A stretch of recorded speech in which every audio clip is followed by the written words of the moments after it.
Good afternoon, everyone. Welcome to Harness Racing at Paris, Illinois at the Edgar County Fair. Steve Surratt here with you. David Brink working on an issue we've got. We don't have our camera feed up yet because we don't have electricity there. We were holding off because there's been some dark, ominous clouds. The track people have done a good job getting the track ready here, and we should be good to go provided we don't get any more rain in the process.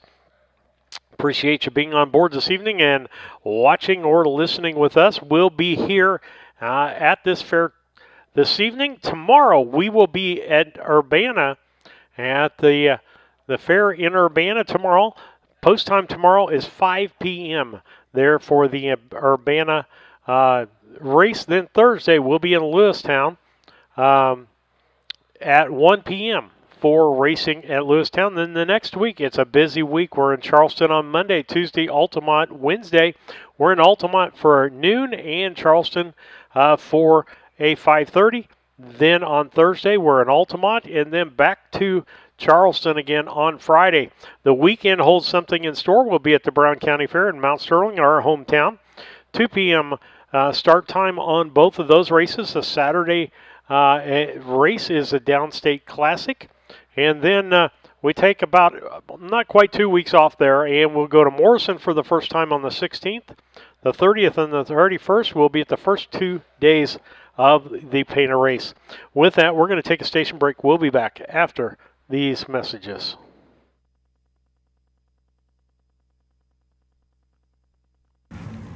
Wait, before you go and get your snacks and drinks, make sure to subscribe and like to Harness Tube.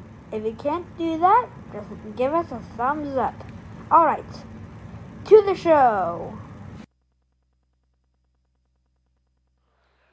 Appreciates David's sons doing the commercials that they do for us to remind you to like and subscribe. You can do that on YouTube.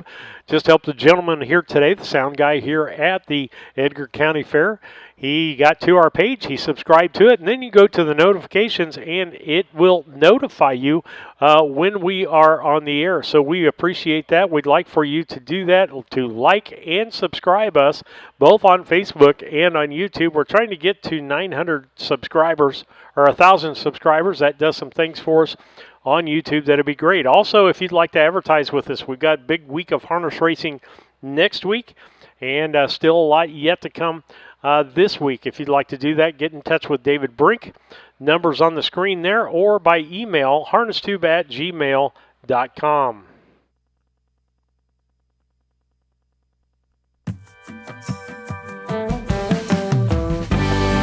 Avenatti Racing, a third-generation, family-run stable with a legacy of excellence.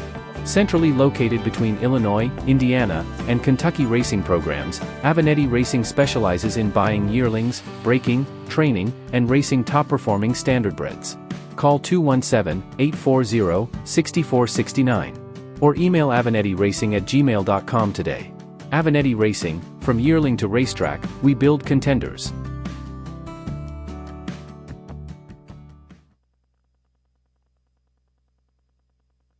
Looking to move your mobile home? Need a roll-off dumpster at a competitive rate? Or maybe it's time to demo that old mobile home? Pine Ridge Mobile Home Transport has you covered. We serve Central Illinois with reliable mobile home transport, offer affordable roll-off dumpsters for the Springfield area, and provide expert demolition services across Illinois and Missouri. For fast, friendly service, call Wayne Decker at 217-313-9744. That's 217-313-9744. Or find Pine Ridge Mobile Home Transport on Facebook, your one-stop solution for mobile home services.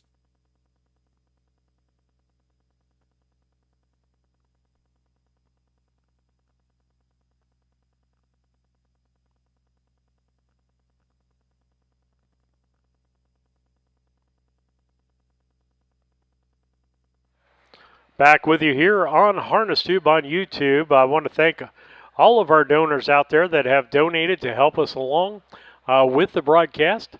That is on your screen now. We want to thank all of those people. They keep it free for everyone else, and so County Fair as we get set to go racing here this evening over this half-mile racetrack. We have been fortunate. Most of the rains which have come across central and southern and southeastern Illinois have hooked just south of the Edgar County Fairgrounds for the most part, and that means we are ready to go racing. Big tip of the hat to our track conditioning crew as they've done a fantastic job as always. Not only will we go racing here tonight, we will be playing a contest at the end of the evening after the last race. We're going to draw 10 names for $100 each, and we remind you that you must be present in the grandstand to win.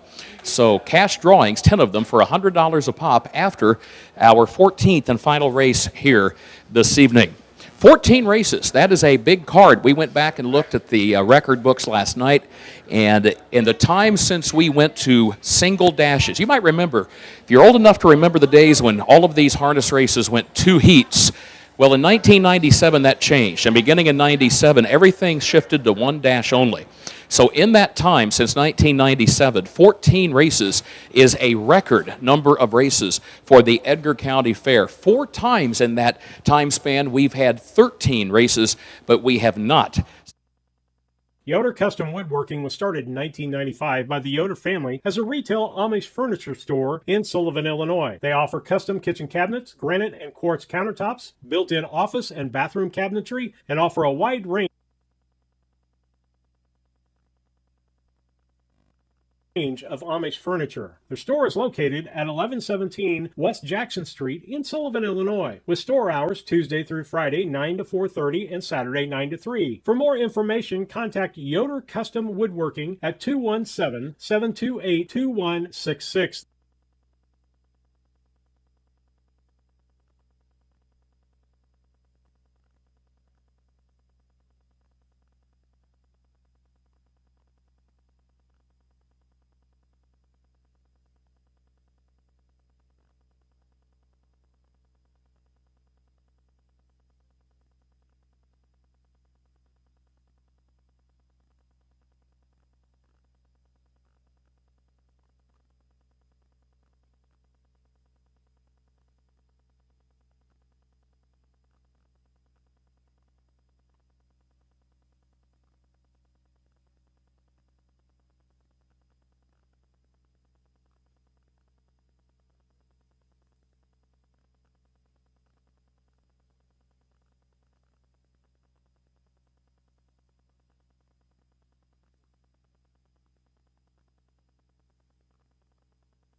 Blue, Richard Finn.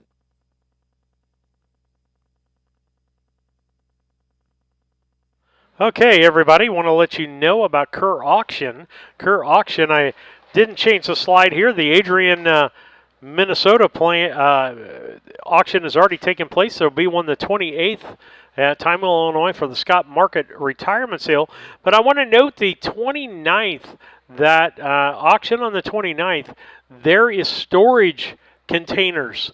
Lots of storage containers like you would use at Hurricanes that are like the ones that go on ships they've got them small, medium, and extra large, and you can buy those. You know, I've always thought those things looked awfully handy, just in like a little shed for your backyard or just to store stuff in. Absolutely, and I'm kind of not probably going to get done, but if we'd known in advance and could have got some okay with it, I wanted to stack 2 of them on top of each other for storage down in the bottom and the announcer's booth for baseball and softball in the top. That wouldn't be a bad idea at all. But I don't know if we're going to get that done or not. But check out Kerr Auction Company, 217-242-9600, or on the web at kerrauction.com. They've got an app there on these live auctions that you can bid online for those live auctions. I want to talk to you about back to the backstretch, or on the backstretch. We do shout outs for that on the air. If you've got a comment about the race or the broadcast, we want to hear from you. If you want to make a prediction, you can do that. Our guest predictor tonight will be Lane Evanetti. Tomorrow night will be Kyle Wilfong, right? Absolutely, Kyle, yeah. I'm excited to have Lane, though, tonight, too. Lane's usually in our chat following along, so this time he gets to put his money where his mouth is. We'll see how he does. All right, we lost our camera over there. I saw that. So we'll have to see what's going on there, but we lost the camera. So I don't know what's going on there. And we'll give Lisa a call here and get that going for you. But you could do your favorite Fair attraction, fair attraction, yeah. Go ahead and drop it in the chat there. Send us an email, text message, whatever you have. If you have contact information for either one of us, we'd love to hear from you. We like putting it on air. The engagement's always a lot of fun. We appreciate all of our fans so much. And we love hearing from the backstretch. There we go. She's got her camera back there now. I just had to talk, right? Is that all it was? Yeah, that's all it was. And I've got to do my thing again to get the spinner from off of the screen on that one. But it'll be back up here in a moment, folks, as we got that back up. But we'd love to hear from you. That's one of our favorite parts of the program. Now we're going to take a station break. We'll be back right after this. Do you like to watch horse racing? Yeah. Do you not want to pay money for a stupid horse racing channel? Yeah. Are you sadly allergic to horses and you can't see them? Yeah. Well, introducing Harness Tube, established 2023. Yeah, I need to try this out. You can watch it at your son's ball game. Let's go, son. You can watch it while eating.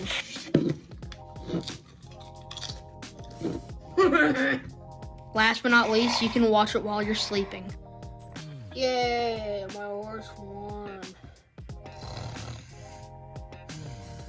Now everybody, make sure you like and subscribe to Harness Tube and keep the notifications on for more Harness Tube streams or future videos or future posts. Anything that I care for. Anything at all. Even if it's just like a 1-second video of a horse doing a backflip. I don't know. But you get the point. So, I hope this video is very informational. And thank you for watching. Peace out.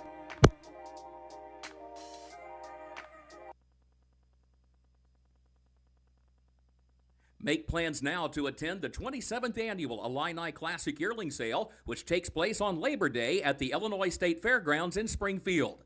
Once again this year, the catalog will offer not only a strong lineup of Illinois-conceived and foaled yearlings, but also an excellent supporting cast of colts and fillies eligible to other state-bred programs in the Midwest and on the Eastern Seaboard. It's the Illini Classic Yearling Sale, Monday, September 1st, beginning at 11 a.m. Central.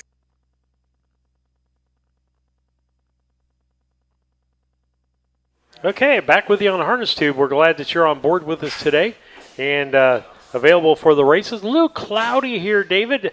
I'm just hoping we don't get any more moisture.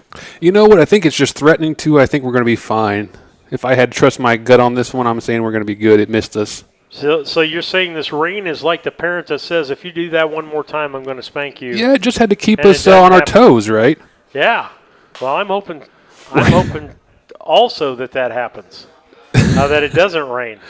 We're getting people in the chat. Jody Bennett's watching from Deckerville with Mama Deck. We want to thank them for following along. They're some of our best fans. They've followed along since day one. And in the chat, we've got Jacob McFarland saying the rain's coming in like 5 minutes. So we'll see what we're talking about here in about 10 minutes from now, if it still looks as good as it does now or not. But right now, I'm saying I think we're going to get them in tonight.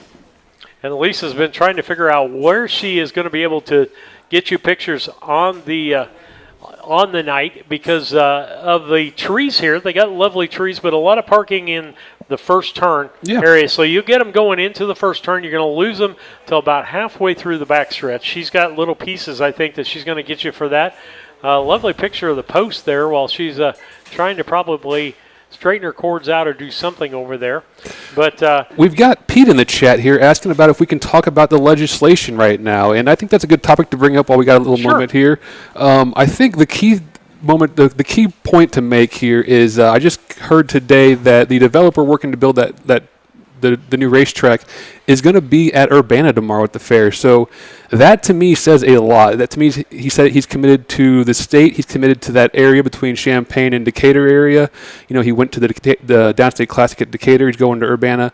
I really believe he's kind of all in on this, so I don't know specifically where he's at with his negotiations with the legislators, but I think he's pushing about as hard as we can possibly push. If that's kind of in consolation, he's deep in this, and he's still working hard in spite of where we're at. Absolutely. And folks, I wish I had pictures with me from my trip to Hawthorne last year to understand why we need a good track in this state. But I'll just throw up on the screen now. That's my picture of my trip to Hoosier Park. And I love those fountains. Those are gorgeous. the gorgeous fountains. This is in the theater seating area, which is the main part there. You can sit in the air conditioning. You've got the scoreboard in front of you. You can see all but the track right behind the scoreboard there, and a wonderful place to watch. And then you can see the apron out here. Let me see if I can get that.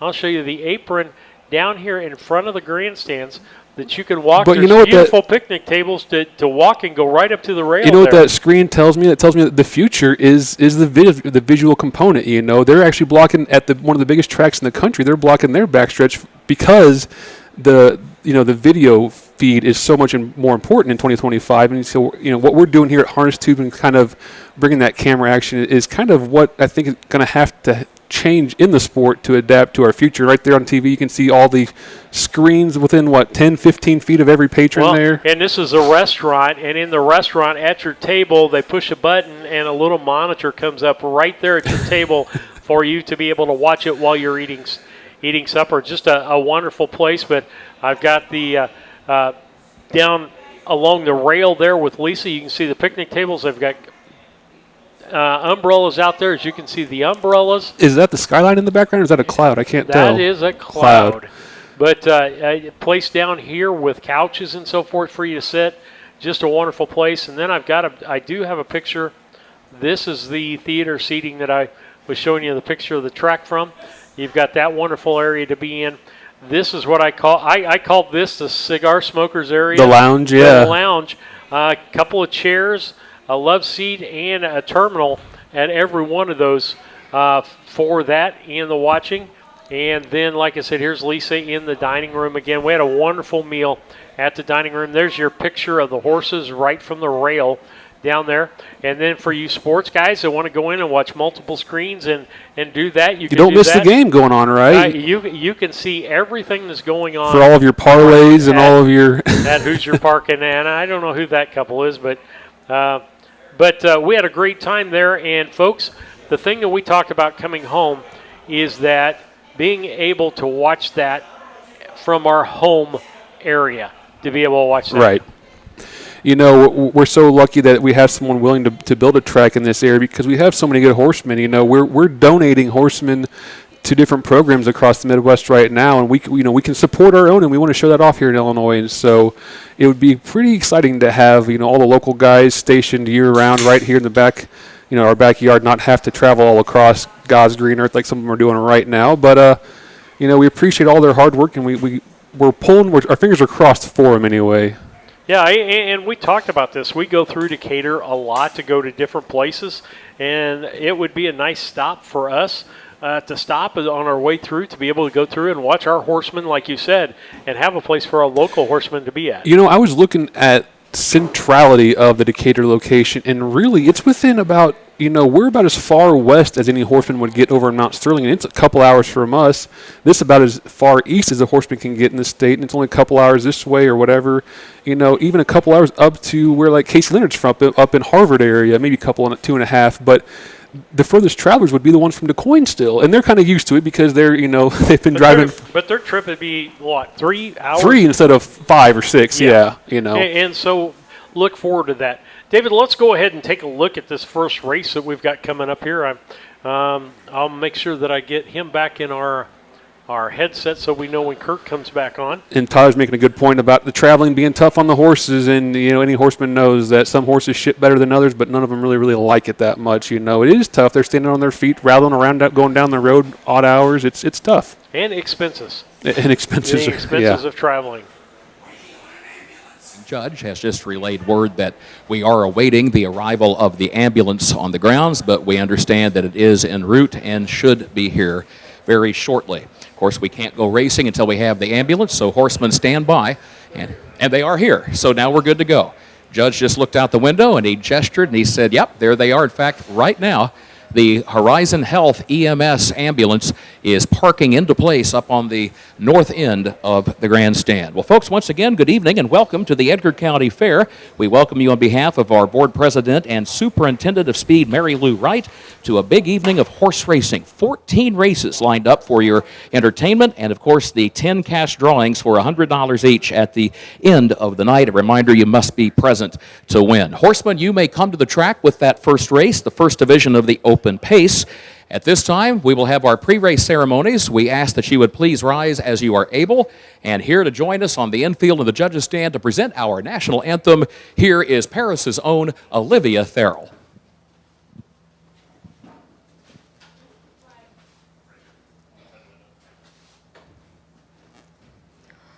Oh, say, can you see by the dawn's early light what so proudly we hail at the twilight's last gleaming, whose broad stripes and bright stars through the perilous fight o'er the ramparts we watch were so gallantly streaming, and the rocket's red glare, the bombs bursting in air, gave proof through the night that our flag was still there. Oh, say, does that star-spangled banner yet wave o'er the land of the free and the home of the brave? Olivia Farrell with our national anthem. Thank you, Olivia. And that means we are one step closer to being ready to go racing here tonight at the Edgar County Fair. A record number of races. 14 races are lined up for your entertainment pleasure, and we're glad to have you with us here tonight. Again, since 1997, when the Edgar County Fair went from 2 dashes, 2 heats to 1 dash only, we have never had as many as 14 races. We've had 13. We've had 13 on 4 different occasions, but this evening, the first time ever for a 14 race card. First race, a reminder, scratch the 6, hey freaky. Scratch the 6, hey freaky in the opener, and the driver of the 3, Don't Invite Me In, will be Richard Finn.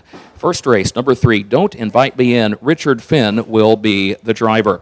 We saw Nan Turner of Argenta taking her seat here just a moment ago. Nan is just north of the grandstand. Hello, Nan. Welcome. And she's getting ready to watch her filly, Philly's Revenge, in the first race. We mention that because Philly's Revenge comes from a pedigree that's had some success at the Edgar County Fair. Her mama, Incredible Philly, won here back about 10 or 12 years ago in a time of 2 minutes and 3/5 of a second, and that is still the fastest mile ever on this racetrack by a filly or a mare. So we will see how Philly's Revenge does. We'll see if she likes this racetrack as well as her mother liked it here many years ago when she won so impressively.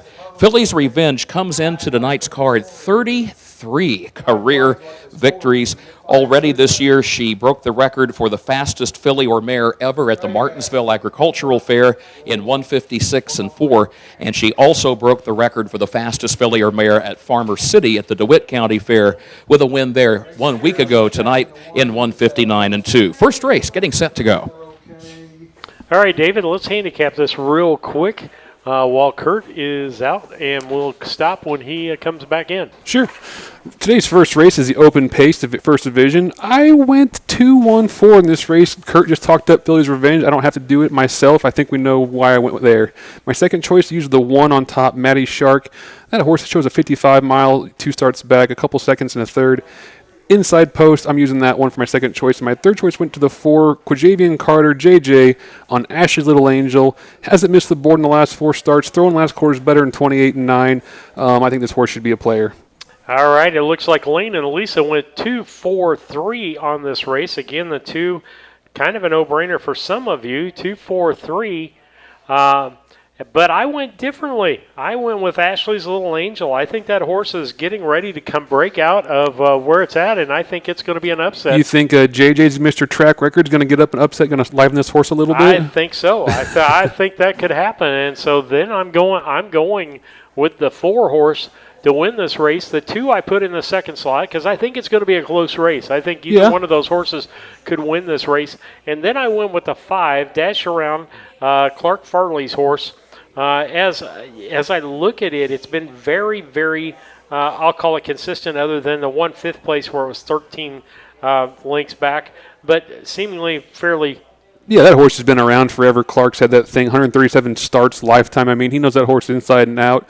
And if he's got a shot, Clark will give him a chance to be a big horse today. And so that's the horse I went with in this to go 4, 2, 5. And so I'm hoping I can make up some points. Let's talk about the points real quick. You got to kind of get points somewhere or the other. I do. I do have a comment if we run out of talking points real quick, but I'll let you. Okay, go ahead. I just want to give a quick shout out. We had a couple local horsemen have a pretty big day yesterday down there at the Red Mile in Lexington. Also, horsemen, we will have post parades to start the card here tonight. So post parades, as soon as we give you the heads up that all of the horses are on the track for any given race, until further notice, we will go ahead and have the traditional post parade, at least for the early portion of the card. A lot of racing tonight and a short time to get it done as we keep edging closer toward sunset here. But should be a good night of racing and, of course, safety, always the primary goal. I continue that thought on. Yesterday in the Kentucky Proud Series down there at the Red Mile, Jamaica Patent trainee Keep On Gliding wins the $50,000 series, Kentucky Proud Series down there at the Red Mile over that remarkable racetrack, but not to be outdone in the second race. A local horse driven by Cordarius C.D. Stewart and trained by Martin Woodard, owned by last night, Jacob because Elizabeth of the Bradle, threat won of the inclement second weather, division. So congratulations to the Jamaica Edgar County Fair Queen and Passion Jacob. had to be moved to an indoors location. The high school is where it took place. Chloe Martin was crowned our new queen, and let's hear from her right now. Hello, Chloe. Good evening, Edgar County. I'm Chloe Martin, your 2025 Miss Edgar County Fair Queen, and I'm joined here tonight with my little Miss Edgar County Fair Queen. You say your name? Pryor.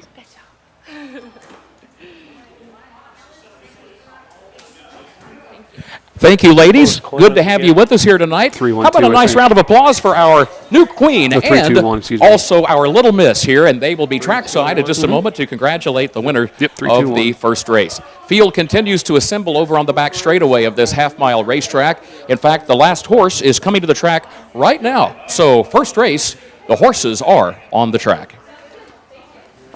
All right, I think we can go to your comment here for a second. Maybe. Nope.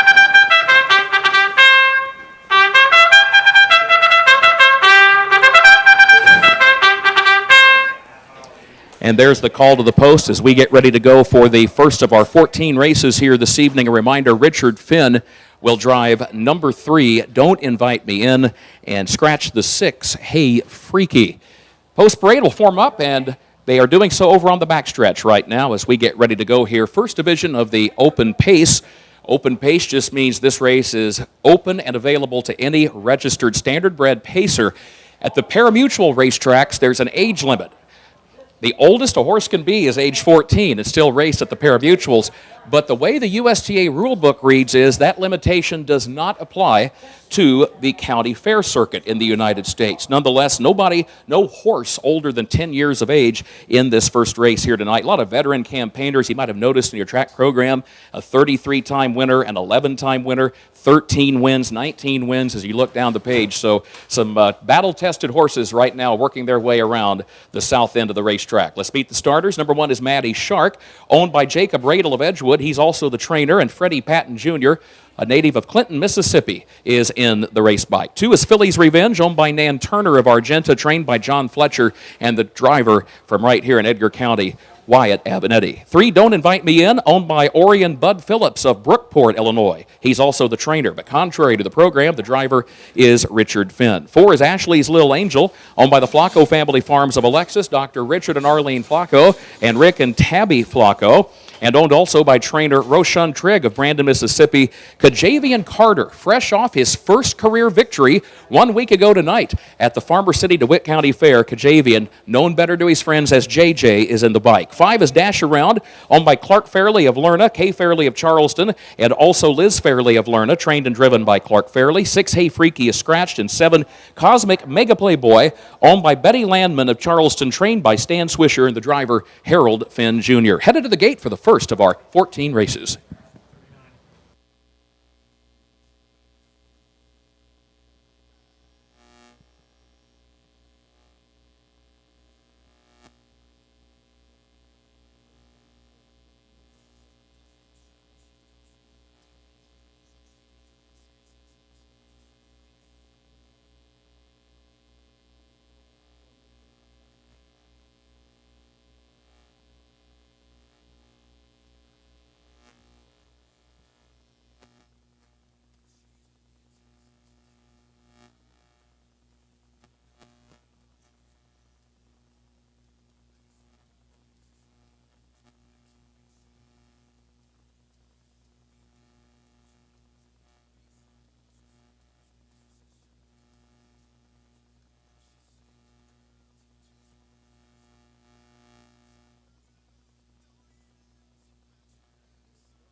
Horses approaching the starting gate. A reminder, 5 horses on the gate in the first tier, and horses that draw 6 on down at the post position draw, they start from the second tier. And as the saying goes, once you draw into the second tier, you stay in that second tier. So even if horses scratch out of the order ahead of you, you don't get to move up to the front tier. They are at the post. The gate is rolling here this evening. Our starter is Roy Finn. Your starter here tonight is a former trainer driver, and he actually recorded the first 2-minute mile in the history of this fair 25 years ago. Pacer by the name of Altamonte, 2 minutes flat, and that was the first time any racehorse had toured this racetrack in a time of 2 minutes or faster. So Roy has since hung up the driving colors. He's now the starter. Stacy DeRoos drives the gate. Here they come, top of the stretch. Good to have you with us. The first race, first division of the open pace, ready for a start.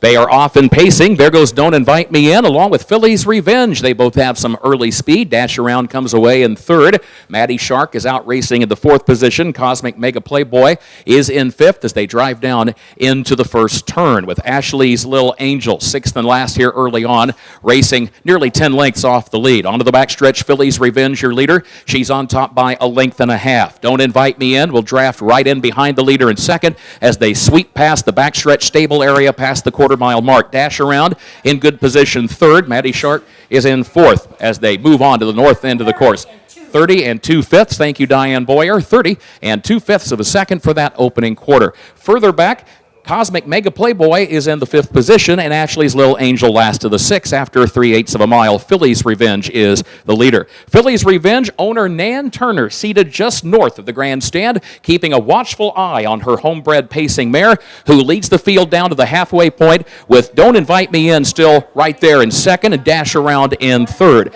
Maddie Shark is racing in the fourth position.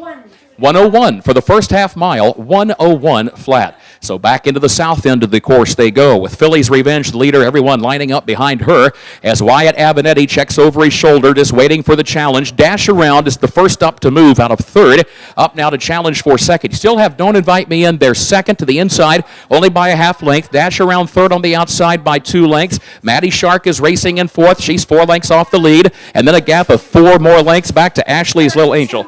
1:32 flat was the time at the 3/4. 1 minute, 32 seconds flat. It is Philly's Revenge who is the leader. Philly's Revenge leads it a length and a half off the final turn to the top of the stretch. Don't Invite Me In is second. There's now 2 lengths between them. Don't Invite Me In now comes to the outside, but Philly's Revenge still has the lead. Don't Invite Me In is going to make a final try, and she's getting alongside the leader, and she's going to win it. Don't Invite Me In gets up to win it by almost a full length on the line. Philly's Revenge was home second. 8 more lengths dash around third. Maddie Shark was fourth. Ashley's Little Angel fifth. And Cosmic Mega Playboy sixth. 2:01 flat was the time for the mile. 2:01 flat. Number 3, Don't Invite Me In, your unofficial winner in the first race tonight. We'll meet the winner in just a moment.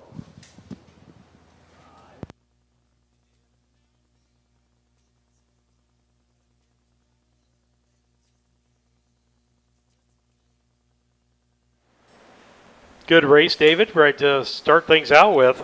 Southpaw, Richard S. Finn picking up the drive and getting the win today. I think upsetting everyone had the 2-horse picked in that race, but not today. Richard said when they said, go, come get me, boys, and made a race out of it. Pushed wide on down the track and had enough to beat him coming home. He said, not on my watch. Not on my watch, exactly. But still a good race. We had a 2-1 mile out of the gate, after having however much rain last night. It's a pretty good vote of confidence for the track crew here at the Edgar County Fair. Tyler Clemens, he called Richard win, I think, or at least was talking him up in the chat, so we'll give him credit for that. Absolutely. But a good race. First 3 races on the card tonight, the open pace and the open trot. 2 divisions of the pace, 1 division of the trot. This will serve these 3 opening races this evening, as the Barney Colvin Memorial was a member of the American Legion Post 211 and VFW Post 3601, an Army sergeant during World War II. And we remember Barney here this evening with these first 3 races on the card. There's the blanket down trackside, green with white lettering and trim. And the winner, Don't Invite Me In. Did you notice that mare had been winless this year? She was 0 for 12. Hello, Bud. How are you, Bud? Congratulations, Orion Bud Phillips, the winning owner-trainer. He comes to us from the beautiful Riverside community down near the Ohio River, Brookport, Illinois, in a very beautiful part of this state. Always a fun area to visit. And he's getting ready to greet his winning pacing mare with driver Richard Finn, who have just pulled off the victory here in 2:01 flat. The winning pacing mare is Indiana bred. She is a 7-year-old by Net 10 EOM out of Cam's Dreamer by Cam's Card Shark. 12th career victory, but again, it is her first win of 2025. How about a hand for the winner of the first race? And David, you got one. We mentioned the fact that Chloe Martin and Pryor Trogdon, our newly crowned Miss Edgar County and Little Miss respectively, are here. We heard from them a moment ago on the public address mic from the infield judges stand. They have now descended the stairway, and they stand near driver Richard Finn. Our speed superintendent and board president Mary Lou Wright offers her congratulations to Richard, who gives her a pat on the back and flashes a smile as Don't Invite Me In scores the victory in 2:01 flat. We mentioned the fact that the fastest filly or mare of all time on this track went in 2 minutes and 3/5 of a second. So this mare, while she doesn't quite get the record, she comes pretty darn close with that victory in 2:01. The Finn name, a rich, proud tradition in Illinois racing, and Richard Finn is your winning driver. So many members of the family have raced here. His father raced here, his uncles, his grandfather raced here. How about a hand for Richard Finn with Don't Invite Me In? Here's the field rundown for the first race. It is official. From the top, Maddie Shark finished 4th. Philly's Revenge, the runner-up. Don't Invite Me In was the winner. Ashley's Little Angel was 5. Dash Around 3. Hey Freaky was scratched, and Cosmic Mega Playboy finished 6. They got the opening quarter in 30 and 2/5, the first half mile in 1:01, 3/4 in 1:32 flat, and the time for the mile 2:01 flat. Reads down 4:21, 5:3 scratch, 6. Second race is coming up. Scratch the 1, Rock On, Big Star. Again, scratch the 1, Rock On, Big Star. A reminder, the driver of the 5 Fun King will be Jaquavian Carter. Number 5, Fun King, Jaquavian Carter will be the driver. And scratch the 7, Super Shark. Number 7, Super Shark is scratched. Horsemen come to the track, race 2. Okay, David, with that, you got one single point there. Yeah, that wasn't a good start for me. Lisa and Lane got 2 points apiece, and I got 8 for picking the 2 and the 3 in the right spot. Yeah, but Tyler Clemens, he picked the 1 and 2 horse there. He said he got 2 of his try right. Yeah, Absolutely. Yeah, so. he'd get 15 points if he was on. In the thing here. Well, if he'd have been here, he would have been driving. He wouldn't have been betting anyway. So. Yeah, if he wants to keep track of his points, it's 10 for first, 5 for second, 3 for third. If you box any of the horses that you don't place, you get 1. You get 1 point. And that's pretty simple. So if you want to keep track of your points and send us the points at the end, because I got way too much to do over here with that. With that, we're going to take a quick commercial break. We'll be back after these messages.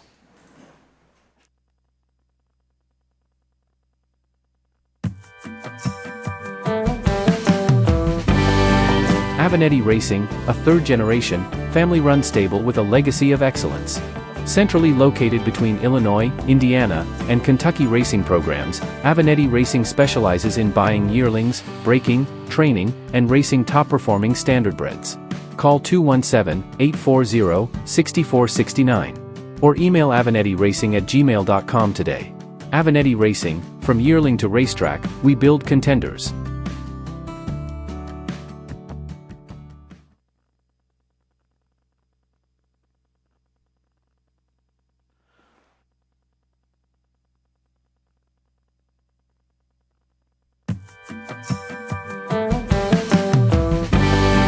Avenatti Racing, a third-generation, family-run stable with a legacy of excellence. Centrally located between Illinois, Indiana, and Kentucky racing programs, Avenatti Racing specializes in buying yearlings, breaking, training, and racing top-performing standardbreds. Call 217-840-6469 or email avenattiracing@gmail.com today. Avenatti Racing, from yearling to racetrack, we build contenders.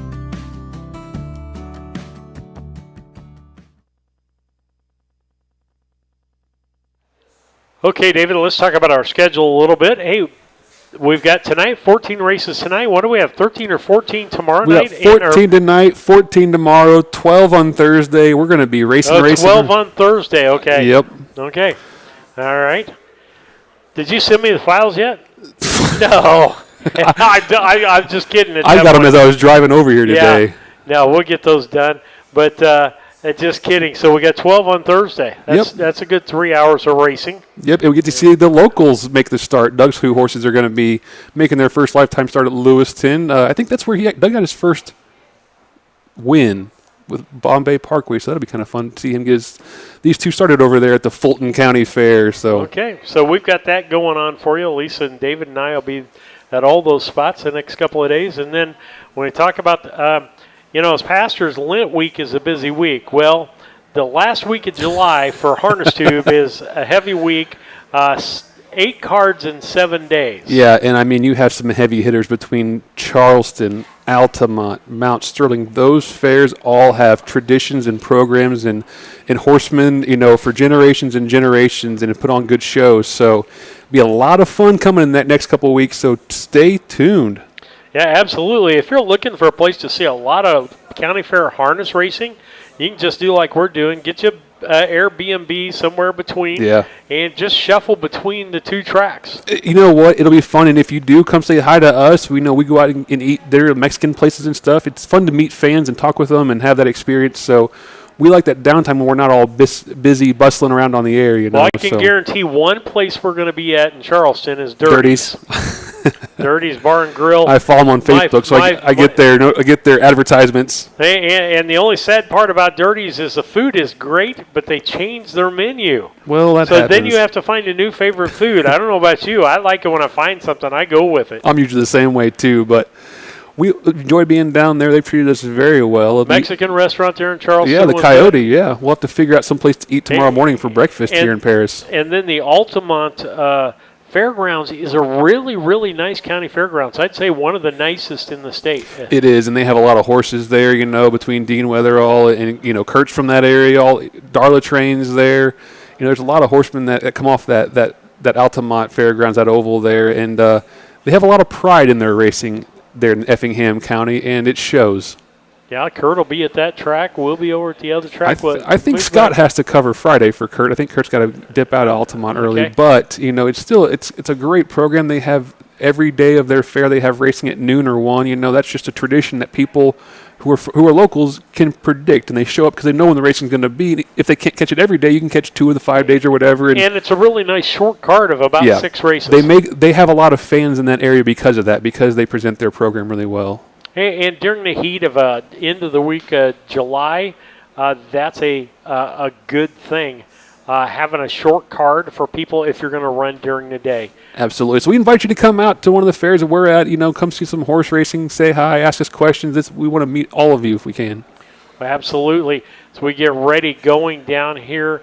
Race 2.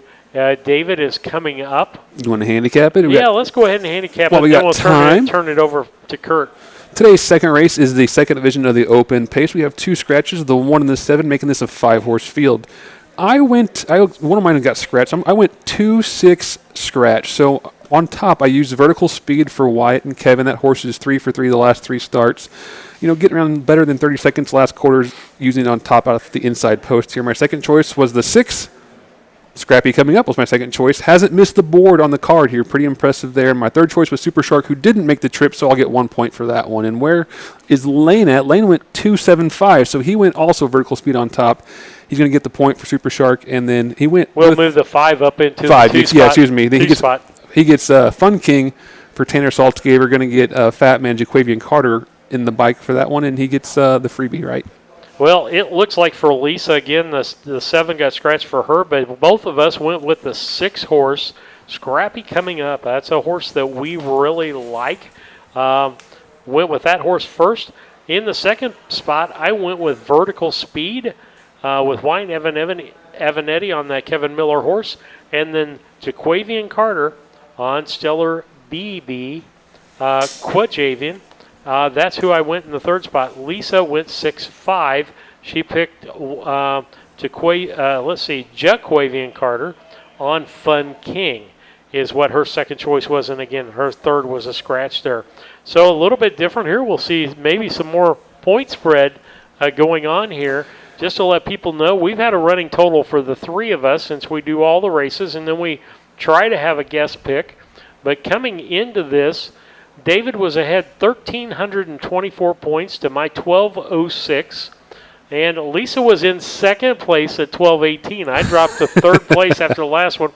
But I got 6 of those points back in the first race, and I'm hoping to get more back in the next. It swings fast. It really, really does. Well, we're going to we'll get the mic turned up here for race 2. Starters are out. Like you planned it like that.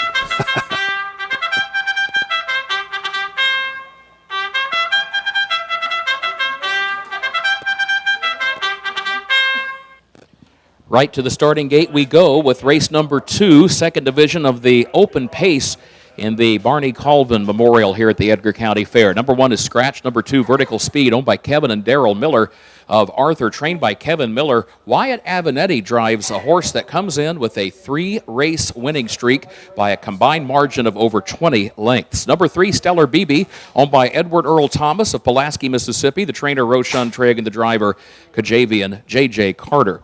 Number 4, BR Easy Like Sunday Morning. The Canadian bred is owned by the MM&D Racing of Charleston, of Mike and Mitch Titus and Dennis Wright, owned also by trainer Stan Swisher of Humboldt, the driver Freddie Patton Jr. 5 is Fun King, owned and trained by Tanner Saltzgaver of Dewey. The driver has been changed to Jaquavian Carter. 6 is Scrappy Coming Up, a horse that's raced here twice before. He won here as a 2-year-old. He won here last year as a 3-year-old. Let's see if he can keep it going. He is owned and trained by Leroy Hunt of Jackson, Tennessee, owned also by Milton Greer. The driver is Matt Avanetti. 7, Super Shark, is a scratch. They are at the post, and the gate is rolling. Race 2 in your scorecard.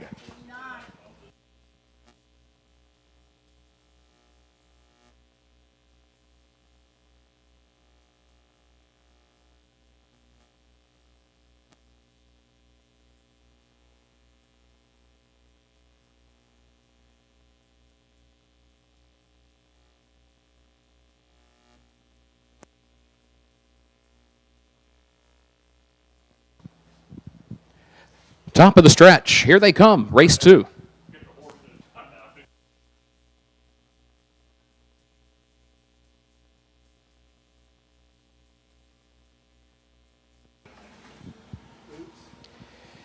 Field sent on their way in tonight's second race, and there goes Vertical Speed right out for the early lead and opens up by 2.5 lengths at the entry to the first turn. Scrappy coming up. Matt Avenatti alertly saw that gap and moved right up that inside lane from the second tier and into an excellent position into second as they move around the first turn. And then BR, easy like Sunday morning, drops back to third and slides over to the inside lane, followed by Stellar BB, who's in fourth. Fun King is racing along in the fifth position.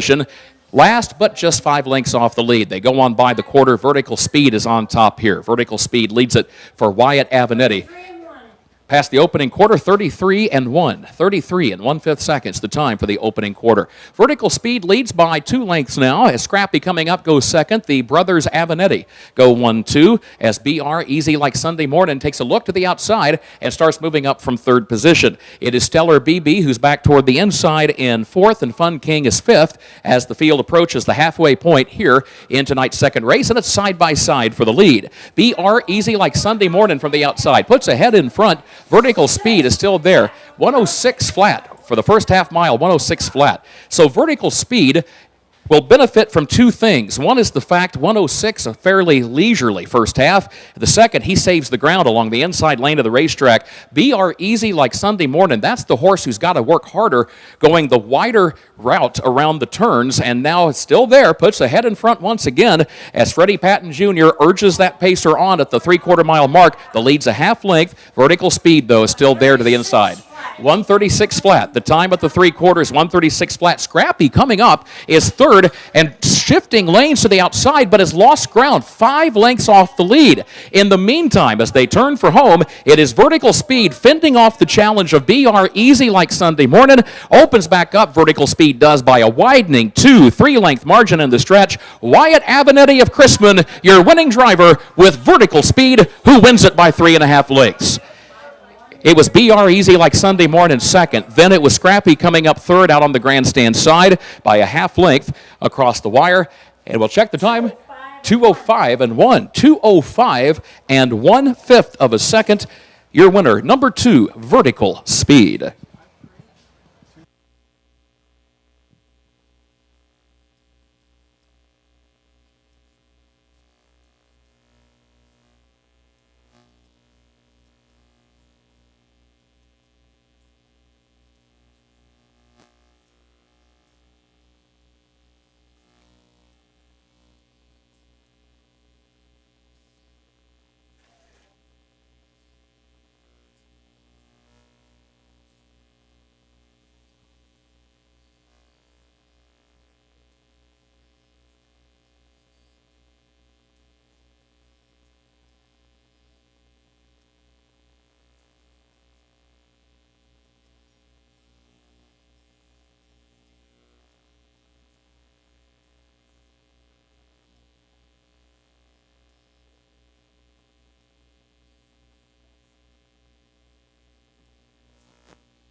Waiting for the winner of race 2, Vertical Speed. One quick note, the Barney Colvin blanket will apply to the 2 divisions of the open pace. Robinson Accounting will have the blanket for the open trot in race 3.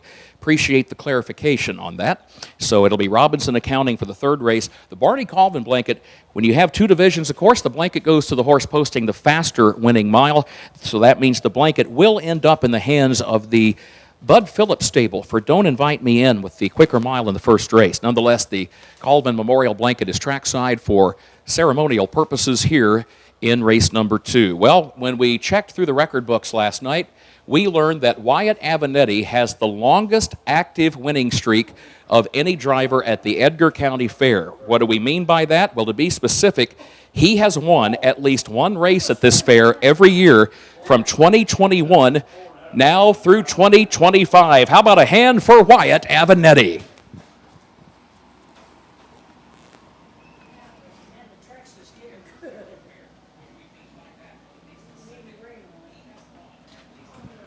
Vertical Speed is owned by Kevin and Daryl Miller of Arthur, trained by Kevin Miller, who bases his stable at the Champaign County Fairgrounds.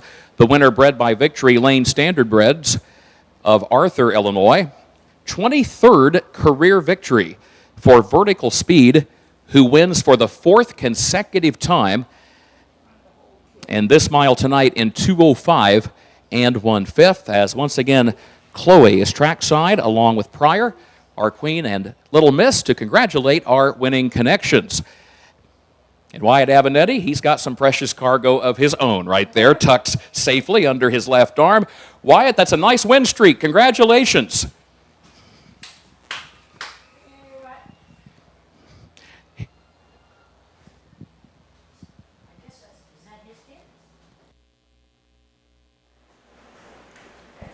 Well, David, you picked the winner there and got one in the box, and so did Here's Lane the full pick field the rundown winner. for race number 2 from the top. Rock On Big Star was scratched.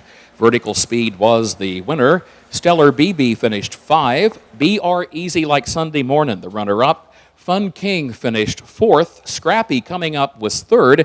And Super Shark was scratched. The opening quarter in 33 and 1/5. The first half mile in 1:06. 3/4 in 1:36 flat. And the time for the mile, 2:05 and 1/5 of a second. It reads down, scratch 1-5, 2-4-3, scratch. And again, that result of race 2 is official. Now we move on to the Robinson Accounting race. Third race, that is the open trot. Several driver changes, no scratches, but a reminder, the driver of the 2, True Fortune, will be Matt Avenatti. Matthew Tanner Avenatti will be your driver in race 3 on the 2, True Fortune. If you drop down to the 5, Fox Valley Quest, make the driver Clark Fairley. Clark Fairley drives the 5. And the 6, Dooleyville Lou, the driver will be Richard Finn. Richard Finn, the driver of number 6, Dooleyville Lou. True Fortune turned in an impressive performance here last year at the Edgar County Fair. If you were here 1 year ago for this Monday night card of racing, you saw True Fortune draw off and win by nearly 8 lengths. So we'll see if True Fortune can replicate that performance. Winless so far in 7 starts on the year, True Fortune, but she's a talented mare, and again, winner here 1 year ago. Third race coming up.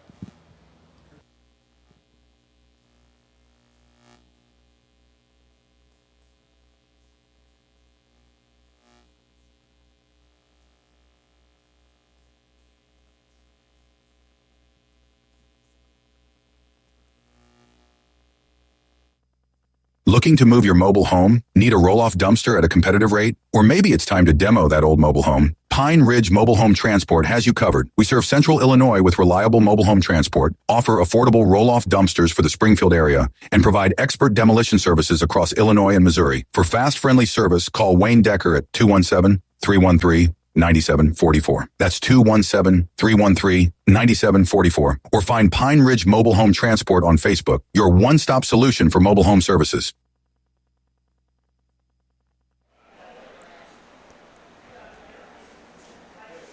Well, David, as we come into race 3, you and Lane coming off a win there gets you the points in that one. As we look at race 3, you want to take a look at the handicap on that? Sure, we can. Race 3, the open trot. I went on top to the 4, Lou's Mandalorian for Jill Brown, trainer driver. This horse shows a 1:55 last start out up at Scioto. I think the speed's there. It shows consistency. We're seeing seconds down there on the bottom of the card. My second choice, Fox Valley Jesse, off the rail. This horse is getting... Is Jamaica driving or is Walt Holmes driving? Because I've got Jamaica's down Harold Finn on Jesse. On the one horse. Oh, on the one horse? Walt has been driving and doing a fine job, but I saw Jamaica getting the mount in the cart, and I thought, well, maybe Jamaica's going to try to get, maybe a little more aggressive out there or something, but I saw Walt on the track, so we'll see who's driving that horse. Either way, that post position, not missing the board in the last 5 starts is consistency there. My third choice went to the 6.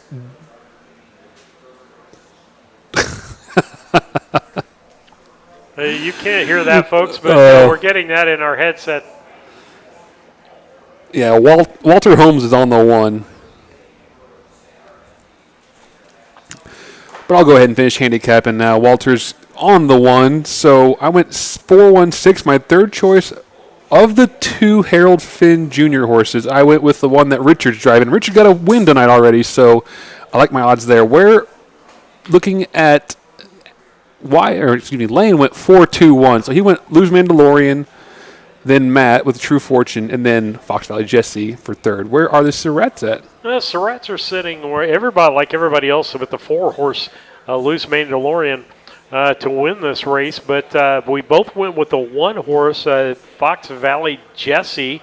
And I heard Kurt talking in my head there just a second ago. One of the reasons why we're seeing Walt drive this horse is he's looking for his first victory. He is. Those picks don't look right to me, Steve. What are you doing to me here? I should be 4-1-6, huh? Is it? Are you 4-1-6? According to my notes over here. Okay. Well, I don't change anything on yours. Did I type that in wrong? Okay. Oh, 4-1-6. It says on 3 here. So I don't know. I think you typed it in wrong because I don't change anything on your line. Well, yeah. So I'm with you then. We'll be the same. And we'll be the same there then. Lane's going to have to get the points made up here since he's got a different choice here for second and third. But and then Lisa picked the 5 for third place. She likes Fox Valley Quest. I don't mind picking up Clark in the bike. He drove that horse last start out at Farmer City, got a nice second place. That horse shows a ton of class. It's made $192,000.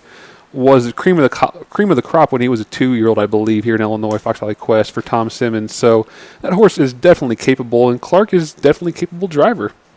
Yeah, very capable. And has some fine horses in his And I've been giving Clark a little hard time this year because I don't want to say Clark's a veteran of the circuit, but he's driving like a young gun out there. He's pushing the pace and going 3 wide, and that left hand is flailing over there. So good to see what Clark will do out there on this catch drive. When you get to be Clark and some of us his age, you've got more wins behind you than you have possibly in front of you, is what I'm going to say, David. But he's having a ball out there. I talked to him this year. He's having a good time and driving like a young guy. So I don't mind picking him here. All right. I think they're about ready to start. Robinson Accounting from right here in Paris. No scratches. Let's meet the starters. Number 1, Fox Valley Jesse, owned by Sherry Boldovich of Lakewood, Colorado. Owned also by trainer Jamaica Patton of Rochester, Illinois. Linda Allhands of Monticello, Illinois. And again, the driver has been changed to Walter Holmes. Number 2 is True Fortune, owned by Milton Greer of Jackson, Tennessee, trained by Leroy Hunt. The driver changed there to Matt Avenatti. Number 3, Luz Diablo, owned by Randall Dooley of Hidalgo. Kenley Finn of Newton, trained and driven by Harold Finn Jr. 4 is Luz Mandalorian, owned by the Flacco Family Farms of Alexis, trained by Jill Brown, the driver Jill Brown. 5 is Fox Valley Quest, owned by Chris and Jill Brown of Charleston, trained by Jill Brown, driver changed to Clark Fairley. And number 6, Dooleyville Lou, owned by Randall Dooley of Hidalgo, trained by Harold Finn Jr., but contrary to the program, the driver is Richard Finn. They are at the post, and the gate is rolling. Horsemen, be ready at the barns, please, with race 4. Stand by. You're on deck. 4th race. Right now, the track is hot. We're ready to go. Race 3, lining up over at the north end of the track.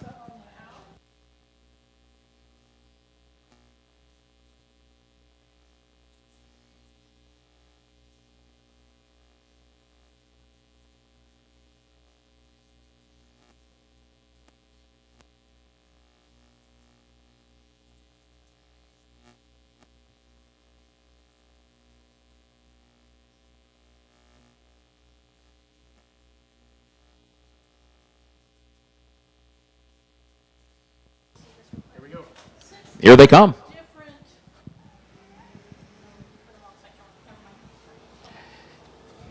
Away away they go in the Robinson Accounting Open Trot, and True Fortune grabs the racetrack. Fox Valley Jesse right there to the inside. There goes Lou's Mandalorian up from the outside. Lou's Diablo back toward the inside is fourth as they swing around the first turn. It is Fox Valley Jesse who moves up along that inside lane and has the lead now. True Fortune going to back away and drop over right behind the early leader as they move up the back stretch. And there goes Lou's Mandalorian, moving from fourth to third to second. Lou's Mandalorian right alongside of Fox Valley Jesse. That is the battle for the lead. Jesse leads it, though, by 3/4 of a length. And then True Fortune is third. Lou's Diablo is fourth. Dooleyville Lou is in fifth. 32 flat for the opening quarter. Thank you, Brad Adams. 32 seconds flat. And then further back, Fox Valley Quest is last of the 6 trotters, racing nearly 10 lengths off the lead. It's side by side for the lead. Lou's Mandalorian to the outside and Fox Valley Jesse to the inside with True Fortune right behind that pair. These top 3 separated by a length and a half. Halfway home in the Robinson Accounting race, and it is stride for stride for the lead. Lou's Mandalorian from the outside, 103 for the first half mile, 103 flat. Lou's Mandalorian from the outside, and Fox Valley Jesse still there to the inside. Those two continue their battle all the way back around the south turn of the racetrack and onto the back straightaway once again. So let's see what Lou's Mandalorian can do from here. Had to travel extra ground around both the north and south end of the racetrack, but is still there fighting on with Fox Valley Jesse. Walter Holmes is urging on Fox Valley Jesse as they still have a quarter mile to go, and here comes True Fortune. Matt Avenetti in the race bike. True Fortune swings up 3 wide,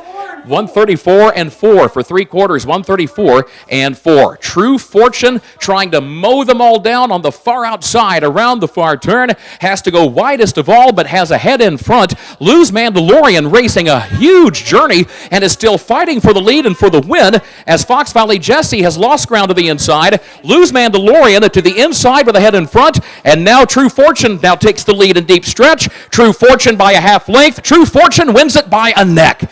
True Fortune by a neck. What a game performance by Lou's Mandalorian. Take nothing away from the horse that finished runner-up, but it is True Fortune the winner. 2:07 and 1. The time for the mile, 2:07 and 1/5 of a second. The Robinson Accounting race, True Fortune prevails.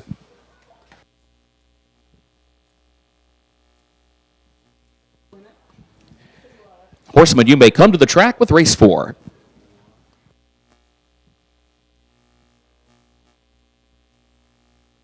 Bring us back up. That was a nice race there, Steve. It wasn't meant to be for Walt to get his first win here today, but I guarantee he gave it everything he had out there. He parked Jill the first 3/4 of that mile, and as we were talking about, was driving around those corners nice and leaning into them and really driving aggressively, but it wasn't meant to be, and True Fortune was just the better horse today. So congratulations to all the connections. True Fortune, Leroy Hunt, Milton Greer, Matt Avenetti. Yeah, point-wise, I'm looking at the points here. How'd I do?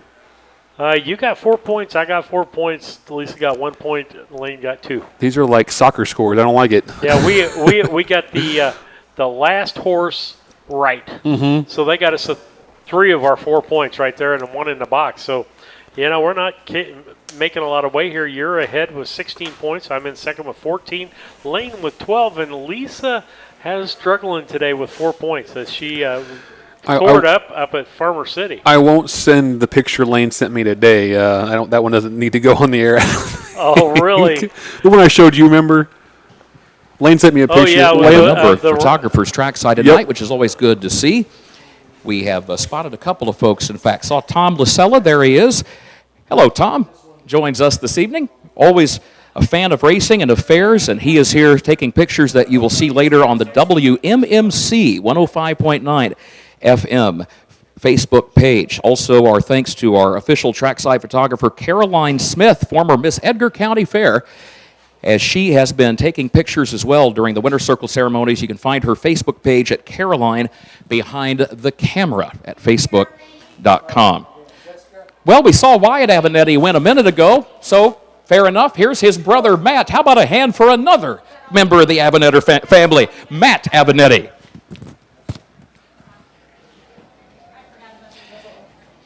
True Fortune, we talked about the fact this mare was a winner here last year at the Edgar County Fair and picks up the Robinson Accounting blanket. That is a family-owned and operated business, has been for 3.5 decades. There's our queen, Chloe. and our little Miss Pryor assisting with the presentation along with Brenda Watson. And by the way, folks, congratulations also to Milton Greer of Jackson, Tennessee, and winning trainer Leroy Hunt, breeder Kenneth Chupp, winning 4-year-old mare by Lindy's True Grit out of Heather Nan by Fortune 500. Ladies, he's taken. That gentleman in the race bike, Matt Avenatti, he is due to be wed on Saturday to Kelly Bell. Matt, congratulations to you and Kelly in advance, and well done on the drive. You're good here, Judge? And I'm sorry.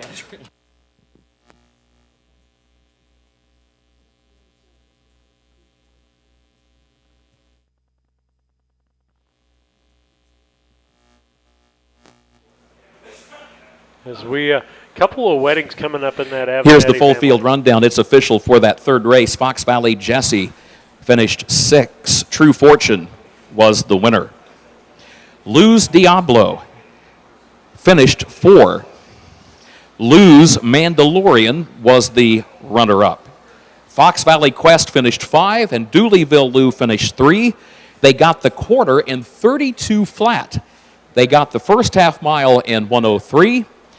3/4, 134 and 4/5. And the time for the mile, 2:07 and a fifth. It reads down 6:14.253.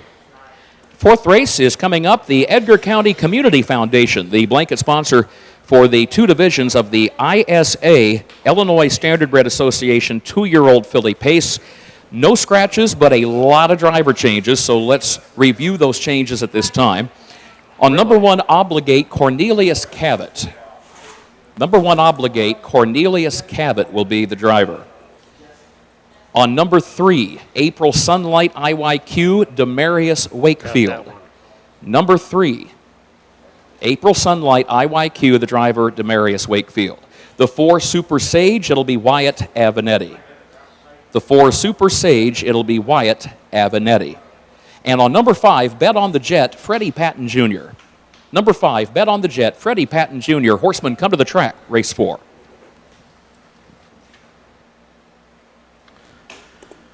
Get the commercial run and then make the change. You run the commercial.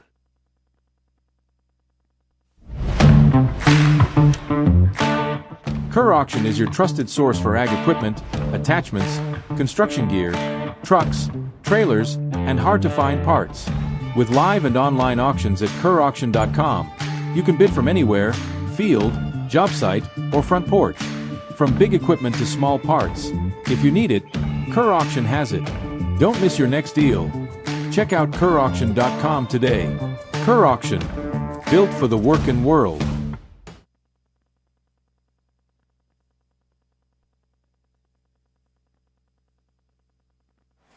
All right, David, let's come back in. I'm going to make some horse driver changes here. If you want to talk about... Do the picks for the 4th race? Well, talk about from the backstretch. Oh, from the backstretch. Okay, yeah. We'd love to hear from you. We love all of our fans. We have some people in the chat right now. We've got a few loyals who are giving us their picks, and we're putting them up on the screen there. But we love hearing from you.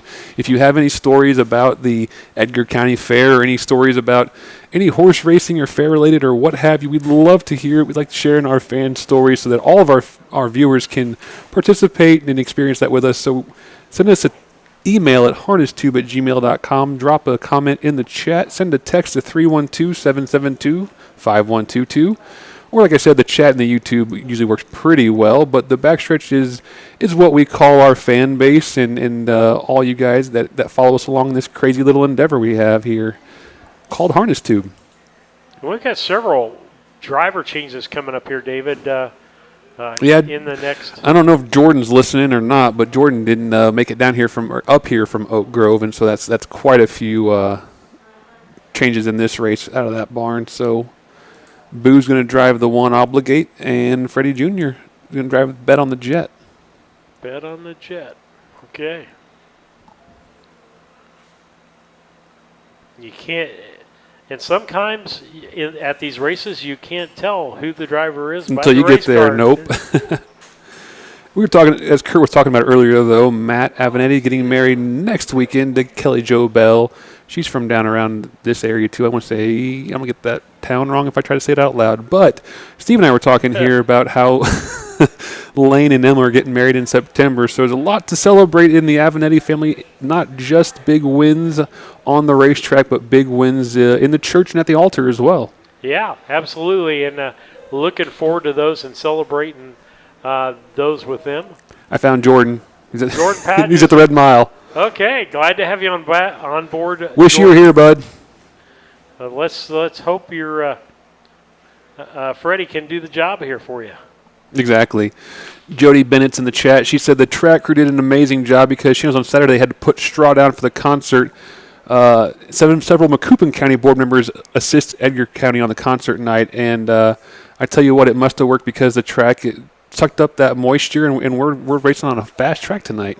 Well, and you and I talked about it. The track has been pretty fast, so if it's really fast and any records are broken, everybody's going to be wanting to put straw on the track. And it's really mulched up straw. I don't know if that's from the feet at the concert or if it's used straw out of a stall. It kind of had a poopy smell to it, but it really was chewed up. It wasn't long pieces of straw, so I don't know what. But it seemed to have worked. I don't know. You know, only in harness racing can you use the word poopy. To me, it's nothing. Absolutely. In context. We'll toss it back to Kurt.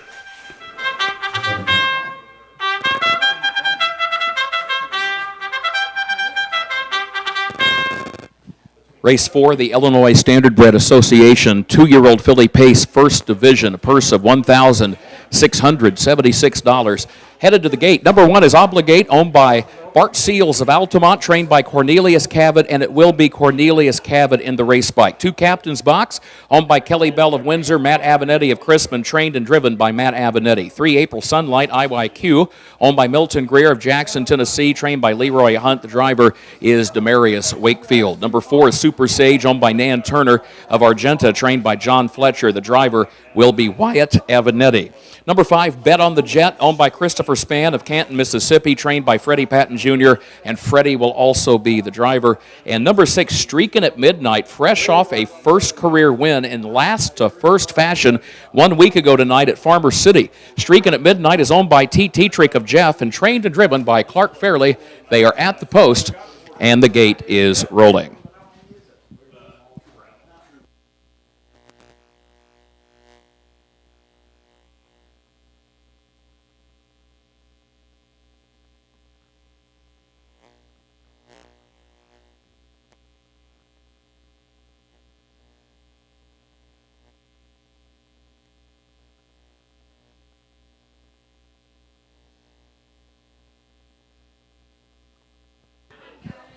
Top of the stretch, here they come, race 4.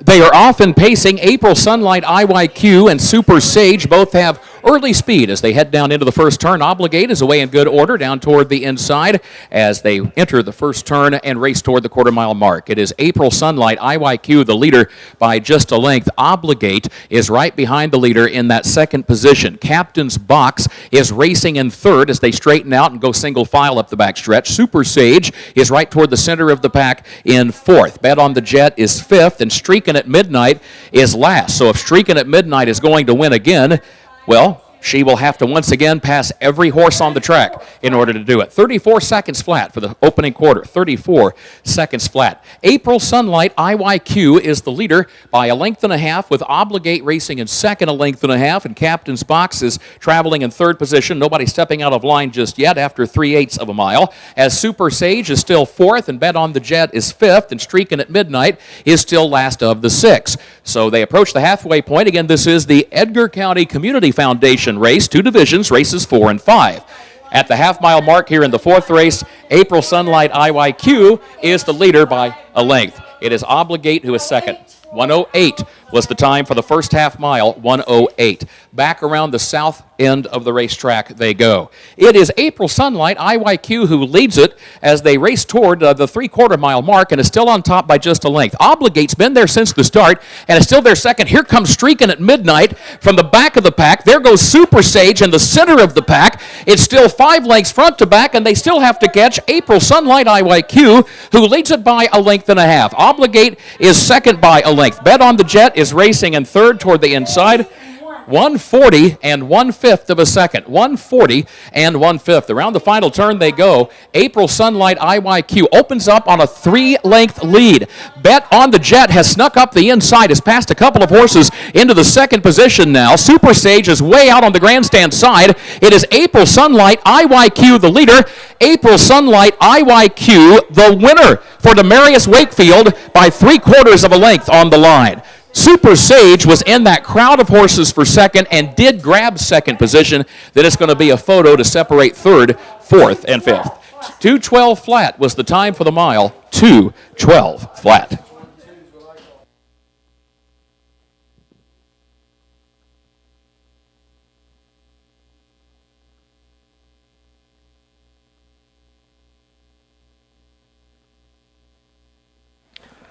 Wow, David. Well, Kirk's taking a breather here. Boy, that was tight that race, was wasn't it? Race. In fact, I'm going to have to wait for the official rundown. Yeah, I'm not confident with I'm sitting right here on the line myself, but I didn't I'm jot it down confident that fast. the 3-1, I am confident in that. So Lane and I are going to be right there, and it's going to depend on after that who gets more points, me or Lane.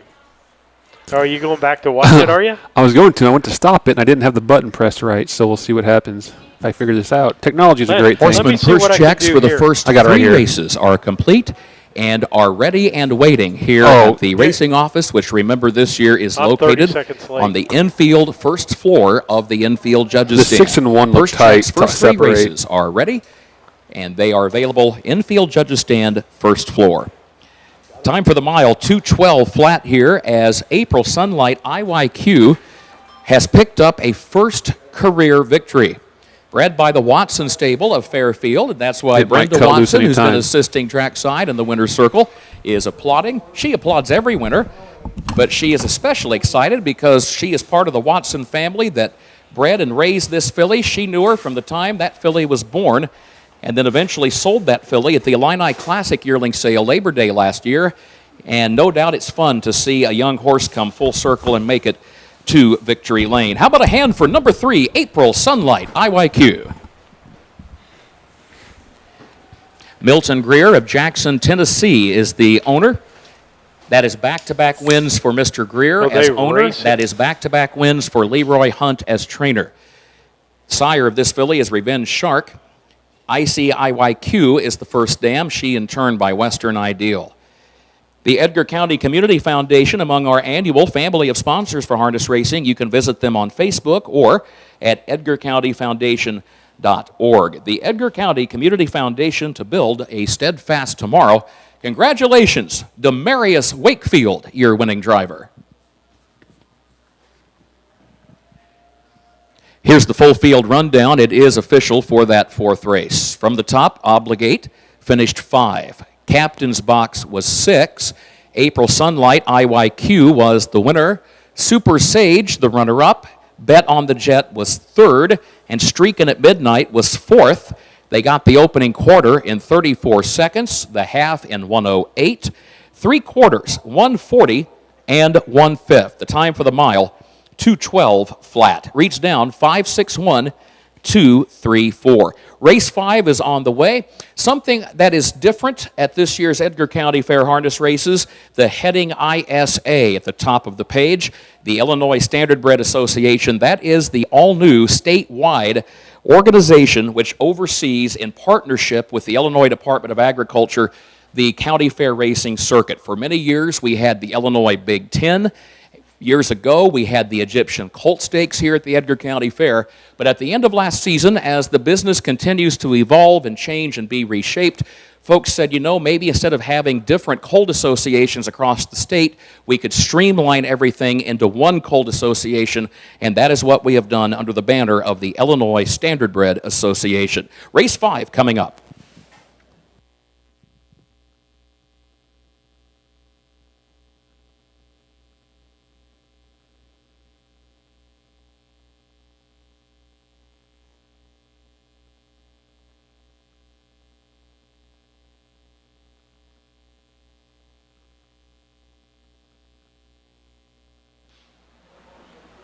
Well, David, I didn't hear him give an official on that, so I'm not going to go off the screen. Yeah, I didn't get the official on that either, but we might have been talking.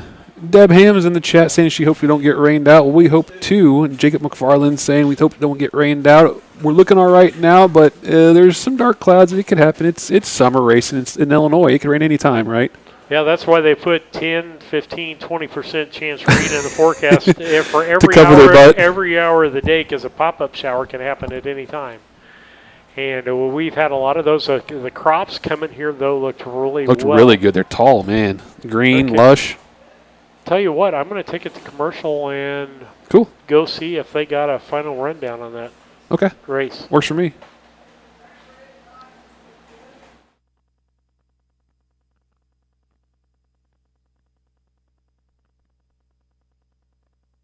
Yoder Custom Woodworking was started in 1995 by the Yoder family as a retail Amish furniture store in Sullivan, Illinois. They offer custom kitchen cabinets, granite and quartz countertops, built-in office and bathroom cabinetry, and offer a wide range of Amish furniture. Their store is located at 1117 West Jackson Street in Sullivan, Illinois, with store hours Tuesday through Friday 9 to 4:30 and Saturday 9 to 3. For more information, contact Yoder Custom Woodworking at 217-728-2166.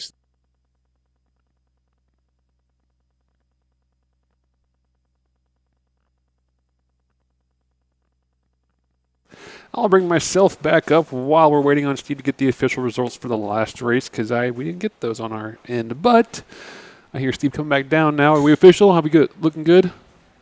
We're still waiting. We'll let Steve get those typed in there. But race 4 is official, and we'll get those on the screen shortly here.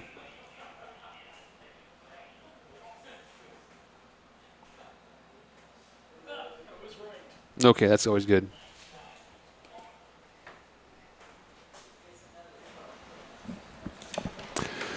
The results are up on the screen. I'll take the times down. I think we've all seen those long enough. If not, we can always rewind and check those out. But the official banner's down, or unofficial banner's down, and we are official in today's 4th race. Looking ahead to race 6. In the 6th race, the driver of the 2, Enchanting Chrome, will be Mike Cox. 6th race, number 2, Enchanting Chrome, the driver, Mike Cox. Also looking ahead to race 11.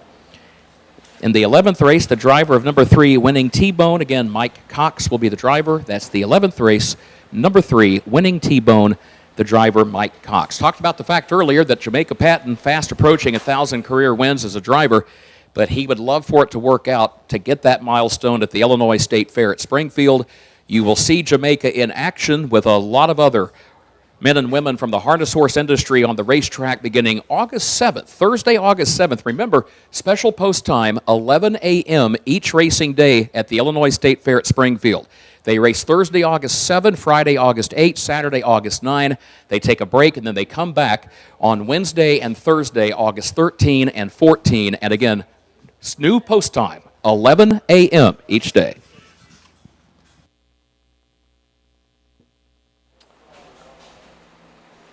All right, David, to let you know on points on that, Elaine, I ended up with 15 points on that for picking the winner in second place. That's a big one, yeah. Yeah, and Elaine got 11 points, so the point total will look like this. Steve's leading with 29 points, as David only got 1 on that one. And Lisa only got 1. Lane in second place with 25. David third place 17.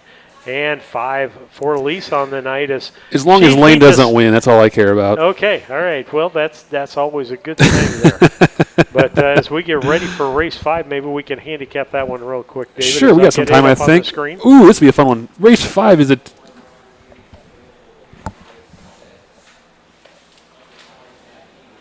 Oh, Kurt's down. Oh, there he is. Go ahead. Kurt's down. I'll go ahead and handicap race 5. Race 5 is a fun one because I've had my eye on this Fox Valley Mai Tai at a Dave Avenetti's barn for a while. I saw her sell last year. I liked her when she was a baby at the Fox Valley, at the Walker family sale, the Land of Lincoln sale.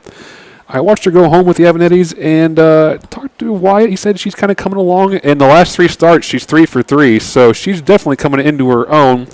I'm using her on top. My second choice was 2, a True Trevor. That horse also shows 3 wins and 3 thirds and 7 starts, only missing the board 1 time in its young career. My third choice, the 4, Calico Sunset. These are some hot connections. Matt Abenetti for Leroy Hunt out of Tennessee. He won back-to-back races here today. I think this horse is going to be primed for a nice finish today. And where is Mr. Lane at race 5? Lane's going 1-5-2. He's using My Tai on top as well. Going to my 409 for his second choice. And his third choice, the 2, also a True Trevor. Where are the Surratts at? Well, the Surratts are, Lisa copied you, okay, even though she never saw your picks. That's I all think right. It's ESP. Great minds think alike. Yeah. And I went very similar. I went 1-2-6. I went with Miss Grant 25 with Demarius Wakefield on that horse. I have no reasons other than the third pick was a little tougher, and I took a chance on it. Got some picks online there? Yep. We'll toss it back to Kurt for the post parade. Standard Bred Association 2-year-old filly pace. These ISA races are restricted to Illinois conceived and foaled horses. Purse again just over $1,600. Second division of the Edgar County Community Foundation race. The time to beat is 2:12 in order to claim that blanket. Let's meet the starters. Number 1 is Fox Valley Mai Tai, owned by David Abenetti of Chrisman, Emma Schrock of Sydney, Kevin Neatfeld of Piatone. David Abenetti trains, Wyatt Abenetti drives. Fox Valley Mai Tai, 3 consecutive wins coming into this 5th race. 2 is a True Trevor, owned by Timothy Williams of Crystal Springs, Mississippi, trained by Roshan Trigg, and the driver is Jaquavian Carter. 3, Approaching Anawan, owned, trained, and driven by Jacob Radel of Edgewood over near Effingham. 4 is Calico Sunset, owned and trained by Leroy Hunt of Jackson, Tennessee, with the driver Matt Abenetti. 5 is My 409, owned by Aaron Martin of Marion, Dr. Robert Lacey of Nokomis, trained by Darla Martin Lohman. Aaron Martin is in the bike. And number 6, Ms. Grant 25, owned by Tommy Grant of Jackson, Mississippi, trained by Demarius Wakefield, and Demarius is in the race bike. At the post, gate is rolling. Congratulations are in order to Jacob Radel, the owner, trainer, driver of number 3. He was in Kentucky yesterday for the Kentucky Fair Finals and picked up a win with a different horse from his stable in a $50,000 race, $25,000 to win. So I guess if you need a loan, now's the time to talk to Jacob Radel. He just had a big day yesterday, and he lines up here with number 3, Approaching Anawan.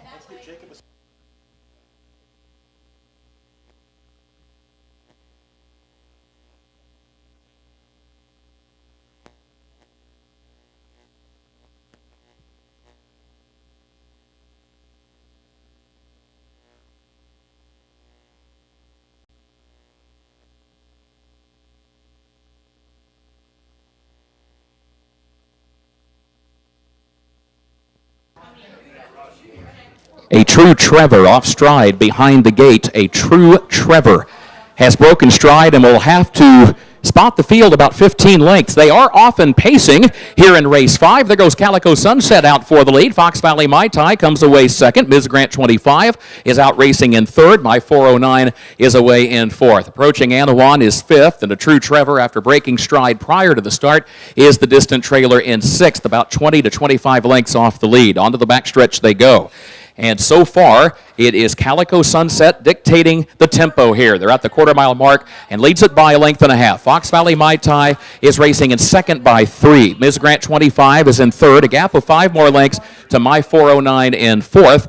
A gap of 6 more to Approaching Anawan fifth. 32-1 for the first quarter mile. 32 1/5 seconds. A True Trevor is still last. Problems for Approaching Anawan, who broke stride and quickly got toward the perimeter of that north turn, and that allowed a True Trevor to move by safely to the inside and move up 1 spot in fifth, but still a dozen lengths off the lead. Halfway home in the second division of the Edgar County Community Foundation race, it is Calico Sunset, the leader, by a length and a half, with Fox Valley Mai Tai in second by 2.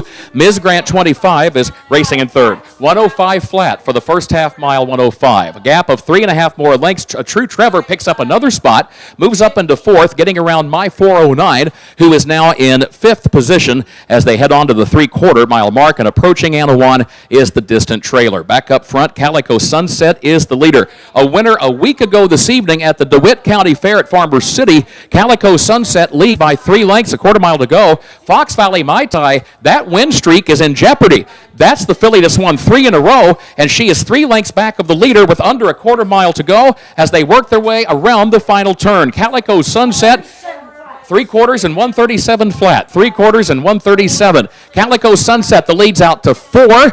Fox Valley Mai Tai not closing the gap. In fact, has lost more ground. That winning streak is over, and another one has begun. Calico Sunset, back-to-back wins, and picks up the victory here tonight for driver Matt Avenatti. Calico Sunset opened up and won up by 8 lengths. Ms. Grant 25 rallied up to grab second. Fox Valley Mai Tai third. A True Trevor was across the wire in fourth. My 409 fifth. And approaching Anawan was sixth. 2:07 flat, the time for the mile, and that will be good enough to take the blanket. 2:07 flat. Calico Sunset, second consecutive win for that $2,200 yearling purchase from last fall.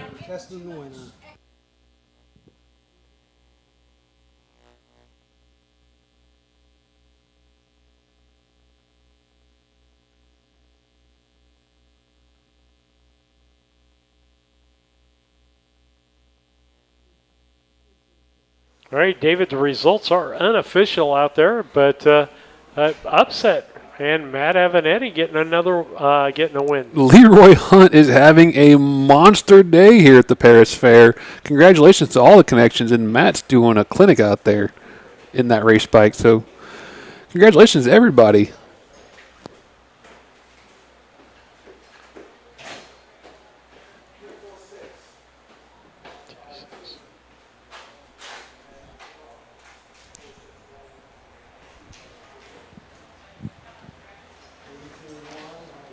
Well, it is a good evening so far for the Leroy Hunt stable of Jackson, Tennessee. He has been the winning trainer in 3 consecutive races on the card. He has partnered up with the Avenatti brothers here tonight. He got 2 of those wins with Matt Avenatti, and he got 1 of those wins with Wyatt Avenatti. So that has been a strong combination. You put Leroy Hunt together with the Avenatti brothers, and it is producing a lot of wins tonight. How about a hand for number 4, Calico Sunset?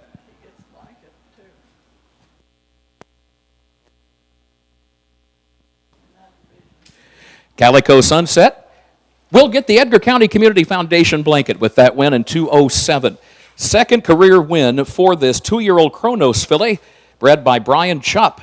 Winning filly is out of Calico Moon by Totally Western. So there's the blanket trackside. Once again, our Queen Chloe Martin is joined by Brenda Watson trackside, along with our Little Miss Pryor Trogdon, as everyone moves in to congratulate our winning connections here in the second division of the Edgar County Community Foundation race. For good forever, for Edgar County, a place to call home. Congratulations to our winning connections.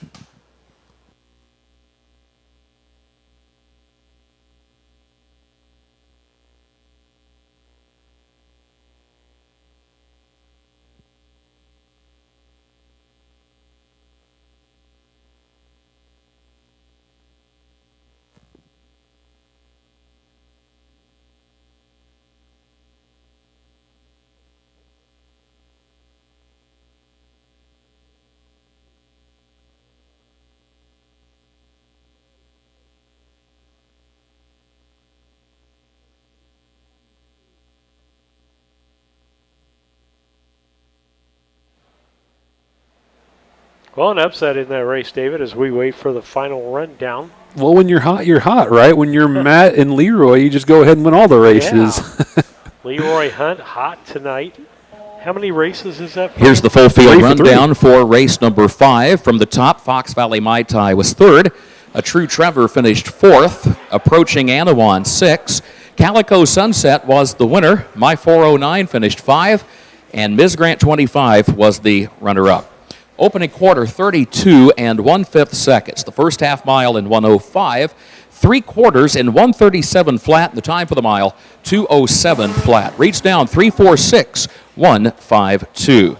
The 6th race is on the way. It is the Illinois Standardbred Association 2-year-old filly trot.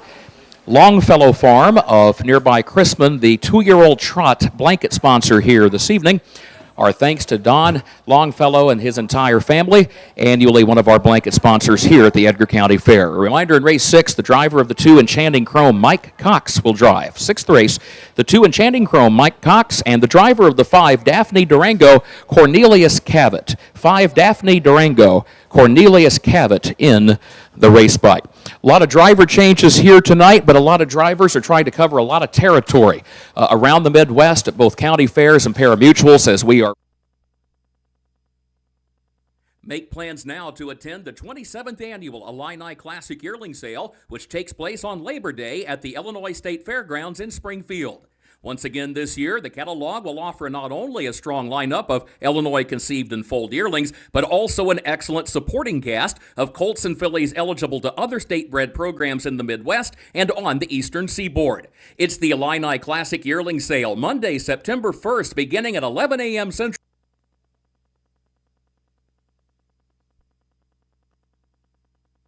All right, David, we want to thank our donors out there. We've had several donors this year that keep this free. You're absolutely correct, and they keep coming out of the woodwork. I got a check given to me today, and we're so appreciative of our donors who let us know they appreciate what we're doing, and they help keep it free so all of you out there, all of you viewers, can enjoy it without having to pay for it. Yeah, as we look at things, just expense-wise, just for this trip, you know, you've got an overnight trip for us, a hotel room, you've got food involved in that, and it's not, folks, that we spend a lot of money because we try to look for some really good deals out there as far as what's going on. Yeah, we try to be frugal when we can, and we stay as cheaply as we possibly can in the area, you know. But like you said, we enjoy doing it. But there's our expenses that do come along with traveling across the whole state, you know. And a lot of times, Lisa and I were talking about this the other day, that we don't get to travel a lot. The first year we traveled a lot together because we were hauling the same equipment, all of that. Yep. But David's trying to take as little time off work because he's the only full-time worker. My job got group. busy all of a sudden. The first 2 years I was kind of slow, and I could work around it, but now my job got me really busy. But and so we don't get to drive. But then the flip side of that allows Lisa and I to take little side trips as we come down and do some things. And as we stopped at what we call the junk store on the way down to Hidden Treasures in Springfield, we try to find cheap HDMI cords and those things pay for themselves. Stuff that we need to do broadcast. And so with that, let's talk about race 6 real quick. I'm going to give a quick shout out to, we have some special viewers in North Carolina. And I believe I'm going to get this wrong or right. We'll figure it out. But I believe it's Mary Lou or Mary Liz's brother. They're from right here in Paris. They grew up watching the races at the fair. Moved away and haven't been able to follow along the last couple of years, but they started watching Harness Tube last year, and they really appreciate being able to look back at the home fair and watch the horse races that they love. And so we want to thank them for following along, and if I have the connection wrong, drop it in the chat and we'll get it corrected. Well, they must not be expecting rain, David. I guess because not. I just saw the water truck go by. I saw it too. And so not expecting some rain. But let's handicap this. Everybody pretty much the same in this, and picking the 3 Shade and Maple Caddy. I mean, that horse has been consistently good all year long as far as the races. It's got White Avenatti in the bike tonight. And then all of us went with the 5, Daphne's Durango. Cornelius Stewart going to drive that horse. Jill Brown trained horse. Again, that horse has done well as you look at it in this field. Where we differ, Lisa and I all picked the 2 horse, Enchanting Chrome. Mike Cox going to drive that horse. And again, you look at horses with consistency. This time of year, I mean, myself, there's a lot of ways you could pick the horses. We said the other day, sometimes picking it by name is just as good as anything. But there's a lot to be said in harness racing and thoroughbred racing in the name of a horse. A lot of times it shows the lineage of that horse. Absolutely. The names are often named after their parents or the stable or the breeding farm or whatever have you. You know, and sometimes if you find a connection that you like, and sometimes you just look for those names. I think I hear Kurt will toss it back upstairs.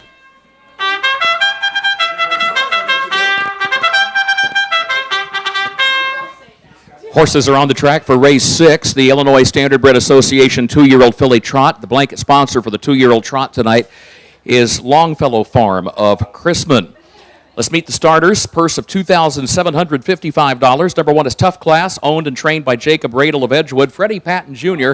is in the bike. 2, Enchanting Chrome, owned by Ron Phillips of Athens. Jamaica Patton of Rochester, trained by Jamaica Patton. The driver is Mike Cox. 3 is Shady Maple Caddy, owned by David Avenatti of Chrisman, Emma Schrock of Sydney, Kevin Neatfeld of Piatone, trained by David Avenatti. Wyatt Avenatti is the driver. 4, GJ's Moxie Star, owned by Glenn Jess of Arthur, trained and driven by Darla Martin Lohman. 5 is Daphne Durango, owned by Dr. Stephen Rennard of Hamilton, trained by Jill Brown. Contrary to the program, the driver Cornelius Cavett. And 6, Lose Venom, owned by the Flacco Family Farms of Alexis, Dr. Richard and Arlene Flacco and Rick and Tabby Flacco, trained by Roshan Trigg, and the driver is Jaquavian Carter. Once again, 5 horses, the first 5 in post position order. They line up in the front tier on the gate. Number 6, Lose Venom, will trail from the second tier. Edgar County Fair, we're just getting started. A lot more coming up this week. A reminder, you've got the Ag Olympics tomorrow at 7 p.m., the Junkyard Autocross on Wednesday at 6:30, the T&A Bucking Bulls Rodeo, 7 o'clock Thursday night, Truck and Tractor Pull 6:30 on Friday, and the Demolition Derby 6 p.m. on Saturday. Great to have you with us on a Monday evening for harness racing here in Edgar County.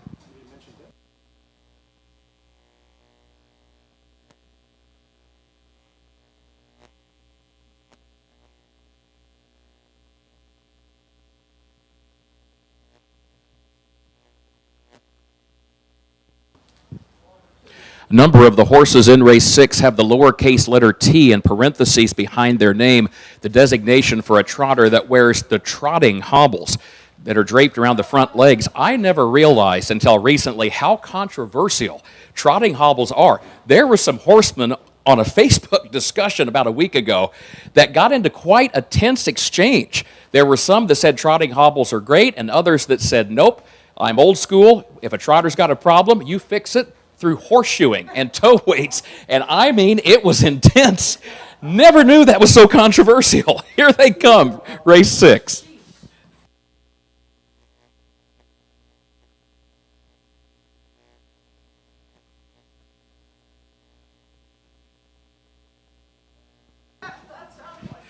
Problems for Enchanting Chrome, who's off stride at the start. Enchanting Chrome and Shady Maple Caddy is on a break. Shady Maple Caddy, who had won 5 of 8 starts coming into this race, broke stride heading down into the first turn, but quickly recovers and is still very much in contention here. Problems for Lose Venom down toward the inside, who goes off stride as they move off the back straightaway. Through it all, Daphne Durango has the lead among these 2-year-old trotting fillies. Daphne Durango, Cornelius Cavett, he's just sitting chilly in the race bike, and they have opened up on a 5-length lead, but Shady Maple Caddy is starting to close the gap. Despite that early mistake, she is already back up to second. 34 flat for the opening quarter, 34 flat. And then GJ's Moxie Star is third. Lose Venom about another dozen lengths back or so in the 4th position, and then a gap of 20 more lengths back of that one to Tough Class and 25 more back to Enchanting Chrome. After 3/8 of a mile, Daphne Durango is your leader. Daphne Durango on top by 2.5 lengths. Shady Maple Caddy right back into contention. Wyatt Avenatti has let her catch up to the leader and now just gives her a chance to catch her breath in that second spot. Wyatt checks over his right shoulder, keeps an eye on GJ's Moxie Star, who is a close third. Then there's a gap of 6 more off a half in 107 and 1. The half in 107 and 1, a 6-length gap from third back to the 4th position where we find Lose Venom, and then Tough Class and Enchanting Chrome is at the back. A field of 2-year-old trotting fillies in the Longfellow Farm race is on the back stretch. Here comes the challenge. Would you believe Shady Maple Caddy? Here she is, folks, right alongside of Daphne Durango. And this filly, Shady Maple Caddy, is pretty determined, and she's got the lead as they head on to the final turn. Daphne Durango is second. 140 and 2/5 for the 3/4, 140 and 2. And Shady Maple Caddy has opened up by 3 lengths because Daphne Durango put in an awkward step, and by the time she got settled down, she had lost the lead. She lost 3 or 4 more lengths, and now she's just trying to hang on to second. Wyatt Avenatti sees GJ's Moxie Star coming late. Here comes GJ's Moxie Star with a rush on the outside. GJ's Moxie Star rallies down the center of the track and wins it. GJ's Moxie Star, victorious, just does get up in the final couple of strides by 3/4 of a length. Shady Maple Caddy was home second. It was Daphne Durango in third. Lose Venom across the line in the 4th position. Tough Class will be 5th. Heads up trackside, folks. You still got a couple of trotters finishing up. 2:13 and 3. The time for the mile, 2:13 and 3. The last trotter is just now coming down the stretch. So again, a heads up. You got a trotter coming down to the finish. And that is number 2, Enchanting Chrome, to finish up the mile. We'll meet the winner in just a moment.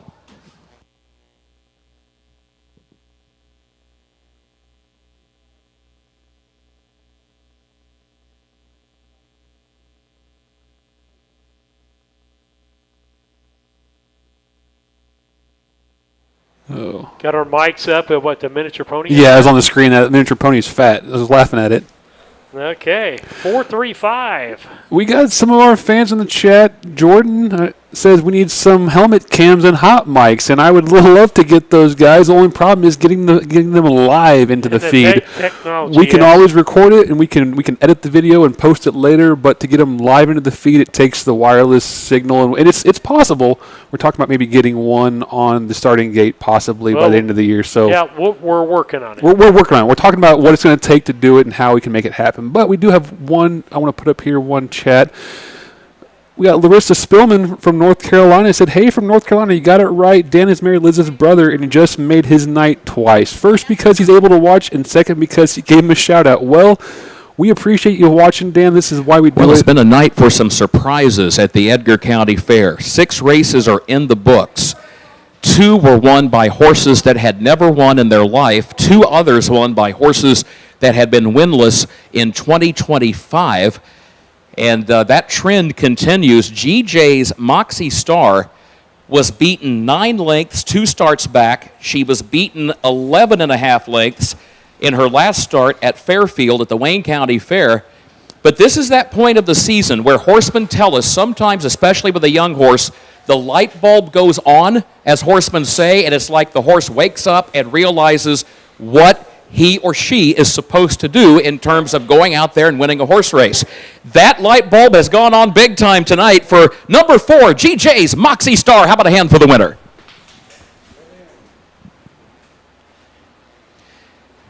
Again, the Longfellow Farm of Chrisman is the blanket sponsor for the 2-year-old trot this evening, so their blanket will go to the winner posting the faster winning time between races 6, the filly division, and then race 8 coming up a little later, the colt and gelding division of the trot. Darla Martin Lohman, a native of Greenfield, Indiana, now makes her home in Effingham, Illinois. And Glenn Jess, the owner and breeder of Arthur. This 2-year-old filly is by Can't Afford It, out of Royal Moxie by RC Royalty. And again, the time for the mile, 2:13 and 3/5. An affectionate pat on the rump there, trackside for our winning 2-year-old trotting filly, GJ's Moxie Star, who made that impressive rally down the stretch. Don and John Longfellow flashing smiles and offering their congratulations as well. GJ's Moxie Star, your winner. Full field rundown coming up. And here it is official for race number 6. Tough Class finished 5. Enchanting Chrome was 6. Shady Maple Caddy, the runner-up. GJ's Moxie Star, the winner. Daphne Durango was 3rd, and Lose Venom was 4th. The opening quarter in 34 seconds. The first half mile, 107 and a 1/5. 3 quarters in 140 and 2/5. And the time for the mile, 2:13 and 3/5 of a second. It reads down 5:62, 1:34. Again, 34 at the quarter, 107 and 1 at the half, 140 and 2/5. Time for the mile, 2:13 and 3. One other note regarding horsemanship on display in that 6th race tonight. You noticed when the field was coming down the stretch, Wyatt Avenatti realized GJ's Moxie Star was coming under a full head of steam. And you noticed that Wyatt, he didn't really urge his filly. He knew she had already turned in a big effort. He realized after breaking stride, catching up, and taking the lead, she had worked hard enough.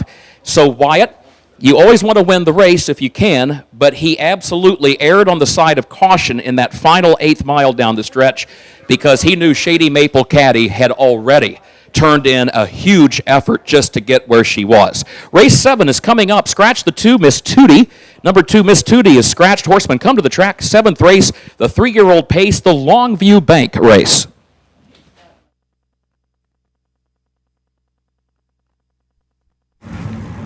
wait, before you go and get your snacks and drinks, make sure to subscribe and like to Harness Tube.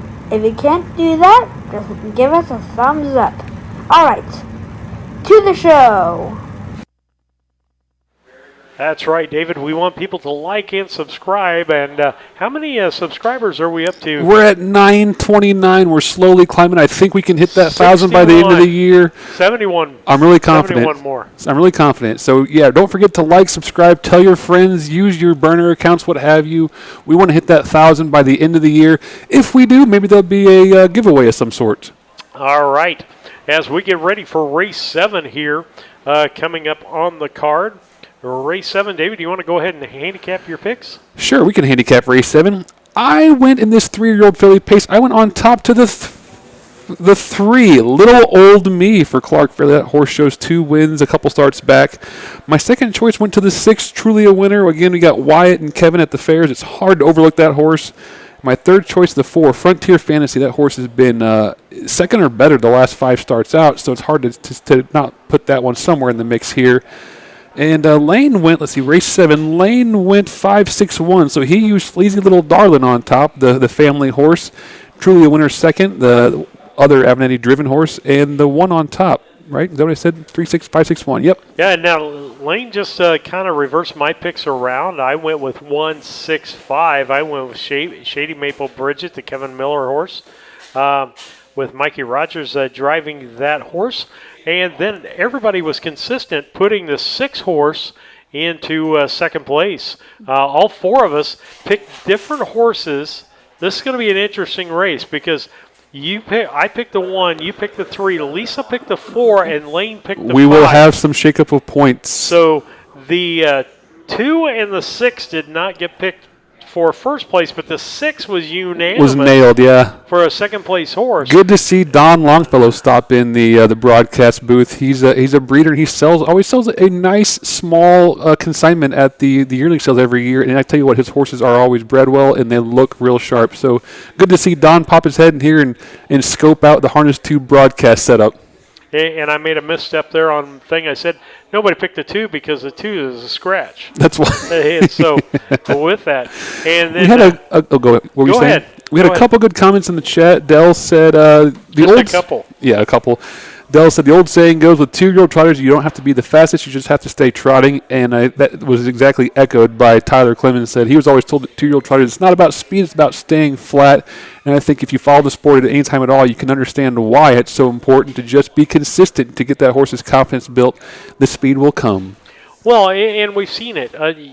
Missteps. Missteps means the losing stride, just misstepping. In these young horses, it's so much about confidence. And, they're learning their gait, they're learning to race. And I'm really big on just keeping that horse flat the whole mile. Even if you don't get the most out of them, they fall into their gait better. They relax more. They kind of understand where their legs go at different speeds and different kind of jamminess. So I really think that keeping the horse flat goes a long way. And something like, Darla last race, you get the win. Well, I'll use this example, David. I sing with the Gospel Quartet, a new one, and it's a different group of people, and the baritone part that I'm used to singing is not the part that they're. So I'm learning a part that my ear does not hear, such as a horse with a gait that it's not used to. And so I'm going in and listening to what I put down in the recording studio so that part, that muscle memory, is right here. It has to be automatic, right? Right, and so they're doing the same thing with these horses. It's all muscle memory for these horses. I've always thought you don't really get a horse's true, showing of what they can do. Kurt just talked about it kind of clicks with them. I always thought the first 4 races, the first one, you're just getting a clean start. The second one, you want to finish strong. Post parades? The third start, maybe you try to leave out a little bit, and by the 4th start, you know what you have, you know where you fit in the class, and you can maybe be a little more aggressive. So I'm a little more conservative in my approach, but that's just kind of how I was brought up. Nice shot of Lisa. She does a good job of getting the barn. That beautiful brand new barn back there. She does a great job, and they put up that new barn for the horsemen, and Lisa's showing it off, all the horsemen there in the gate. I love this picturesque view here. The thing about it is, folks, you're not seeing things. If you have seen a miniature pony on the screen and it appears and disappears, it is actually here. I went out to the restroom, and lo and behold, I saw that it was walking up here, and I thought David was just seeing things. Oh, I thought it was one of the horses I bought at the sale a couple years back, little fat thing like that. But I don't know what they had the pony for, but they do a lot. I heard them. They say Kurt was going over the week's events, and they have what they call a junkyard autocross. So you get vehicles out of the junkyard, and they set up a little motocross track here in front of the grandstand, and you race around on that. I think that'd be hilarious to watch. Okay. Hey, well, I've got a new idea for harness racing. What's that? I think this would go over big time. You know, we're trying to get young people into the sport, so let's do this like NASCAR does, that we have divisions in racing, and so we have a pony division. And so anybody from age we could do a pony race, 10 to 14. They used to do them down this area. Horses are on the track for race 7, the Illinois Standardbred Association. Races for the ponies. Absolutely. We'll toss it back to Kurt for today's 7th race post-parade. $51 as we continue to work our way now through the middle portion of tonight's card. Longview Bank and Trust. Visit them at longviewbt.com. They are the blanket sponsor for the 3-year-old pace here this evening. Let's meet the starters as they head for the gate over on the backstretch. Number 1 is Shady Maple Bridget, owned by Kevin Miller of Arthur. He's the trainer. Marcus Detweiler will be the driver. 2, Miss Tootie is Scratch. 3, Little Old Me, owned, trained, and driven by Clark Fairley of Lerna. 4 is Frontier Fantasy, owned by Linda Allhands of Monticello, trained by Jamaica Patton, the driver Mike Cox. Number 5, Sleazy Little Darlin, owned by Glenn Brown of Elgin, Texas, trained by David Avenetti, and the driver is Wyatt Avenetti. 6, Truly a Winner, owned by Kevin Miller of Arthur, Bart Seals of Altamont, Wayne Moldenauer of Lake Mills, Wisconsin. Kevin Miller trains. Contrary to the program, it is Matt Avenetti who is in the race bike. This is a lineup that maybe to some degree has suffered from a case of seconditis. Yeah, you've got horses that have won, but if you tally up at time of entry, there were 9 wins total represented by the 6 that originally passed the entry box, 17 runner-up finishes. All that means is what we were talking about earlier. It's tough to win a horse race. So let's see what happens here. 7th race is at the post, and the gate is rolling. We talked about the fact that Leroy Hunt became only the 2nd trainer of the last 28 years to win 3 consecutive races on a card at the Edgar County Fair. Some of you no doubt wondering, what is the record during that time for most wins overall? You talked about consecutive. What about total? Because sometimes those wins kind of get spread or peppered across the card. Don't believe any trainer or driver in these last 28 years since we went to single dash racing has ever won more than 3 races total on a given card. Again, the wins have been tough to come by, and it speaks to the competitive nature of racing at the Edgar County Fair. Here they come, race 7.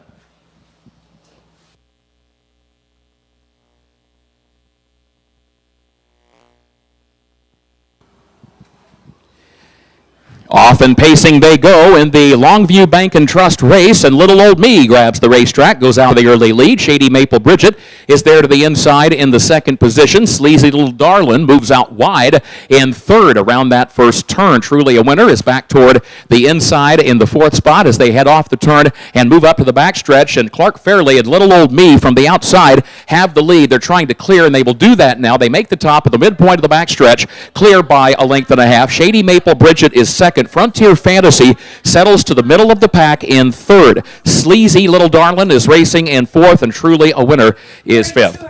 32-1 for the opening quarter, 32 and 1/5 seconds. Up on the north end of the course, and Frontier Fantasy is gearing up and makes a move on the outside, and there goes Frontier Fantasy, who moves up and takes over the race lead after 3/8 of a mile, stays outward and now starts to change lanes from right to left and swings down clear with the lead to guide the field past the stands. Frontier Fantasy leads it by a length. Shady Maple Bridget takes to the outside to challenge Little Old Me for the 2nd spot. It's also side by side for 4th. Sleazy Little Darlin and Truly a Winner. 1:04 was the time for the first half mile, 1:04. Back To the south end of the course they go, and it is Frontier Fantasy with the lead. Frontier Fantasy by 3/4 of a length. Shady Maple Bridget is still there up on the outside, but still second. Little Old Me back to the inside in third. Truly a Winner is fourth up on the outside, 3 lengths off the lead, center of the track, not responding to urging yet, and Sleazy Little Darlin is shuffled back to fifth along the inside. 3 fillies to the inside lane, 2 to the outside.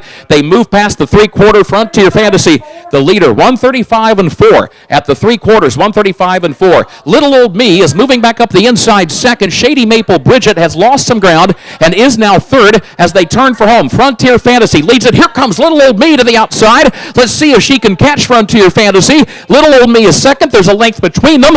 Here they come to the wire. A final surge from Little Old Me, but Frontier Fantasy holds her off by a half length.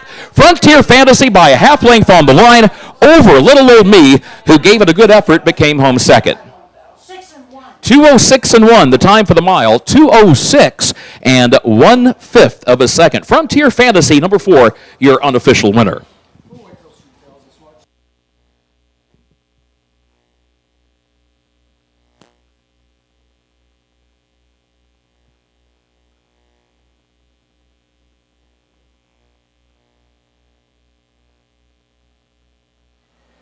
Another good race, David, right up to the end on that one. Yeah, I had my fingers crossed for Clark on that, but couldn't come through. Nice tight finish. I tell you what, you don't have to have big, huge fields to have exciting races out here. These horsemen know how to do it. They make it close. They make it exciting. Well, we said this, I think, at Farmer City. It's kind of like NASCAR. It's not how fast the cars are going. It's how good the race is. And you know what? The more we kind of slow that race down and bring it back to the horses and back into the drivers, the more the more a driver becomes important. You know, if we're just drag racing out here as fast as we can go, you put the lightest guy on the bike and you say, when they say go, you point them. Well, but when we're tight racing, when we're it's a little slower, you get to get a slow quarter in the mile. You got to come and go. I mean, to me, there's more involved. There's more finesse. There's more driving. So I'm a fan. Let's see, 4-3-1 in race, was that race 7? That was race 7. Well, I can't tell by looking at your numbers. I had to get that in there, David. No qualms at all. I get it. 3-6-4, you got 2 points on that. Would love to talk to Mike Cox, our winning driver, because this filly, he sent her to the lead, which is something new for her. At that stage of the race, that stage being around the 3/8 mile mark, a fist bump from Walter Holmes, part of the staff, a member of the staff of the Jamaica Patent Stable. Good drive. Mike Cox said, let's try something new. Let's give this filly the lead at the half, and it paid off with a victory. Here's your winner, Frontier Fantasy. We mentioned Longview Bank and Trust is the blanket sponsor for the ISA 3-year-old filly Pace. There's also a colt and gelding division that will be coming up a little later on in race 9. The time for the mile here, 2:06 and a 5th. Congratulations to owner Linda Allhands.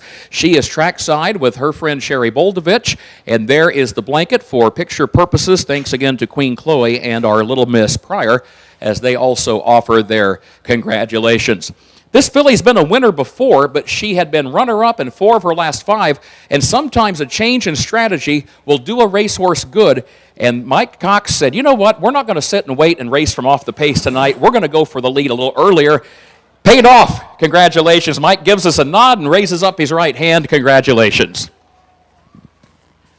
Amazing, the strategy that goes into a race driver's approach, just like the engineering that goes in when the trainer has to figure out what kind of equipment the horse needs, what kind it doesn't need, what's best for the training regimen. It's amazing how much work it takes to make a win happen. Here's the full field rundown. It's official for that 7th race. Shady Maple Bridget was 3rd. Miss Tootie was scratched. Little Old Me was the runner-up. Frontier Fantasy was the winner. Sleazy Little Darlin finished 4, and Truly a Winner finished 5. The quarter, 32 and 1/5 seconds. The half in 1:04. 3/4 in 1:35 and 4, and the time for the mile in 2:06 and a 5th. It reads down 3 scratch 2, 1 4 5. 8th race coming up. Back to the Longfellow Farm blanket is the 2-year-old colt and gelding trot.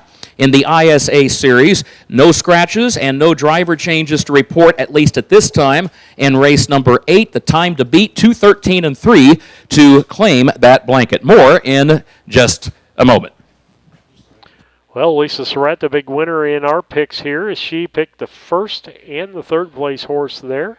The rest of us, David got 2 points, I got 1 point, and Lane got 3. As we stand right now, I am in first with 34 points, slimly ahead of Lane Avanetti, the guest picker for the evening, at 31.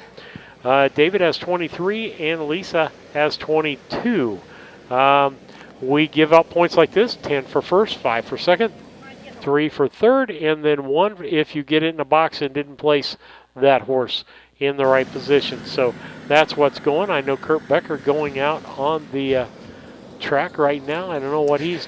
Well, each year at the Edgar County Fair, we always like to recognize all of our veterans in attendance.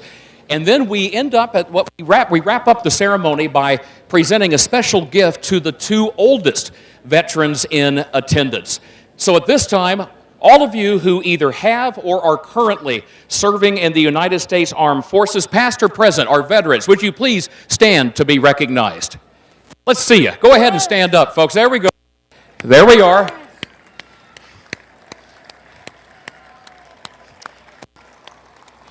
We always have a lot of veterans with us each year, and that is always great to see. Now, Diane tells me we have 2 gifts to give away. $50 from the Paris American Legion, and also $50 from the American Legion Auxiliary. So, they also get a... And there's more. There's also a $50 gift card from the Paris Family Restaurant. So there will be a $50 gift card from the Paris Family Restaurant that will also go to our 2 oldest veterans. So, let's start. Do we have any veterans in the audience this evening 90 or older? Any veterans 90 or older? There we are, down here to the folks are motioning down to the south. All right. We have 1. Anybody else, any other veteran 90 or older? We've got 1. Going once, going twice. Anybody else? Okay, Diane, I think we have located the oldest veteran who is in attendance here this evening. So let's walk on down and hand over the prize. Thank you, Caroline. We appreciate your help. Our former queen, who is also here tonight to take pictures in the winner's circle. And she will deliver the prize here for the oldest veteran in attendance. This is always a very special moment at the Edgar County Fair.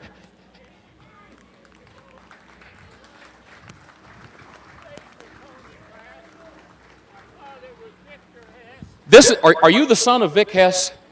Was Vic your dad?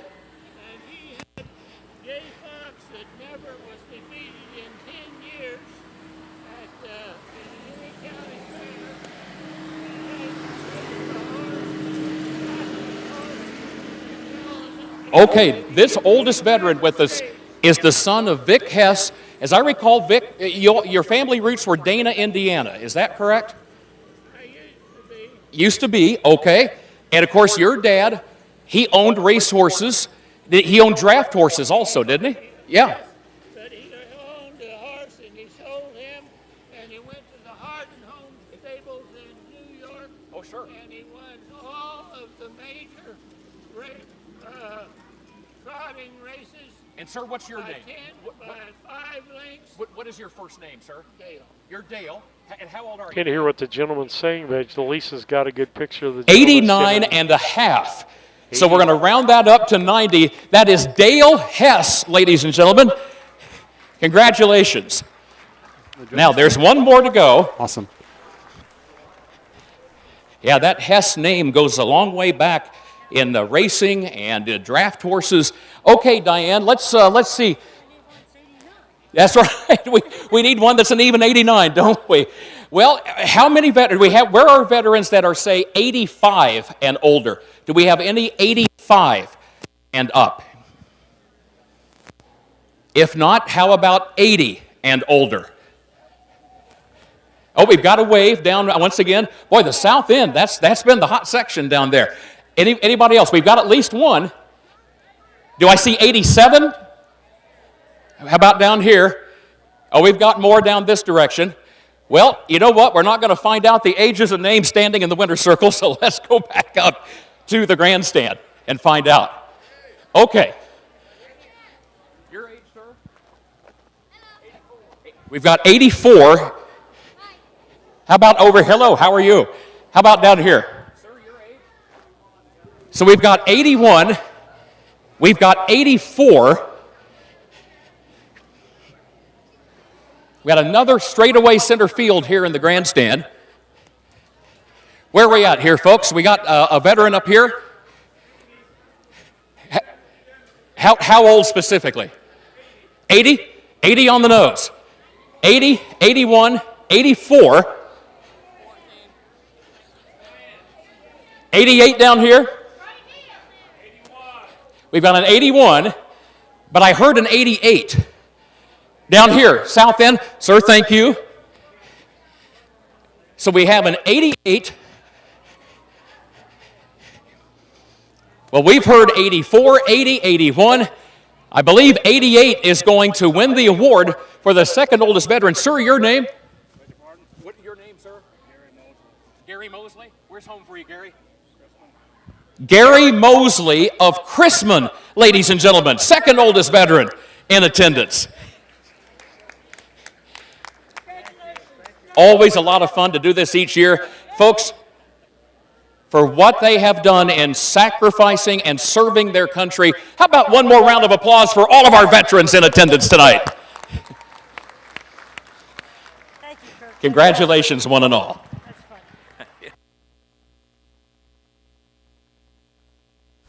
Steve, we were getting the power hooked up earlier for Lisa over there, and I heard one of those veterans, I think it was Mr. Hess that Kurt was talking to. He was reminiscing about back in his dad and him used to have horses, and he remembered one that won 19 races in a row going into the state fair, one of their horses. So really? Yeah, I didn't catch the horse's name, but I'm sure it was before my time, but still, you know, they're reminiscing about those dates years later, and we love to hear those stories, you know, shared generations on and on. David, one thing that I noticed here, and Kurt will notice when he walks back in, is that it looks like people are fanning themselves out there. It's pretty humid outside. We got a couple shout-outs. David Williams wants to send a shout-out to his son, Jamaica, so he must have a rabbit in his pocket. He's having quite a good run as of lately, approaching that 1,000 driving win. And also a shout-out to his grandsons, JJ and Fatman from Byron, Mississippi. Well, thanks for watching, David. We appreciate you following along, and we appreciate all of the family you send up here to race in Illinois, because they've been a blast to watch. And we'll toss it back to Kurt. Sponsor for the 2-year-old trot. This is the Colt and Gelding division. 1 is Winning Ken, Matt Avanetti. 2, Lose Lottery, Jill Brown. 3, Dooleyville Refill, Harold Finn Jr. 4, Battle Shoe Jason, Clay Simpson. 5, Classic Comedian, Freddie Patton Jr.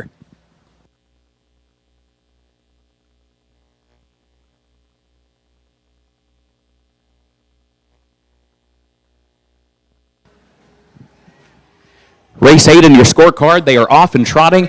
Dooleyville Refill goes out for the lead.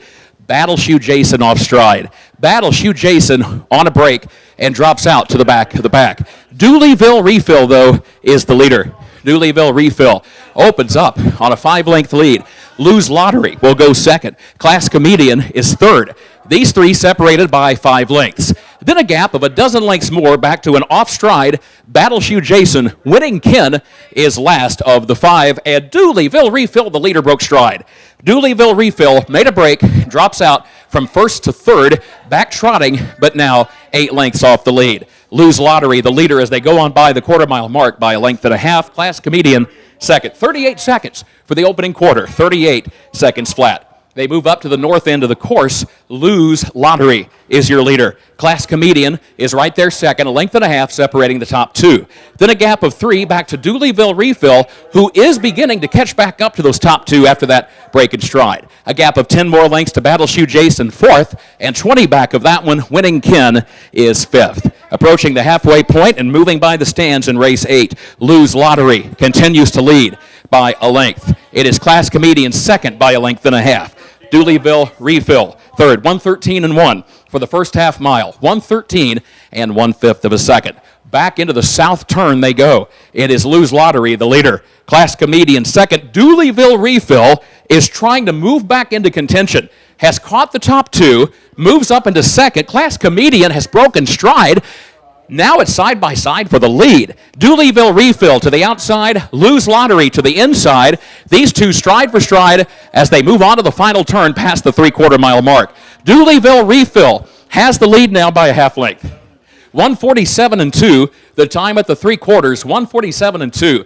Dooleyville Refill on the outside leads it by a half length. Lose Lottery is fighting back on the inside lane. In fact, saved the ground around the turn up on the north end of the course and has the lead by a length and a half off the turn. Dooleyville Refill will try to fight back, but is not closing the gap yet. Lose Lottery, Dooleyville Refill, 1-2 in the final 16th, and that's how they finish. Lose Lottery comes back to win it by a length on the line. Dooleyville Refill, great effort nonetheless to come back after breaking stride early to finish second. 15 lengths to Battle Shoe Jason third. 10 back of that when Class Comedian was across the line in fourth, and Winning Ken was fifth. 2:20 flat was the time for the mile. 2 minutes, 20 seconds flat. Lose Lottery, number 2, your unofficial winner.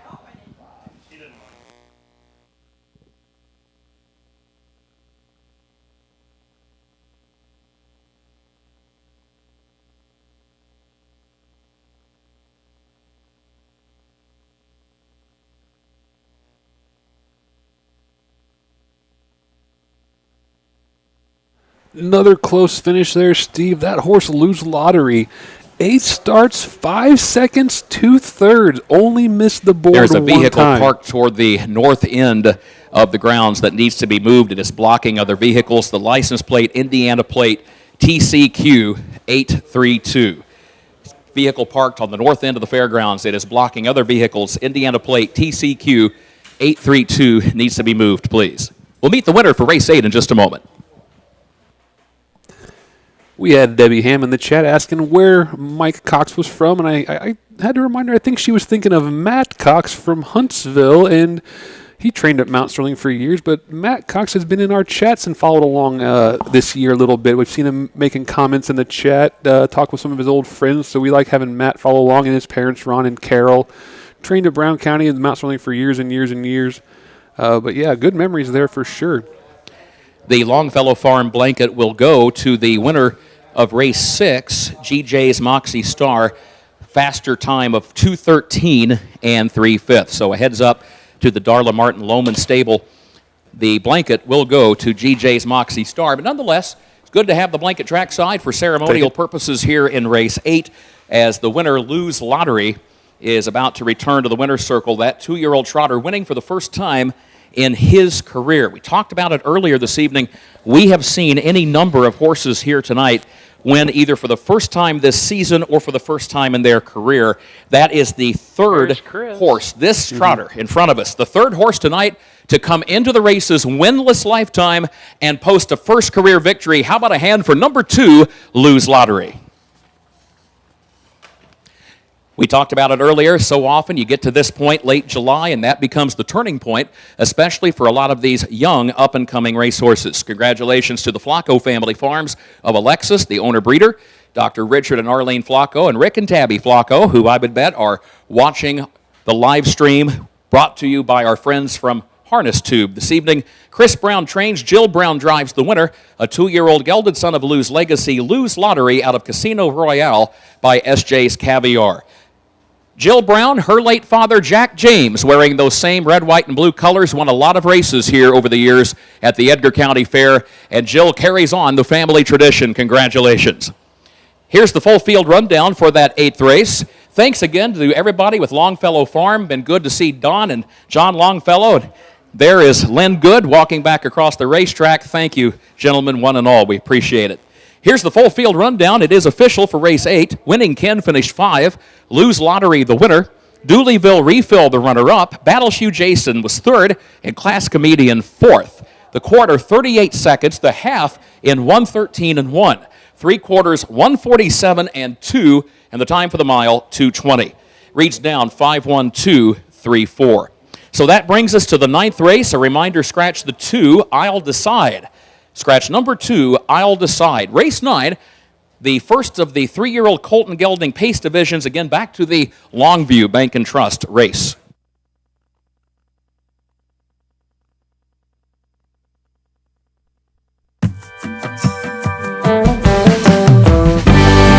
Avenatti Racing, a third-generation, family-run stable with a legacy of excellence. Centrally located between Illinois, Indiana, and Kentucky racing programs, Avenatti Racing specializes in buying yearlings, breaking, training, and racing top-performing standardbreds. Call 217-840-6469 or email avenattiracing@gmail.com today. Avenatti Racing, from yearling to racetrack, we build contenders.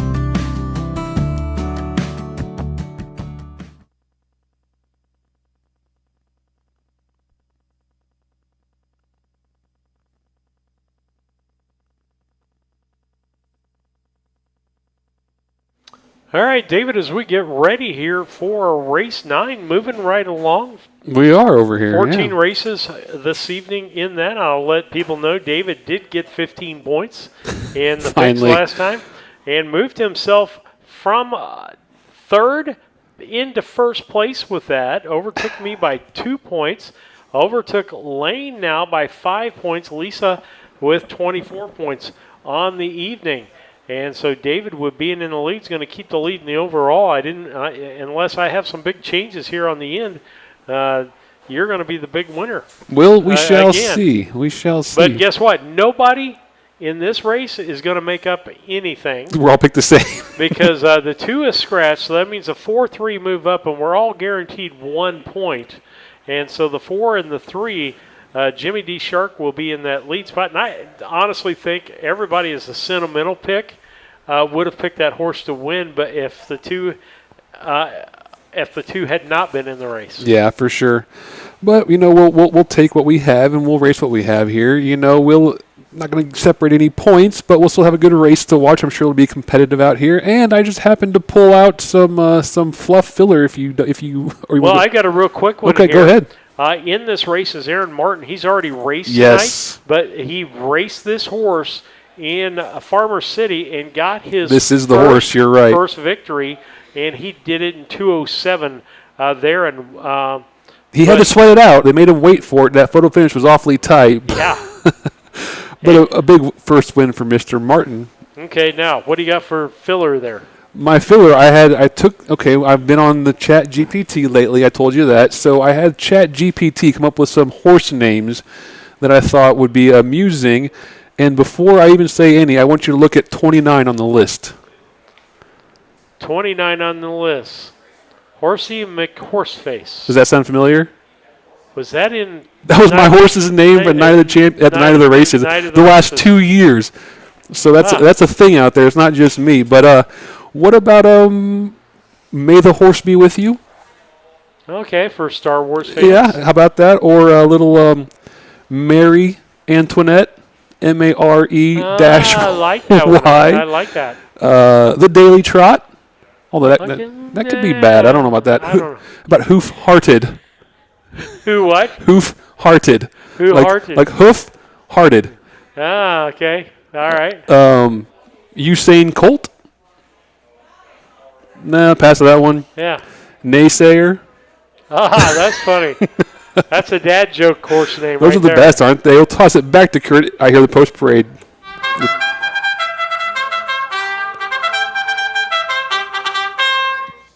Horses around the track. Race 9, the ISA, Illinois Standardbred Association, 3-year-old colt and gelding pace. First of the 2 divisions, Longview Bank and Trust, the blanket sponsor. Earlier, the Philly division went in 2:06 and 1. That is the time for the colts and geldings to beat in order to claim that blanket. Let's meet the starters. Purse, $1,492. Number 1, Fox Valley Jupiter, owned and trained by Elizabeth Finn of Fairfield. The driver, Harold Finn Jr. 2, I'll Decide, is scratched. 3, Major Statement, just gave Aaron Martin his first career win a week ago at the Farmer City DeWitt County Fair. Races races for the ownership of Darla Martin Lohman of Effingham and Janet Asaro of Hazelwood, Missouri, trained by Darla Martin Lohman. Her nephew, Aaron Martin, is in the bike. 4, Jimmy D. Shark, owned by David Williams of Byram, Mississippi, the trainer Jamaica Pat and the driver Mike Cox. And 5 is Major Carl Bombay, owned and trained by Jacob Radel of Edgewood. Kajavian J.J. Carter is in the bike. I'll bring myself up real quick while Kurt's down. I just noticed something on the one horse is owned and trained by Elizabeth Finn. I want to give a shout out to her husband Merle Finn Jr., who's battling cancer. He's a young horseman about my age. Another one of the Finn clan who's out there, been doing it for a while and had some success, but he's had a rough time lately battling that. I saw he's kind of making strides to get back to where he wants to be, but it's a long fight. We want to wish him the best. As the field gathers up over on the backstretch, we mentioned the fact that number 1, Fox Valley Jupiter, races for owner-trainer Elizabeth Finn. We spoke with her earlier today. Her husband, Merle Finn Jr., continues on his road to recovery. An issue with his spine was discovered several months ago, and surgeons took care of the matter as best they could. And the good news is that after addressing the issue with the tumor, that the recovery, it's a long process, but it continues to move in the right direction. Elizabeth told us that her husband, Merle Jr., is beginning to stand to a limited degree with the use of a walker, and I believe he made the journey here tonight. But again, it's a long process, not trying to sugarcoat that part. It is an arduous process, but the road to recovery continues moving slowly but surely in the right direction for Merle Finn Jr. So, Merle, your friends in the racing business, our racing fans, and horsemen all wish you a continued, sustained recovery. And as Kurt was talking about Merle, you could see Jacqueline Finn pushing Merle in his wheelchair back there along the back stretch. We're glad he could make it out to the races, and I hope he gets some luck here with this one horse in the race, and we're glad to see him out. There's no better medicine than horse racing.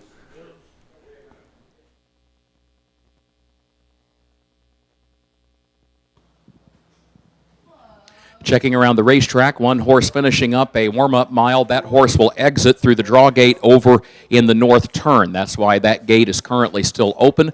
And once that horse has exited the racing surface, we will close that gate, and then we'll be ready to go here with race number 9. So far this evening, Leroy Hunt, the only trainer to score more than one victory tonight. And again, he rattled off 3 in a row earlier in the card.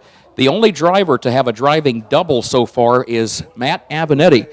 He's got 2 wins, nobody else in the driving colony with more than 1 victory, but we got a ways to go here tonight. This is the 9th of our 14 races, and again, we're glad to have you spend part of your Monday evening with us at the Edgar County Fair. Race 9 is at the post. The gate's rolling.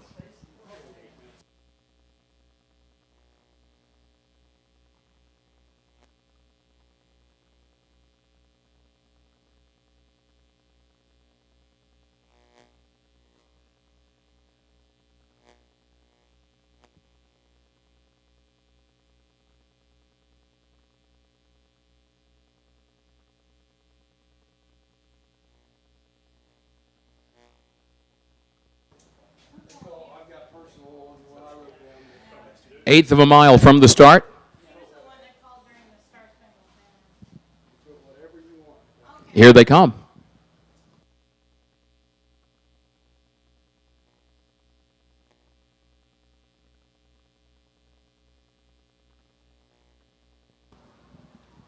They are off and pacing. There goes Major Statement out for the early lead. Jimmy D. Shark is away in the second position as Fox Valley Jupiter comes out racing in third. As Major Carl Bombay is last of the 4 here early. The side-by-side battle for the lead continues. Major Statement to the inside and Jimmy D. Shark to the outside. They're separated by a half length as they curve into the backstretch. And Jimmy D. Shark now makes a more determined bid for the lead. Moves up on the outside, leads it by 3/4 of a length. It is Major Statement racing along in the second position. A gap of 2.5 lengths back to Fox Valley Jupiter in third, and then a margin of another 3.5 lengths back to its Major Carl Bombay, who is fourth and last as they work their way to the north end. 31 and 3 for the opening quarter, 31 and 3/5 seconds. So Jimmy D. Shark, once he made the top now, is in control by a length and a half, but hasn't been able to put away Major Statement, who's right there behind the leader. Likewise, Fox Valley Jupiter a close third, and It's Major Carl Bombay, may be last of the four, but is only about 3 to 4 lengths from the lead as they are halfway home in this division of the Longview Bank and Trust race. 3-year-old pacers. Still, Jimmy D. Shark is the leader. He takes the field back to the south end of the track. 105 flat for the first half mile. 105 flat. Jimmy D. Shark leads it. The lead is a length and a half. Major Statement is there in second. A gap of 3 lengths back to Fox Valley Jupiter in third position as they head for the 3/4. It's Major Carl Bombay last of the 4. No one steps out of line. Waiting to see if Major Statement might make a bid for the lead, but he's got to get closer because Jimmy D. Shark has actually opened back up by 2 lengths now. The lead had been a length, then a length and a half. Now it's 2 lengths as they go by the 3/4 with Major Statement in second position. 1:37.1 the time at the 3/4, 1:37.1. An eighth of a mile to go. Jimmy D. Shark leads it for Mike Cox, looking for his second win on the night. The lead is 2.5 lengths. Major Statement second by 2.5. Fox Valley Jupiter third. Coming for the finish, Jimmy D. Shark is the leader. Mike Cox looking back over his right shoulder, keeps an eye on Major Statement. He's got plenty in terms of his margin to win. It is Jimmy D. Shark who wins it by just over 3 lengths on the line. It was Major Statement who was second, a gap of 6 more lengths back to Fox Valley Jupiter third, and it's Major Carl Bombay fourth. 2:07 and 4 was the time for the mile, 2:07 and 4/5 of a second. We'll meet the winner in just a moment. Folks, don't forget, a lot more racing to come, and at the end of the program, those 10 drawings for $100 each, and you must be present to win. A lot more yet to come.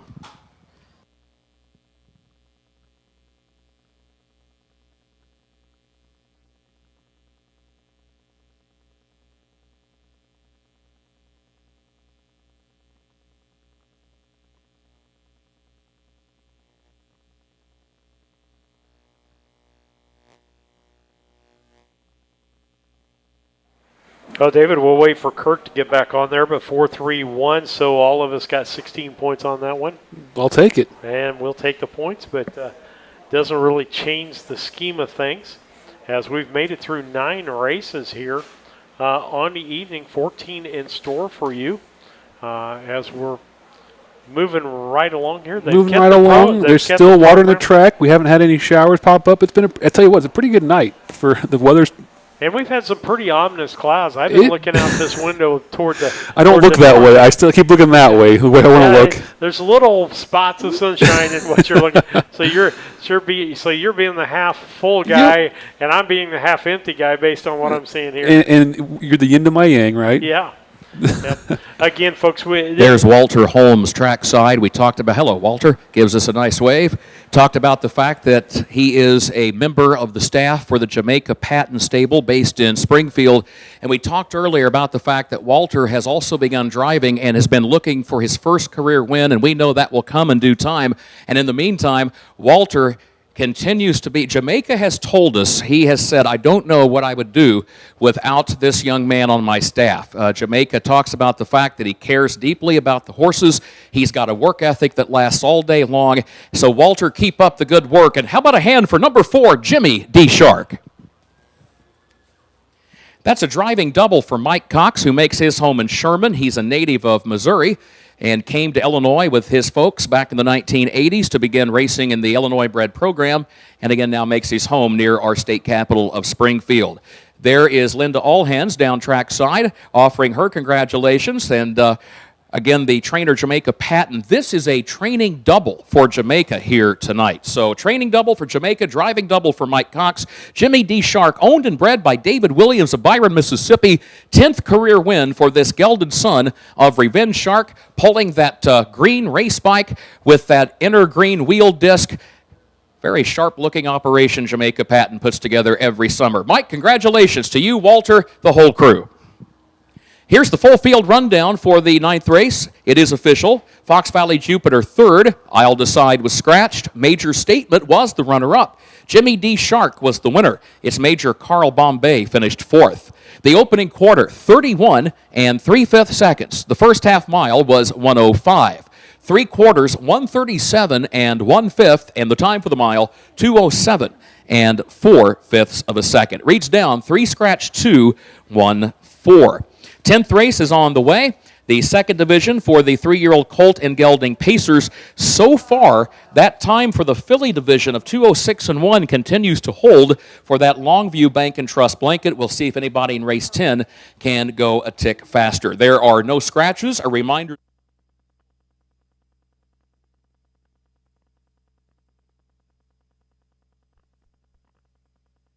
Looking to move your mobile home? Need a roll-off dumpster at a competitive rate? Or maybe it's time to demo that old mobile home? Pine Ridge Mobile Home Transport has you covered. We serve Central Illinois with reliable mobile home transport, offer affordable roll-off dumpsters for the Springfield area, and provide expert demolition services across Illinois and Missouri. For fast, friendly service, call Wayne Decker at 217-313-9744. That's 217-313-9744. Or find Pine Ridge Mobile Home Transport on Facebook, your one-stop solution for mobile home services.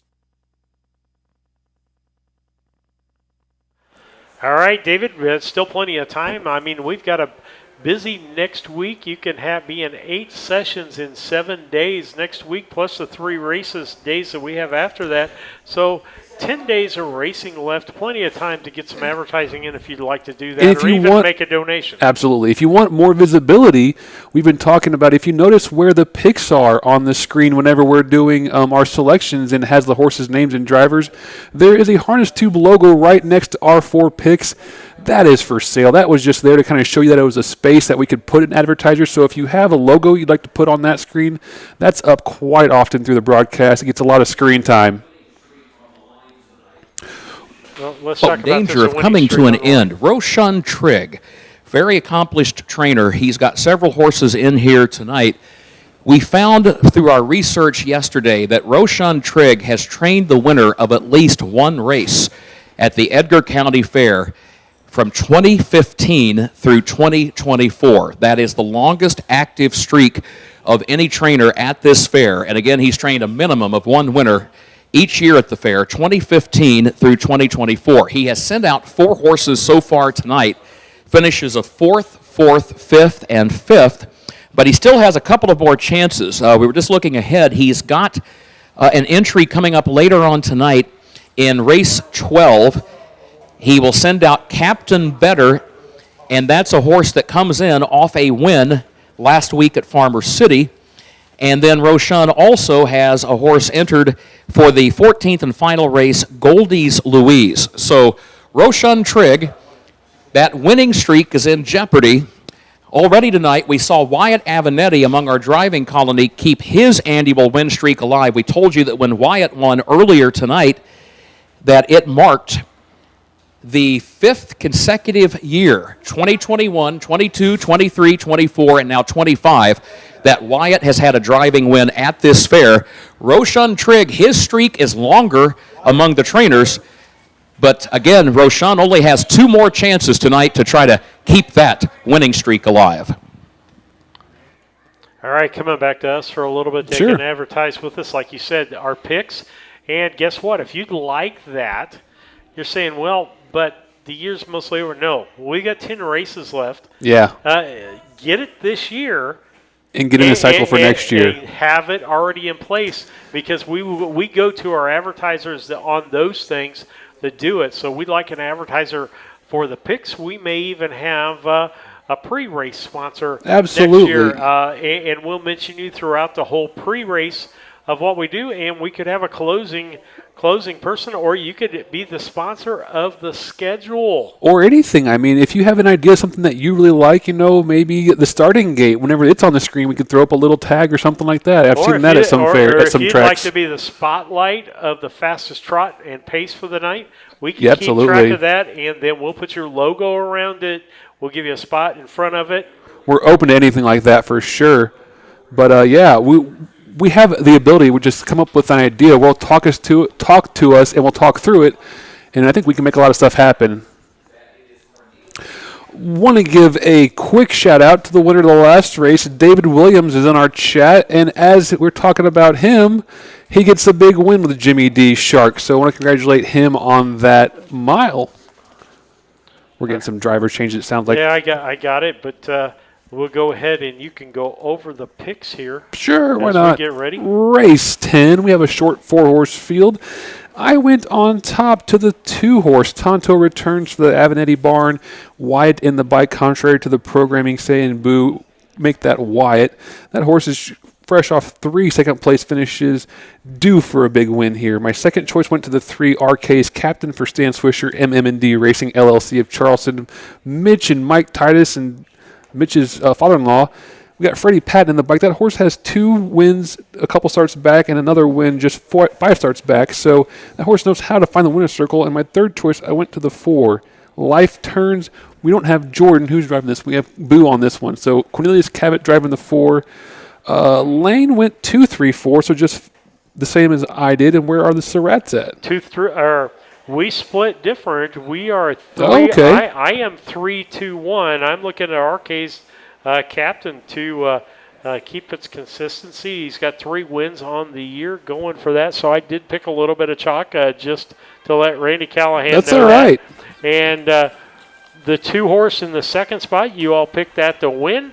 And then Lisa and I both picked the 1-horse for third place. The Illinois Standardbred Association 3-year-old Colt and Gelding Pace. And again, our thanks to Longview Bank and Trust, the blanket sponsor for these various divisions for 3-year-old Pacers. 2:06.1, the time to beat to take that blanket. Let's meet the starters. Number 1 is Valley Sage, owned by Janet Asaro of Hazelwood, Missouri, trained by Darla Martin Lohman. It is Aaron Martin in the bike. 2 Tonto Returns, owned by David Avenatti of Crispin, Kevin Neatfeld of Piatone. David Avenatti trains. Wyatt Avenatti is in the race bike, a horse that comes into this race with 3 consecutive runner-up finishes.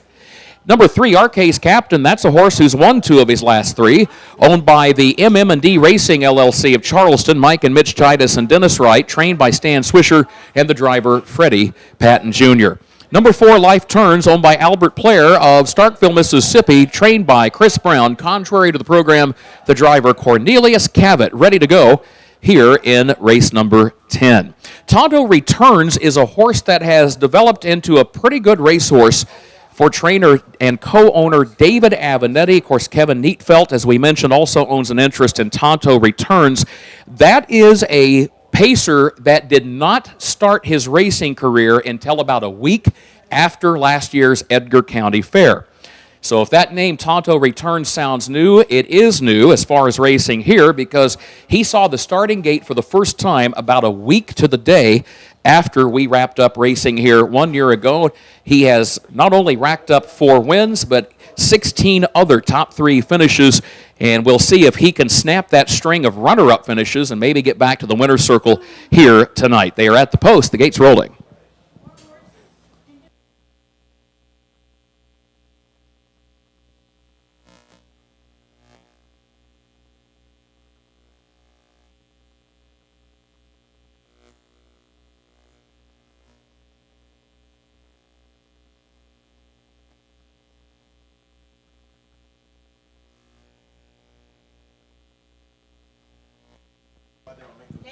Here they come.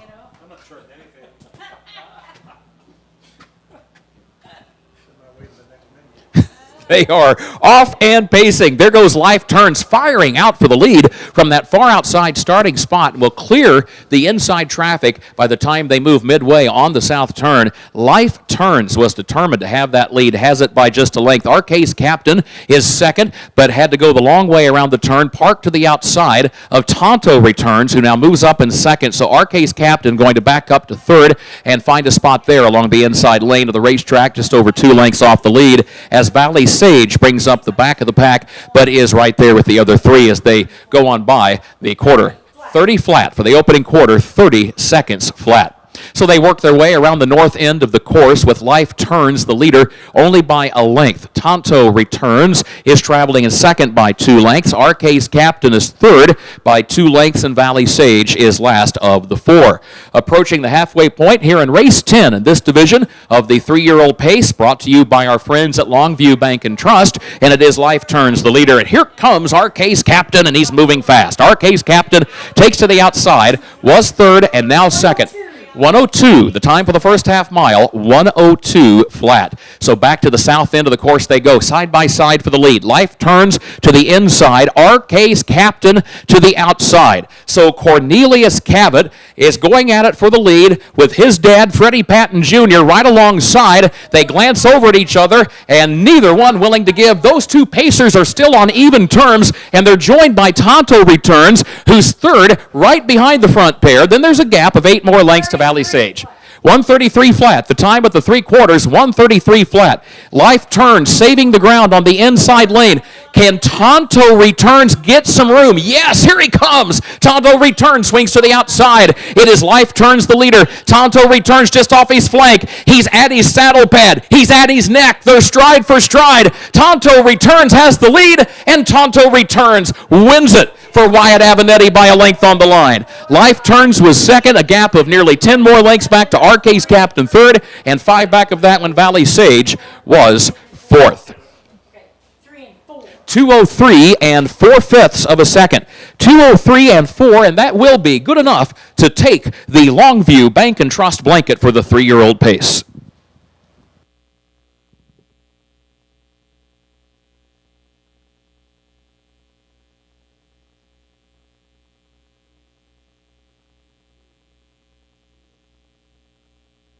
Good race for Wyatt Avenatti on Tonto Returns. That was one of the driver changes there, driving for his dad, David Avenatti, the trainer on that.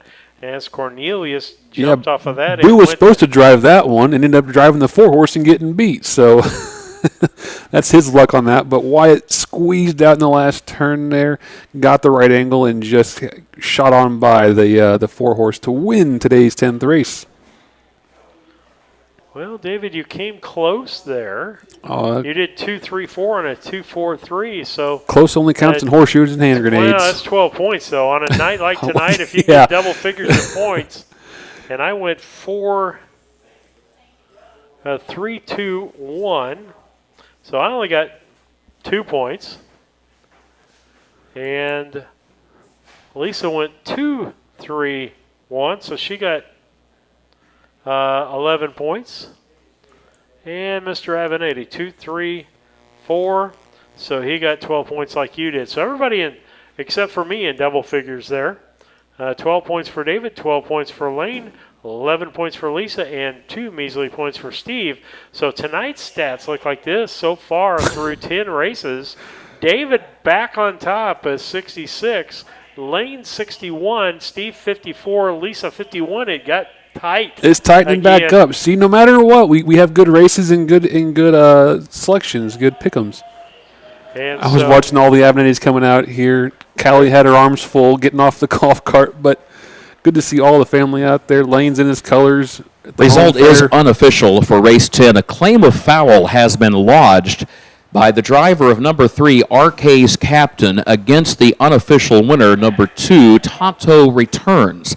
So there is a claim of foul alleging interference. We will speak to the judge shortly. Right now, the presiding judge, Randy Callahan, has just descended the stairway of the infield judge's stand because he will be coming trackside to talk to driver Wyatt Avenatti, and he will also, of course, be interviewing driver Freddie Patton Jr., who has lodged the claim of foul. So everything is unofficial right now for this 10th race, and we will update you as soon as more information becomes available. We talked about the fact that Longview Bank and Trust is the blanket sponsor. We appreciate their sponsorship, again, of the races this year. Visit them at longviewbt.com. Several locations, including Paris, Chrisman, Georgetown, Marshall, Danville, and so on. Well, in front of us right now, we can tell you this much. This is the unofficial winner, pending the outcome of the claim of foul. So the unofficial winner in the winner's circle, number 2, Tonto Returns with Wyatt Avenatti.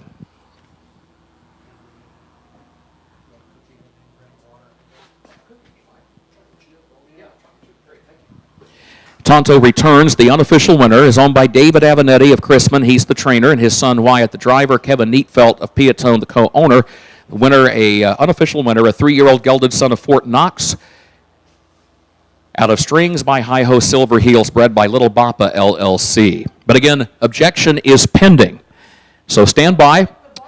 As soon as the result is made known by our judge. Everybody just take a deep breath, and we will try to see what the judge decides as he takes testimony from the drivers. In fact, right now, Randy Callahan talking trackside to Wyatt Avenetti. More in just a moment.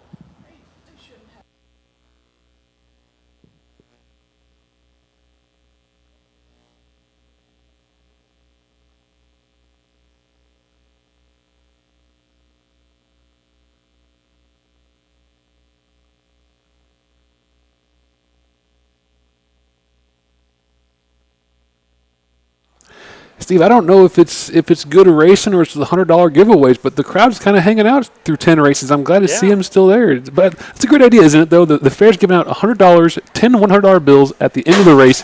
You have to be in the grandstand to receive, but, I mean, that's just a great idea. I think people are excited to get their name in that hat for $100. Yeah, I mean, that's a great thing. And you got to think outside the box anymore, and fairs are no different than baseball parks or the others. As David's going to work a second with the judge on this, and so we'll see what happens based on what they see. But I'm going to bet that this happened maybe in an area that we're not going to be able to see very well. But with that, you can go back at home and watch the whole race yourself. Our rewind does not go all the way back that far. I have to hit it. It goes back 30 seconds from where we, or I should say about a full minute from where we were.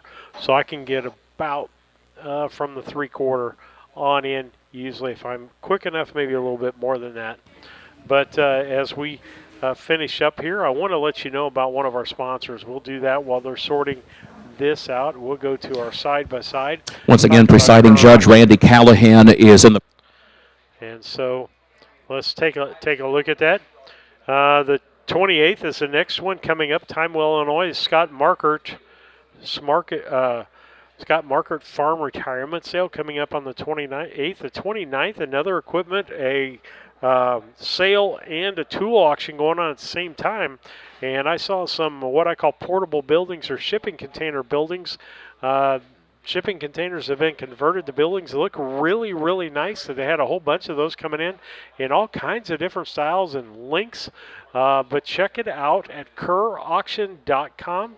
Give them a call if you got a question on something, 217-242-9600. I did that today. I wanted to ask about the shipping containers and ask about that. They've got other auctions on August the 14th, August the 19th, the Kuhn Equipment Inventory Reduction, August 28th, the Wisconsin Summer Sale in Thorpe, Wisconsin, September 8th, Mount Pleasant, Pennsylvania, and November 18th, Torrington, Wyoming.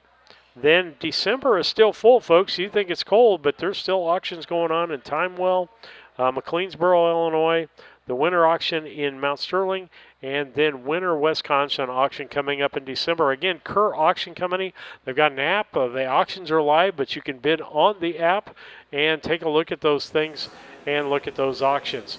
And so I wanted to let you know about that. Involved in the claim of foul, there will be no change in the result. The result will stand as is. Sounds good. There was...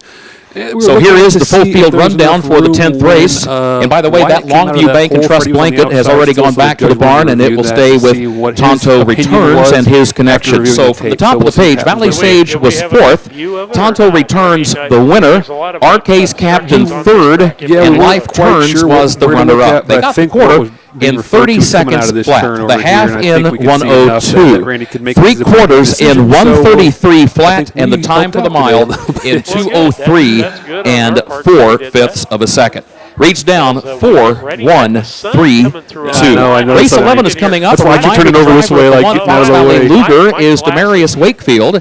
Demarius Wakefield drives number 1, and the driver of the 3 winning T-Bone, Mike Cox. 3 winning T-Bone, the driver, Mike Cox. We're lucky, guys. This has been a pretty fortunate day. The last couple days, Steve and I were watching weather.com and kept texting each other about what we thought was going to happen with this whole trip, but here we are, most of the way through the card and looking like we're going to get it in. Well, as we await the 11th race, our thanks again to our sponsors for harness racing at the Edgar County Fair, Beck Seed, Wayne Mars, Chrisman Farm Center, Decatur Earth Movers, also First Neighbor Bank, GSI, also the Joe and Nyla Hassler Foundation, Longview Bank and Trust, Nutrient Ag, Prospect Bank, Robinson Accounting, also Rural King, Stewart and Carroll Funeral Home, the Templeton Funeral Home, Adams and Son, Express Electric, our friends at 105.9 WMMC Radio, Teamwork, Sam Deepholtz Auto. Thanks one and all to our family of sponsors. If they don't call themselves that, they need to, because that is great. That should be their high school mascot. The Paris High School Parasites. The Parasites. I love it. Oh, goodness gracious. Funny things that go through my head, some of which I can't keep inside. But yeah, we're staying down here in town. Eat in. If we were to get out of this track and just go straight to it, we could, it doesn't close till 9 or 10 o'clock. Something like that. Send us a message on that. Or if we got to order pizza, who's got the best pizza? Yep, who's the place we want to get it from? Yeah, we got an Airbnb, so we can have it delivered to us, or we can go after us. Where do we go for breakfast tomorrow? Oh, that's it too. Yeah, Randy Callahan so far is the big winner of giving us breakfast. Yeah, I know. But we'll have to ask the Avenettis, because we're in the local. Although the one we found in Albany ranks right up there. Yes, that was real nice. And as far as the budget wise, that one was real cheap. Best one on the budget. So. Yeah, we like finding places. If we're going to stay overnight, we need to know places to eat. It's nice to find the local gyms, right? We can go to chains anywhere when you travel, but when you're down here in these little gyms, these little small communities where they have county fairs, it's always fun to find the mom and pop owned places, the places that like seeing new faces come in and someone they've never seen before. They want to ask questions. Why are you in town? What's going on? And we always have a good time and a good meal. Yeah, and my son is really good about finding new restaurants or holes in the wall to go to. I love it. There's a restaurant just up from the hotel we normally stay in Urbana, and it's changed, and it's an upscale breakfast place that serves mimosas for breakfast. But just awesome breakfast menu. I'm going to say it's not as artisan-like, inexpensive as. Right, it's not artisan-like. Yeah, that would be a bistro, maybe not diner. Yeah, I had one of the best Reubens I've ever had at that, because they serve at the time we went breakfast or lunch, whatever you want. And that's so great to find those places that we would never come across from our neck of the woods, but we're over here traveling, and we love coming down to this part of the state. I tell you what, there's so many fun fairs, so many good horsemen, so many good horses. What are you laughing at now? I want you to look at the picture of the adult lady. Now, the heads come into play, but all you could see prior to that was the lady with the horse out the back, and it reminded me of what's the like a centaur. Centaur, yes. Yeah, half man, half horse. Yeah, because all you could see was the lady. Horses are on the track for race 11. The 3-year-old colt and gelding trot for the ISA will also be the Tom Shin Memorial, as we remember someone who was an owner and breeder of standardbreds, was a journalist and historian and a good friend to many of us, and also a county fair racing official for many years. We remember Tom, who passed away earlier this year. Let's meet the starters. Purse $2,493. Number 1, Fox Valley Luger, owned and trained by John Smith of Flowood, Mississippi, the driver Demarius Wakefield. 2, Ranging Motion, is leased by Jason Andrew Detweiler of Sullivan, his brother Marcus Detweiler, the trainer-driver. 3, Winning T-Bone, races for Linda Allhands of Monticello. Trainer Jamaica Patton, driver will be Mike Cox. 4, Shady Maple Becker is a 10-time winner, owned by Wyatt and David Avenatti of Chrisman. Emma Schrock of Sydney, trained by David Avenatti and the driver Wyatt Avenatti. 5 is Hidalgo Otis, owned, trained, and driven by Harold Fenn Jr. of Greenup, and his wife Jacqueline is the co-owner. They are at the post, and the gate is rolling. Tom Shin was a columnist and feature writer for many years for the Illinois Standardbred magazine, which later became Illinois Standardbred with Mid-America Harness News. His county fair news and views columns loaded with wonderful information and tidbits. Nothing slipped past Tom. And when you go back and read those columns when he would cover the races, for example, here at Edgar County, it is a marvelous trip down memory lane. Right now, here they come for the first division of the Tom Shin Memorial, Race 11.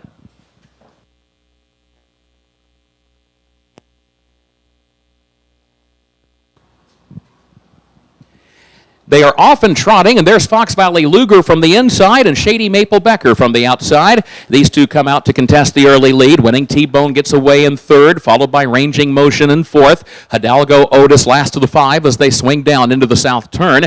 And Fox Valley Luger along the inside lane will have the early lead. Problems for Ranging Motion, who is dropping to the back of the pack after breaking stride about midway on the turn. So Ranging Motion broke stride and is now last. Fox Valley Luger is the leader by a length and a half. Shady Maple Becker getting a good trip right behind the leader in second as they go on by the quarter-mile mark. Then there's a gap of 8 more lengths back to Hidalgo Otis in third.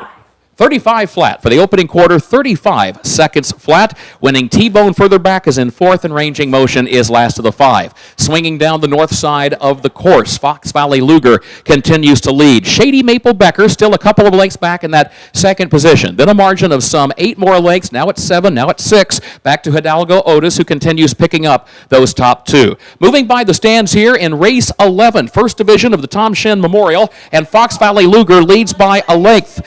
Only a length, as Shady Maple Becker is now a lot closer in that second position, and Hidalgo Otis has caught those two and is there in third as they work their way back around the south turn of the racetrack. They head on to the back straightaway. They got the first half mile, 1:08.3. Thank you, folks. 1:08.3. And Fox Valley Luger broke stride. Fox Valley Luger, the leader, broke stride. And Shady Maple Becker, that was at the 5/8 mile mark. Shady Maple Becker just trotted right on by for the lead, but he's got company. Don't count out Hidalgo Otis. That horse is trotting well and is closing ground with every stride as they move on to the final turn. 141 and 4 at the 3/4, 141 and 4. Can Hidalgo Otis catch Shady Maple Becker? Here he comes. Hidalgo Otis swings up to the outside. Shady Maple Becker to the inside still has the lead. It's 3/4 of a length. Hidalgo Otis is there. He's trying, but he's running out of time as the sun begins setting behind the grandstand at the Edgar County Fair. It is going to be Shady Maple Becker to hold off Hidalgo Otis for the win. Shady Maple Becker by a length and a half on the line. It was Hidalgo Otis second. It was a dozen lengths back to Fox Valley Luger, who rallied back for third, winning T-Bone fourth, and Ranging Motion was fifth. 2:12 and 4/5 of a second. 2:12 and 4. Shady Maple Becker, number 4, your unofficial winner.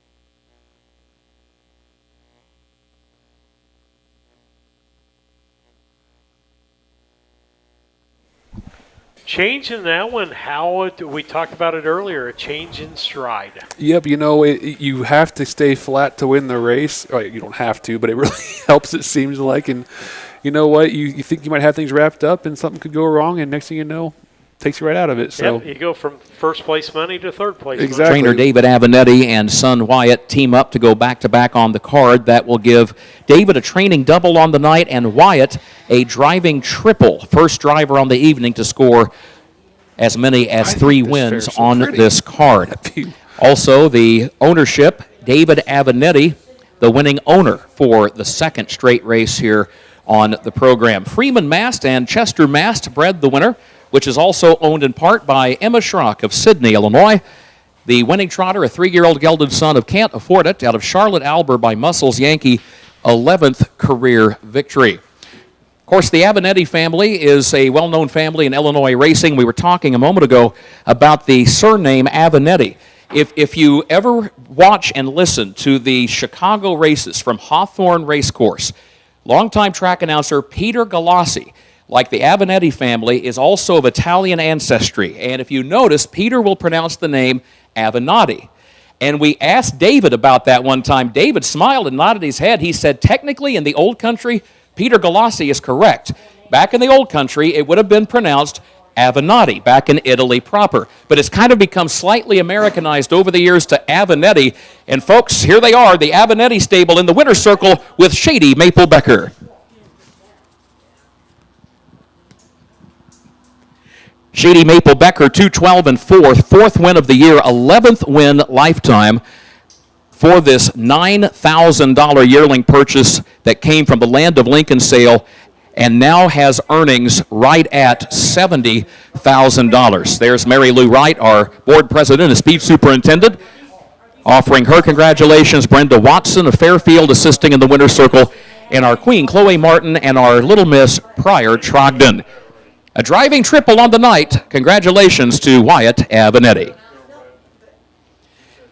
Here's the full field rundown for race 11. It's official. Fox Valley Luger was 3rd. Ranging Motion finished 5. Winning T-Bone finished 4. Shady Maple Becker, the winner. Hidalgo Otis was runner-up. 35 seconds at the quarter, 108 and 3 at the half, 3/4, 141 and 4/5, and the time for the mile, 2:12 and 4/5 of a second. Reads down 3:54.12. Race 12 is coming up. This blanket sponsored by the Edgar County Republicans. Scratch number 3, Gothic Thunder. Scratch number 3, Gothic Thunder. Reason given by the trainer, personal. Race 12 on the way.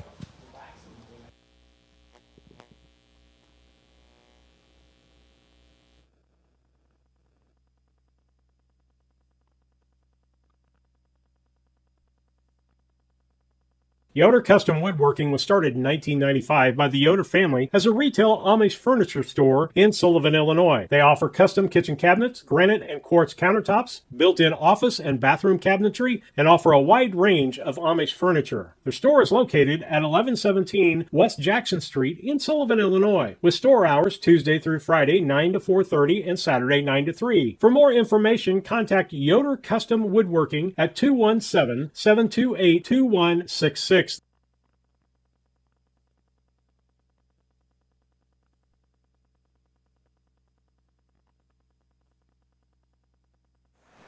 All right, here we are back with you on the contest.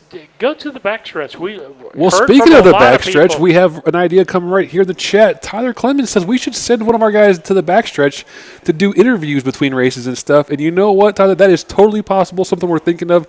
It's a manpower thing. It's two of us are here on the broadcast, so one of us can't be back there. But we have other people we could use, and we are trying to figure it out. Well, the biggest thing is being able to talk to listen, the camera person. I still think them know we're using we're back on the air. The mic off the camera and sending HDMI splitting out to their headphones could work. We just have to perfect it before we go live. Yeah, that's the biggest thing is communicating. I Yes. mean, we could do more with Lisa. In fact, we could put a camera over for her to walk around in the stands with. But you have to wave to them when you're on air, you know.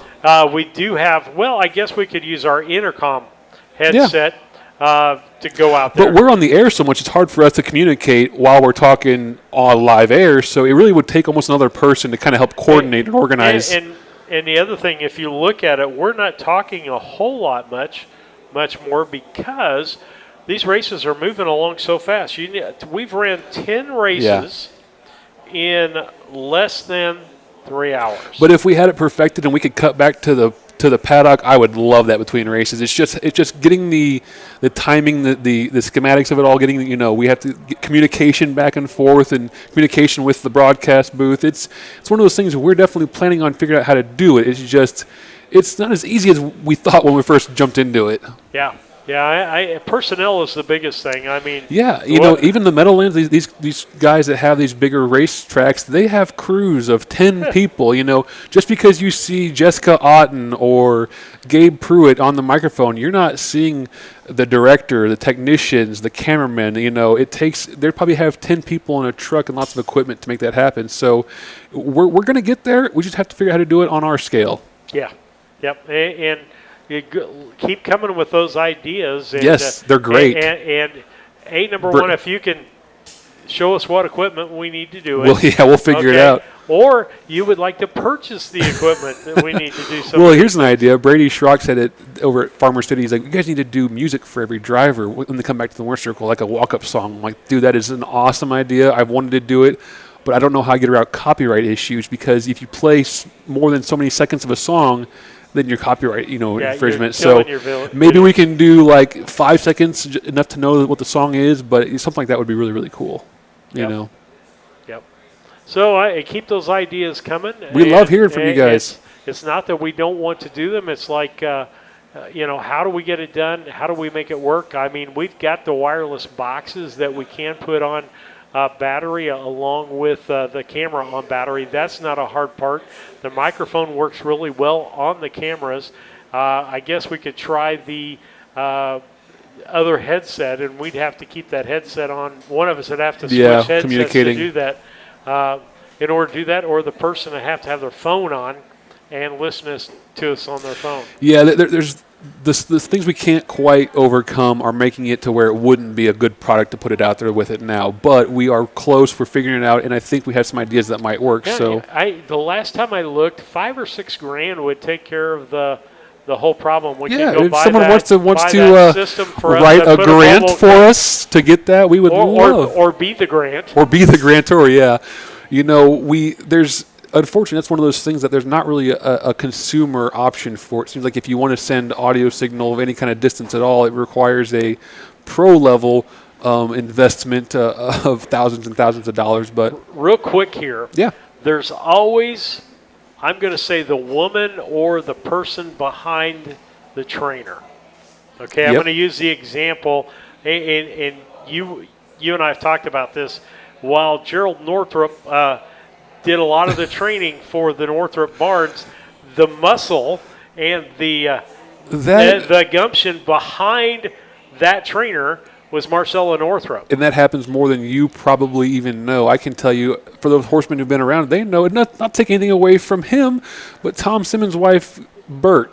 Yeah. Benita works about as hard as any groom I've ever seen in my life. And Steve Searle's wife, Deb Searle, runs that crew. But they have a higher status than giving them a groom name, because, they have more influence and they do more in the barn and have more control. So who's that person for you? For me, it's Marcella Northrup.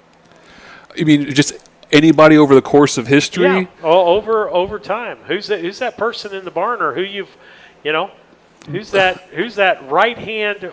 I tell you what, Benita's tough to overlook, because while Tom was driving and training, you'd see him in the winter circle, and Benita was back working, getting the next horse ready for the next race. You didn't ever see her as much out in the winter circle because she was always busy getting the horses groomed. But she's one that jumps out from my childhood as working almost twice as hard as the men, it seemed like, around her. Yeah. And I'd put that Marcella up against anybody. Absolutely. As far as handling the horses and working Not with scared, the horses. yeah. And she knew them probably more intimately than Gene did. Absolutely. Yeah. He sat in the seat and read the stopwatch, but she was the one that had a connection with those animals. And horse, any kind of horse training, that's half the battle is knowing your animal and being able to communicate with them when they have things that might be ailing them or things that they might need out of you. You have to be able to kind of pick up on small little nuanced cues, because these horses can't communicate with us the way we communicate by talking. They have to look at us and give us little cues that way. Okay, race 12 coming up. You can see our picks on the screen. We all pretty much, with this 3-horse race, picked the same, although the 3 is going to be canceled out of there, as the 3 is a scratch. Edgar County Republicans, the Illinois Standardbred Association 2-year-old Colt and Gelding Pace First Division, a purse of $1,507. Let's meet the starters. Number 1 is Captain Abraham, owned by Lester Detweiler of Sullivan. His son Marcus is the trainer driver. 2 Fox Valley End Zone, owned by David Avenatti of Chrisman, Emma Schrock of Sydney. Yeah. Kevin Neatfeld of Piatone, trained by David Avenatti. Wyatt Avenatti is in the bike. Number 3, Gothic Thunder, is scratch. Number 4 is Captain Better, owned by Torres Tucker of Brandon, Mississippi, trained by Roshan Trigg, and the driver is Jaquavian Carter.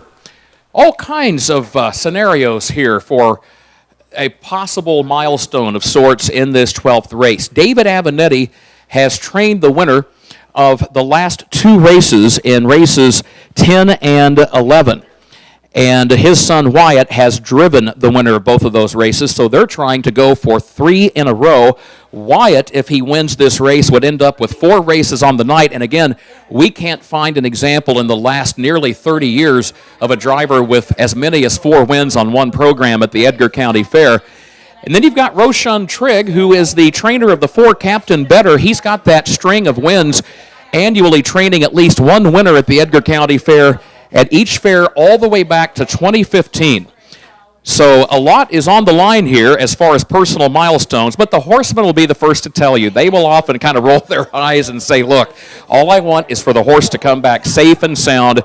And sure, if there's a record that gets broken in the process, great. That's kind of the cherry on top. We noticed the drivers, these 3 drivers, Marcus Detweiler, Wyatt Avenatti, Jaquavian Carter, were sharing a laugh, turning over and visiting, turning to face one another as they approached the starting gate. But now it's all business. Here we go, top of the stretch, race number 12, ready to go here at the Edgar County Fair.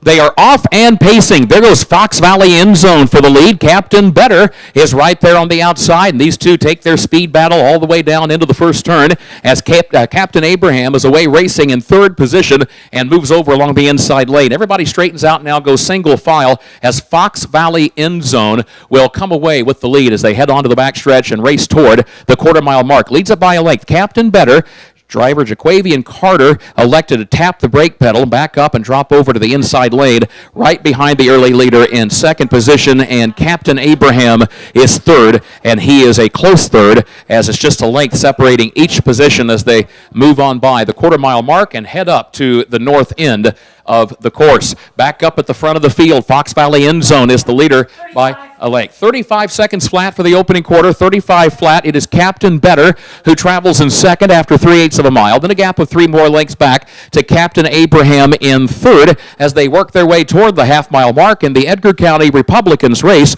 for 2-year-old pacers. So no one steps out of line, no one willing to come forward just yet and challenge Fox Valley End Zone, who has the lead by 1 length. Captain Better is in the 2nd position, and Captain Abraham is a close 3rd as they move on by the half-mile mark and work back to the south end. 1:10 flat for the first half mile, 1:10 flat. So Fox Valley End Zone is the leader. 1:10, a pretty soft half as 2-year-old pacers go, so he could be tough to handle from here. But you know what? Captain Better and Jaquavian Carter, they're going to find out. They're about to put this 2-year-old to the test as they go on to the 3/4 mile mark. But Captain Better still back in that 2nd position as Fox Valley End Zone continues to lead. And don't count out Captain Abraham. He's moving up a closer 3rd along the inside lane, 2 lengths off the lead. They go on by the 3/4 mile mark, midway on the final turn. Off the 3/4, 143 and 3. 143 and 3/5. Here comes Captain Better. Let's see what he can do with Fox Valley End Zone. Fox Valley End Zone still has the lead by a length. Captain Better comes at him. Here he comes. They're side by side. Can Captain Better complete the pass? Here's the wire. Captain Better gets up to win it by 3/4 of a length on the line, and the streak continues for Roshan Trigg at the Edgar County Fair. He has trained at least one winner at every edition of the Edgar County Fair from 2015 now through 2025 as Captain Better keeps that string going for the trainer. 2:14 and 4 was the time. 2:14 and 4 the time for the 1 mile distance.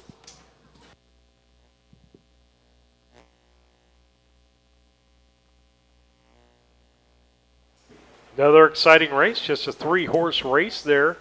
But Lisa and I, because of that little pass there on the end, we're going to get 16 points. Made up some points there, good. And you guys are going to get 3.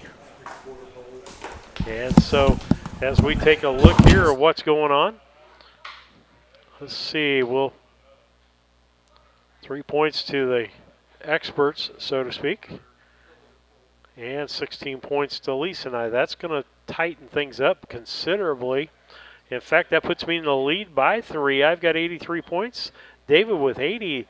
Lisa with 78. Lane falls to 4th place with 75 points on this. As they picked the right 3, but in the wrong order. Down to 2 races on the evening, races 13 and 14 coming up on the race card. We'll wait for this one to be official, but they're just looking at some things on the end.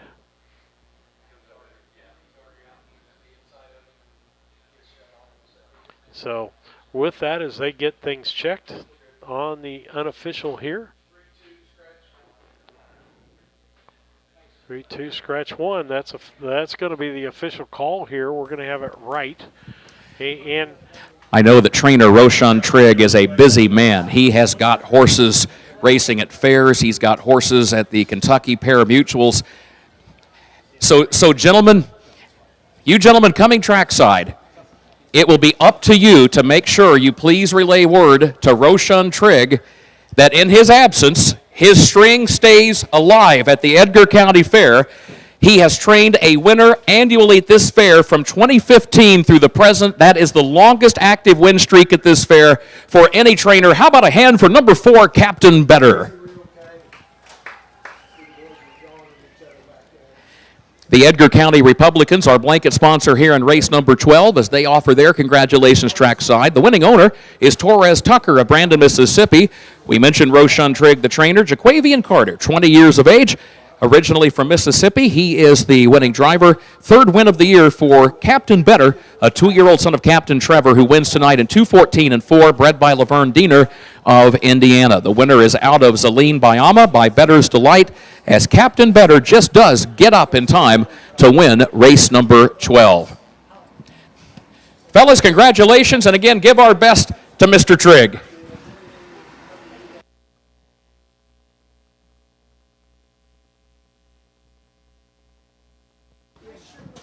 Full field rundown coming up in just a moment. 13th race is on the way. Race 13 will be the Richard Weiss Memorial. A reminder, scratch number 2, Smoking Them Some Stars. Number 2, Smoking Them Some Stars, scratched.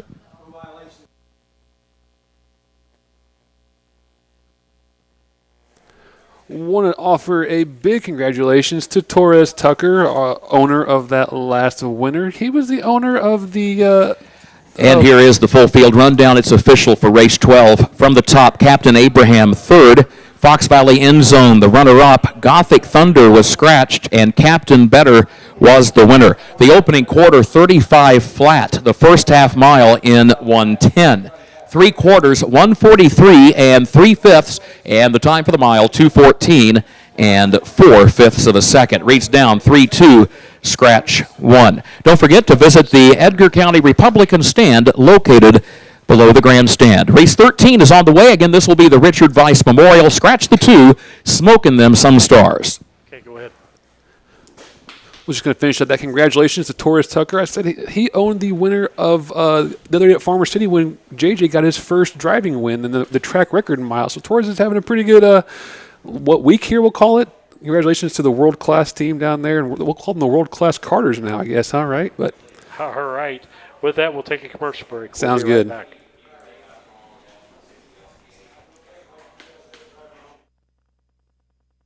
Make plans now to attend the 27th Annual Illini Classic Yearling Sale, which takes place on Labor Day at the Illinois State Fairgrounds in Springfield.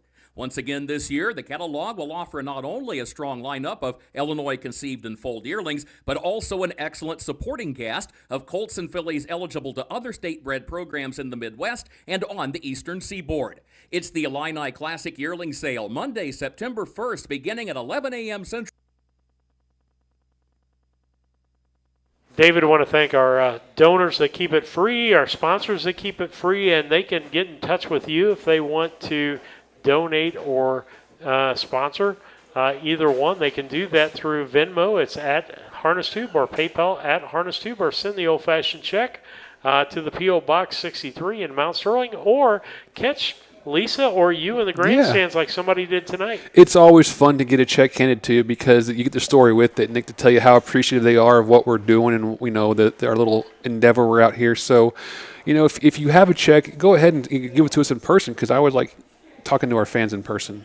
Absolutely. As we head into the last race tonight, by the That's way, 2, right? We got 13 and 14. 13 and 14. Things got tight because Lisa and I got 16 points out of that last one. We picked 1, 2 in a box. So what's the day look like? Steve is in the lead with 83. 83? You're in second with 80. Okay. Lisa's in third, and Lane, you're at the back end here at 75. But I will say Lane did send me a disclaimer, right, with his picks. He said he was obligated to pick the Avenatti stabled horses or ones that Wyatt were driving, so that might have influenced his picks a little bit. We'll give him that. But only 8 points difference between top and bottom. Which tells you how, we got a crapshoot, yeah. 2 races, and as this we look at this here, everybody picked the 4, everybody picked the 2. David went out on the limb and picked the 3 for, well, let's see, the 2's not in it. I got to make up them points somehow. So everybody's... It comes down to 3 versus 1. Who's going to do better in this 3 race? 3 versus 1. Everybody's going to get 1 point at least. And so it's a matter, David's hoping the 3 comes in second so he can get 16 points. We're hoping that the 1 comes in second. And these horses about couldn't be, evenly rated. We have one that's got a mile and 2.7 and a mile and 2.11. The other one's got a mile and 2.7 and a mile and 2.10. They both have a third-place finish on their card. These are both young horses coming into their own. It's really a coin flip to see. I just kind of went with where I went. But the question is, David, why could you not pick a horse with Rock on Stevie in it? Because I figured you were going to, so I had to go a different direction and get the points, right? Oh, okay. All right. Well, we've got that straight. I'm not sure if that was really my reason, but we'll say it is. And that's my betting tip of the week. If the horse is named Stevie in the race, you better put your money on it. You want to hear something funny? So you were at Hoosier. I was watching Hoosier one time with my friends I was out in Dayton, Ohio, and my friend's wife noticed that, this Trace Tetrick seems to be winning a lot. I was like, yeah, he's the best there. We kept watching. She's like, no, he's winning a lot. I went through that one card of Hoosier, all 10 races. If you had bet $2 win, place, show on Trace Tetrick every single race, the whole card, so it'd be $6. $6 a race, you would have come out like $240 for like $60 of investment. Well, now you're giving me just by betting the same guy over. That tells you. I'd have to go back and look at the card that we were there and see if that would have worked on that. It's card. Crazy. It's kind of like going to the county fairs, and we've got a lot of good drivers, folks. But I'm telling you, the last 2 years, Wyatt Evanetti is the hottest driver. He gets so many starts. Yeah. Yeah, he gets so many drives, and that's the key, folks. Is when you get that hot streak. Trainers are looking for hot drivers. And if they don't have one in their stable, they'll even make it. They'll contract out. Yeah, they'll find somebody they can bring in. But if you're hot, the race slows down. You're thinking ahead. We'll toss it back to Kurt. I hear a call to post.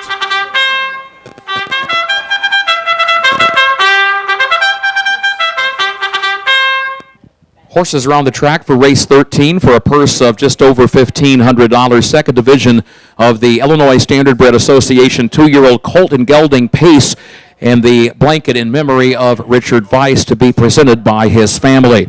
Scratch the 2, smoking them some stars. A reminder, Jaquavian Carter drives the 4, Incredible Stevie. The starters are as follows. 1 is Rock On Stevie, owned by Aaron Martin of Marion, Dr. Robert Lacey of Nokomis, trained by Darla Martin Loam and Aaron Martin in the bike. 2 is Scratch. 3 is Captain Trump, owned by Lester Detweiler of Sullivan, trained and driven by Marcus Detweiler. And number 4, Incredible Stevie, owned by Nan Turner of Argenta, trained by Mike Rogers, and the driver is Jaquavian Carter. So far this evening, a driving triple for Wyatt Evanetti to lead all drivers, a training triple for Leroy Hunt to lead all trainers here this evening. The fastest mile of the night thus far, 2:01 flat, which we saw happen back in the very first race. Don't invite me in, posting that winning time.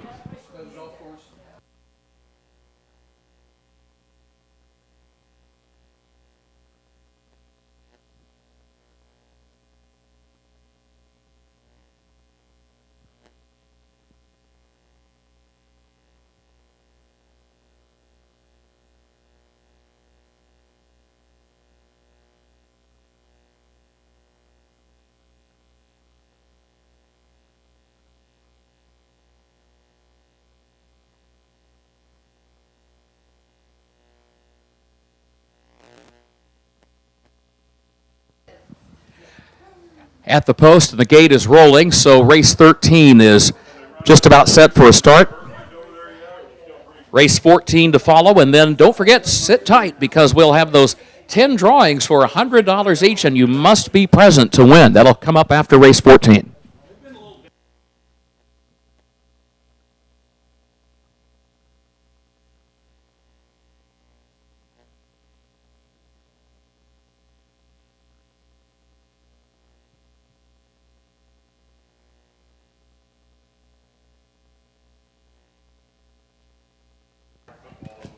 Here they come.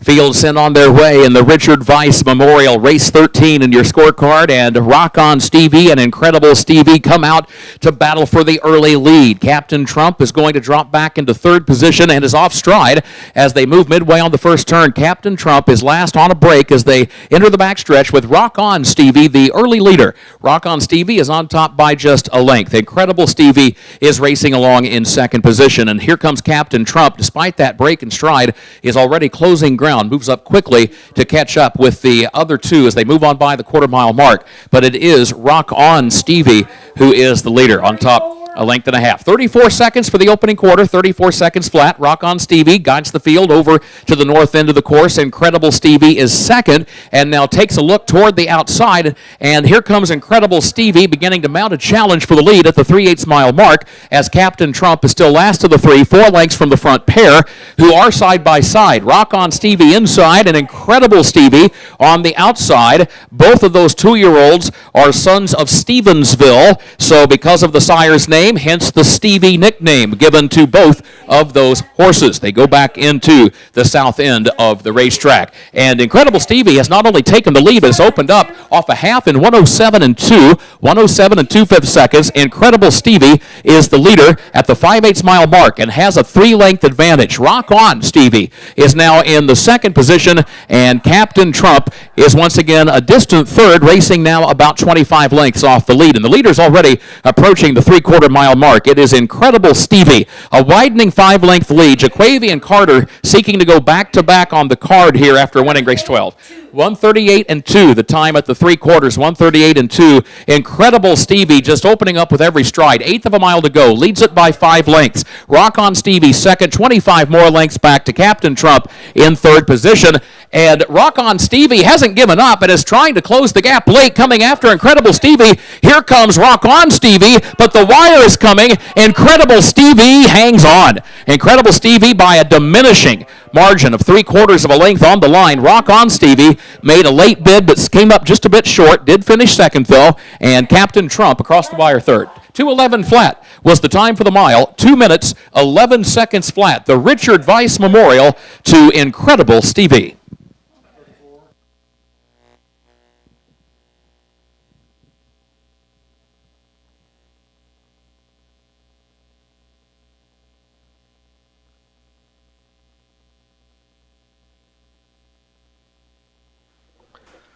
Wow, David, it was a Stevie and Stevie show there. It sure was. We were talking off the air about that. Those both, Kurt was saying on the air that they were both out of Stevensville. I like that sire. I'm not sure if, I hope he's still in the state. He's the brother of Huntsville, a nationally renowned new sire.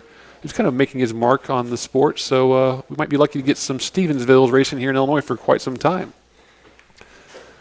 I want to give a quick shout out to the fair board here for moving the races up today because we got a lot of races, 14 races filled up, and the fair board knew that they didn't have Incredible Stevie keeps alive quite a string. Ninth career start, 5 wins, 4 times runner-up. It gets too dark today. Pretty nice record at the Illinois State Fairgrounds at Springfield back on June 21st of 157 and 4 on the big 1 mile track. Tonight here on the half miler, 211 flat for win number 5 of his career, owned and bred by Nan Turner.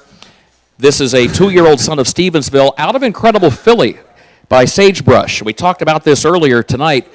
Incredible Filly, the mother of this winning 2-year-old, is still the fastest pacing filly or mare, fastest filly or mare period over this racetrack back about 10 or 12 years ago with a win in 2 minutes and 3/5 of a second. This race is the Richard Weiss Memorial, and members of the Weiss family now coming trackside to greet the winner and make the presentation of this blanket.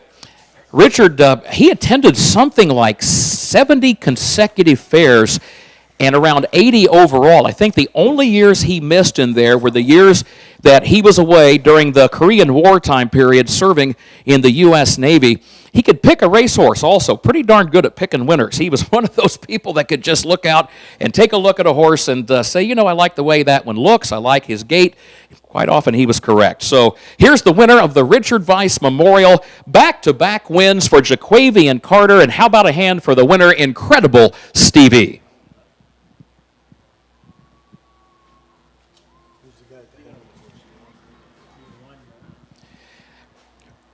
And a big group of folks moving trackside. Our photographers waiting to snap the pictures. Again, our thanks both to Tom Lasella of WMMC 105.9 FM. You will see his photos posted soon on the WMMC Facebook page. And thanks also to our former Miss Edgar County Fair, Caroline Smith. Caroline behind the camera on Facebook, as she also is trackside to get the picture, as our Queen, Chloe, and our Little Miss Pryor have been trackside all night long to offer their congratulations. Steve Weiss and several members of that Weiss family, racing fans at heart, fans of this Edgar County Fair at heart, and a fitting tribute to the late Richard Dick Weiss, who was a racing fan as well. Brenda Watson offering her congratulations. Jane Adams is trackside, and she and son Brad have also extended congratulations because the Dale Adams Memorial Trophy will also go to these winning connections of Incredible Stevie, and that presentation is taking place right now. Of course, Dale was someone who owned racehorses, owned a lot of really nice racehorses that won races here, that won races at the Illinois State Fair at Springfield, at the DuQuoin State Fair as well. And we remember Dale Adams, wife Jane, son Brad are down trackside to make the presentation.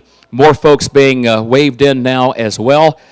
And we'll get this picture taken here in just a moment. Daughter Jennifer.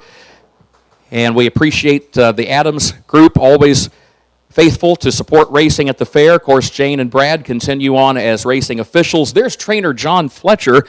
Actually, Mike Rogers, the trainer of record, but John Fletcher, who is a colleague of Mike's, he is trackside as well, standing near winning driver Jaquavian and Carter. John Fletcher has trained a lot of horses out of this same pedigree that this racehorse comes from. Congratulations to our winning connections in race number 13.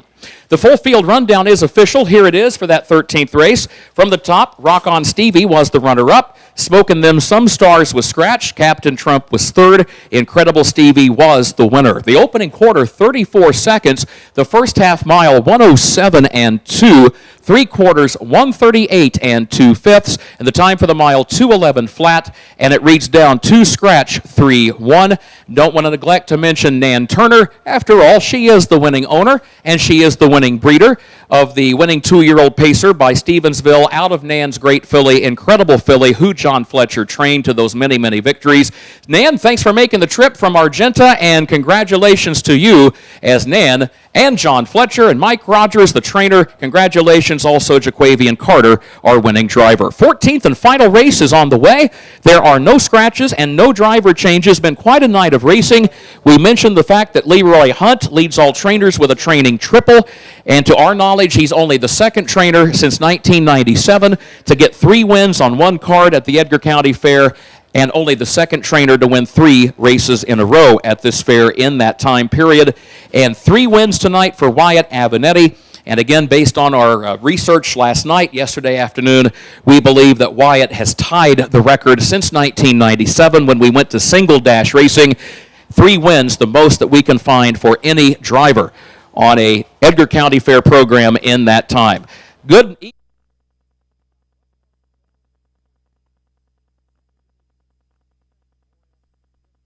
Do you like to watch horse racing? Yeah. Do you not want to pay money for a stupid horse racing channel? Yeah. Are you sadly allergic to horses and you can't see them? Yeah. Well, introducing Harness Tube, established 2023. howdy, try us out. You can watch it at your son's ball game. Let's go, son. You can watch it while eating.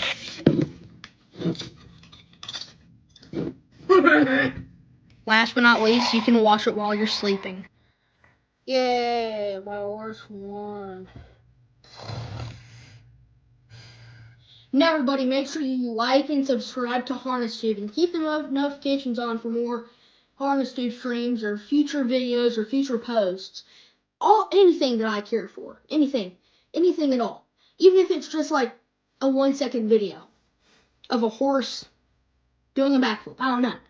But you get the point. So, I hope this video is very informational. And thank you for watching. Peace out.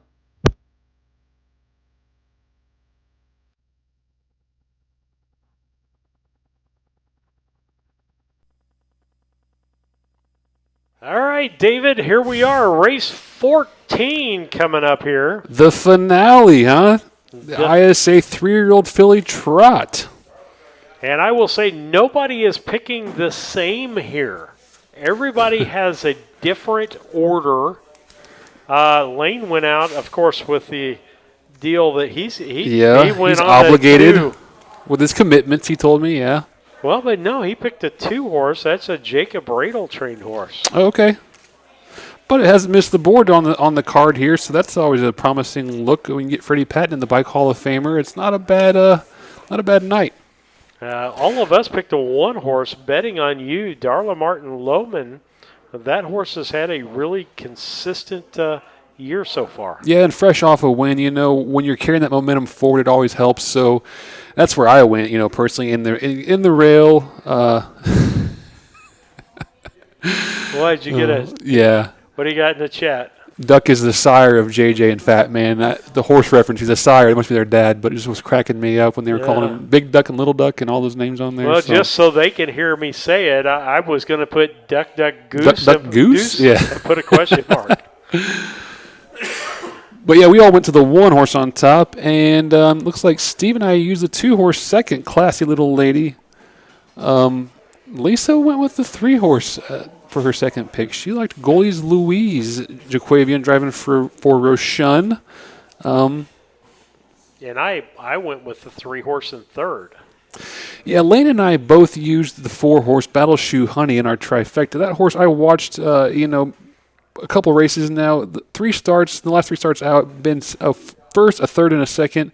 Talking about carrying that momentum forward. Clay Simpson's about as good as anybody with young trotters and developing them and keeping them flat. So I think that we're probably going to be using that one to come up third here. But, Steve went with the 3-horse to finish third, and Lisa went with the 2. And I'm going to throw this out here because Pebbles is on here. Pebbles can do my work for me here because my wife is a big one of who's related to who and how they're related, that family tree kind of thing going on. So, Pebbles, here's your assignment. You need to send us what the family tree is.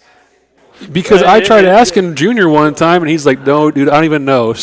Yeah. So kind of help us out with the whole who's related to who and how they're related. It's one thing where I grew up racing up here in the Midwestern Illinois Racing Association, the Big Ten, all these associations in Illinois. I grew up with these people. I knew the parents and the grandparents, but the Mississippi crowd, I saw the generation that came up 25, 30 years ago, but I don't know how they all tie together. So, I'd love to hear some of the... And believe me, I come from a town of 200 and a community with 3 towns that only has 1,200 in it, and everybody's related to everybody. But to me, it's always, and to Lisa in particular, it's always interesting to figure out those family ties to see how that works. I want to celebrate, and know who we're celebrating. If so-and-so's in the chat and some of the relation, I want to make sure I get those shout-outs given properly and everyone gets the credit and the flowers they deserve because, we're all out here supporting each other. There's a call to post, but yeah. Yeah, if she could do that for us, we'd greatly appreciate it. It'd be fun.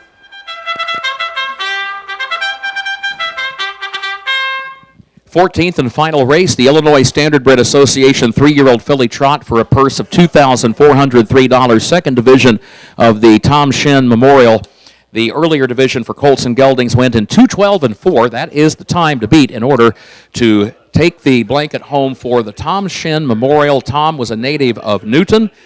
He was the longtime charter here at the Edgar County Fair. You know, when you look in your track program and you see all of those numbers, it can almost be like trying to learn a foreign language because there's numbers, there's length margins, and Tom was a charter, which meant he was responsible for charting each horse's progress in the course of the mile. So Tom was a treasured racing official because of his attention to detail, and he was one of the individuals responsible for helping accurately record all of that information from summer to summer around the fair circuit. Also had the honor one year of being the charter for the Hambletonian Trotting Classic when it was at the DuQuoin State Fair. Let's meet the starters for race 14. Number 1, Betting on You, is owned by Larry Longnecker of Sumner, trained and driven by Darla Martin Lohman.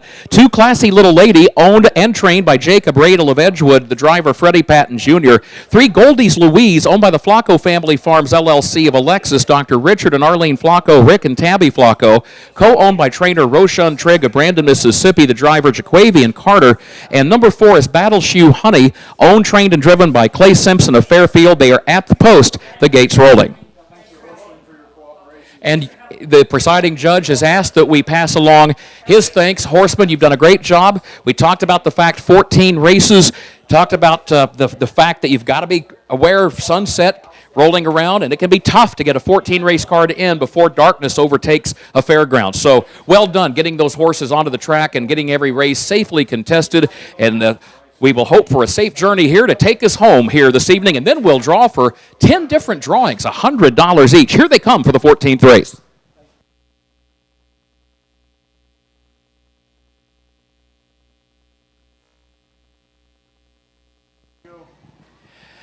They are off and trotting. There goes Classy Little Lady out for the early lead as they head down into the first turn. Betting on You broke stride before the start and is about 25 lengths behind the other 3 horses, has a lot of ground to make up. The leader is Classy Little Lady, already moving off the first turn and onto the backstretch, leads it by a length and a half to Battle Shoe Honey, who travels in second position. Goldie's Louise is third, and Betting on You, a trotter that won here 1 year ago at the Edgar County Fair, but again breaking stride before the start and is still some 20 lengths off the third place horse as they go by that quarter-mile mark. It is Goldie's Louise who is the leader. Goldie's Louise travels along with the lead as they move on by the quarter.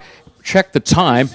36 and 2 for the opening quarter, 36 and 2 fifth seconds. Classy Little Lady with 3/8 of a mile in the books. Battle Shoe Honey, Goldie's Louise, and then that gap. Now the gap is starting to shrink. From Goldie's Louise, it is about 10 lengths now, and that gap continues to shrink as Betting on You is closing ground with every stride, trying to catch up to these other 3. So give Betting on You that filly credit because she has now caught the field, and there's still a half mile to go. So Classy Little Lady leads, Battle Shoe Honey, then Goldie's Louise, and Betting on You, who's now back in the picture once again. Still fourth, though. 1:11 and 2 for the first half mile, 1:11 and 2. After 5/8 of a mile, Classy Little Lady continues to lead and leads it by a length and a half as they hit the backstretch. Battle Shoe Honey has been right behind the leader since the start. There's now a gap of 3. Goldie's Louise losing contact with those top 2, and in fact, Betting on You is challenging her for third. There's a quarter mile to go, and Betting on You is still 5 lengths off the lead, but she's made up a lot of ground. The leader, though, is still Classy Little Lady by a length and a half as they go on to the final turn. Battle Shoe Honey is there in second. 1:44 and 4. The time of the 3 quarters, 1:44 and 4. And here comes Battle Shoe Honey to the outside. She is coming after Classy Little Lady, who leads it by a length and a half. Battle Shoe Honey is there on the outside. Still a length and a half between them. Classy Little Lady trying to fight off the challenge of Battle Shoe Honey, and the leader's off stride. Classy Little Lady put in a couple of awkward steps, and she lost enough ground that Battle Shoe Honey moved on by and got the win. Battle Shoe Honey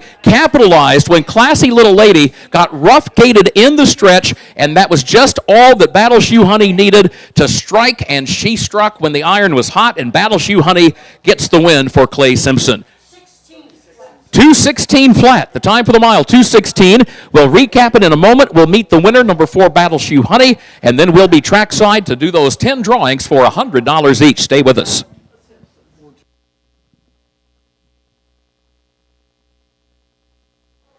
David, a nice night of racing. It ended up being a wonderful evening out here. At least we're sitting in the air conditioning. It's been wonderful in here. It's been pretty nice, yeah. A little muggy out there if you walk out. and you. I had to throw Deb's comment on the screen. She said she really enjoys the boys' commercial, and I have to agree. I'm pretty proud, and it's pretty cool to see them take a liking and an interest in this harness tube thing. And they think YouTube's a pretty cool thing that Dad's involved in, so they wanted to help me make commercials out, and I really appreciate them helping. And I'm definitely a proud papa out here. Yeah, they do a great job and great supporters. We're down here in the air conditioner. Lisa has the camera on us now.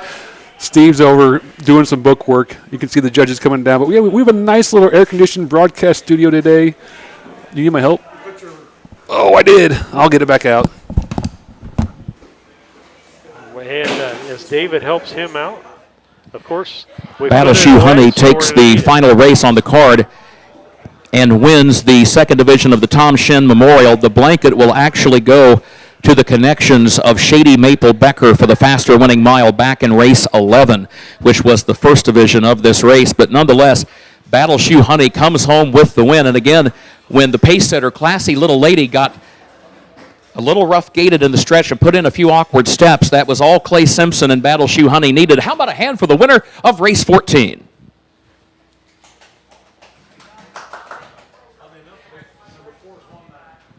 Nine, 2, 3, 4. Clay Simpson, the owner, trainer, driver. He's also the co-breeder. His late father, Illinois Hall of Fame horseman Buddy Simpson, was also co-breeder along with Sherry Musgrave, as Battle Shoe Honey is a 3-year-old daughter of My Man Stoney out of Battle Shoe Lynn by King LeConte. We saw Clay Simpson. He rolled onto the fairgrounds today at about 3:30 this afternoon. And when you don't have one in until the very last race of the night, that makes for a long wait, but a win sure makes it better. And again, Battle Shoe Honey taking this division of the Tom Shin Memorial. Thank you to Leanne Shin, who is one of our racing officials here tonight. She is our official charter, as she was trackside to offer her congratulations to Clay Simpson. Again, the blanket will go to the winner earlier in race number 11, so that will be going to the Avenatti barn. Here's the full field rundown for race 14, then the cash drawings coming right up. In the 14th race, Betting on You was 4th. Classy Little Lady, the runner-up. Goldie's Louise was 3rd, and Battle Shoe Honey, the winner. It was 36-2 at the quarter, 111-2 at the half, 3 quarters, 144, and 4/5, and the time for the mile, 2:16 flat. Reads down 4-2-3-1. Now we'll go trackside and join Diane Boyer, and get ready, folks. Time for those cash drawings.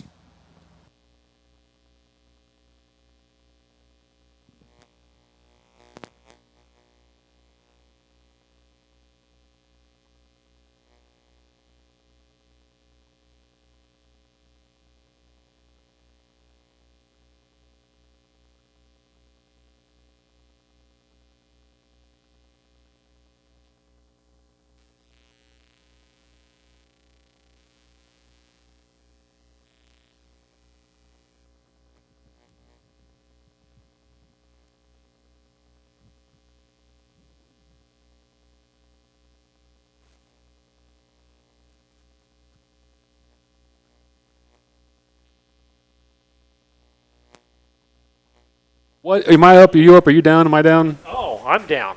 Okay, well, we'll talk about it again. We're at Urbana tomorrow, 5 o'clock. Post time, yeah. Post time, and 4:30 or so we'll be on the air. You can find us. We'll be at Lewistown on Thursday. Charleston, Altamont, Mount Sterling the following week, 8 cards in 7 days. And then Morrison and Pena to finish things out. So with that, but I've got to gloat here for a minute. Please do. Because it hardly happens. Did you take it? I took it tonight. What was the points? 107 to 97. You and Lisa All right, both here we tied go. for Diane second says place. we are ready. And 93 points for Lane. Well, Lane is... As long as I beat Lane, that's all I care about. Hey, everybody beat Lane. That's what I mean. I think maybe he needs to go back to picking by the pool, okay? Diane Boyer is holding the bucket with all of the entries for the cash like drawings. Going. Mary Lou Wright is here trackside. First up, overall. $100 from our own Brad Adams from AccuAir Heating and Air Conditioning, right here in Paris, your authorized Rheem so that dealer. Is the way we're going for the first season. draw. So, again, folks, Larry we Fox. appreciate your picks out there. Where are you, Larry? Brad's going to hand deliver but tonight, the $100 which he has donated. Here. Congratulations, so Larry. We're finished up with tonight on here. Steve Surratt, David Brink. And we'll see you in the winner's circle. All right.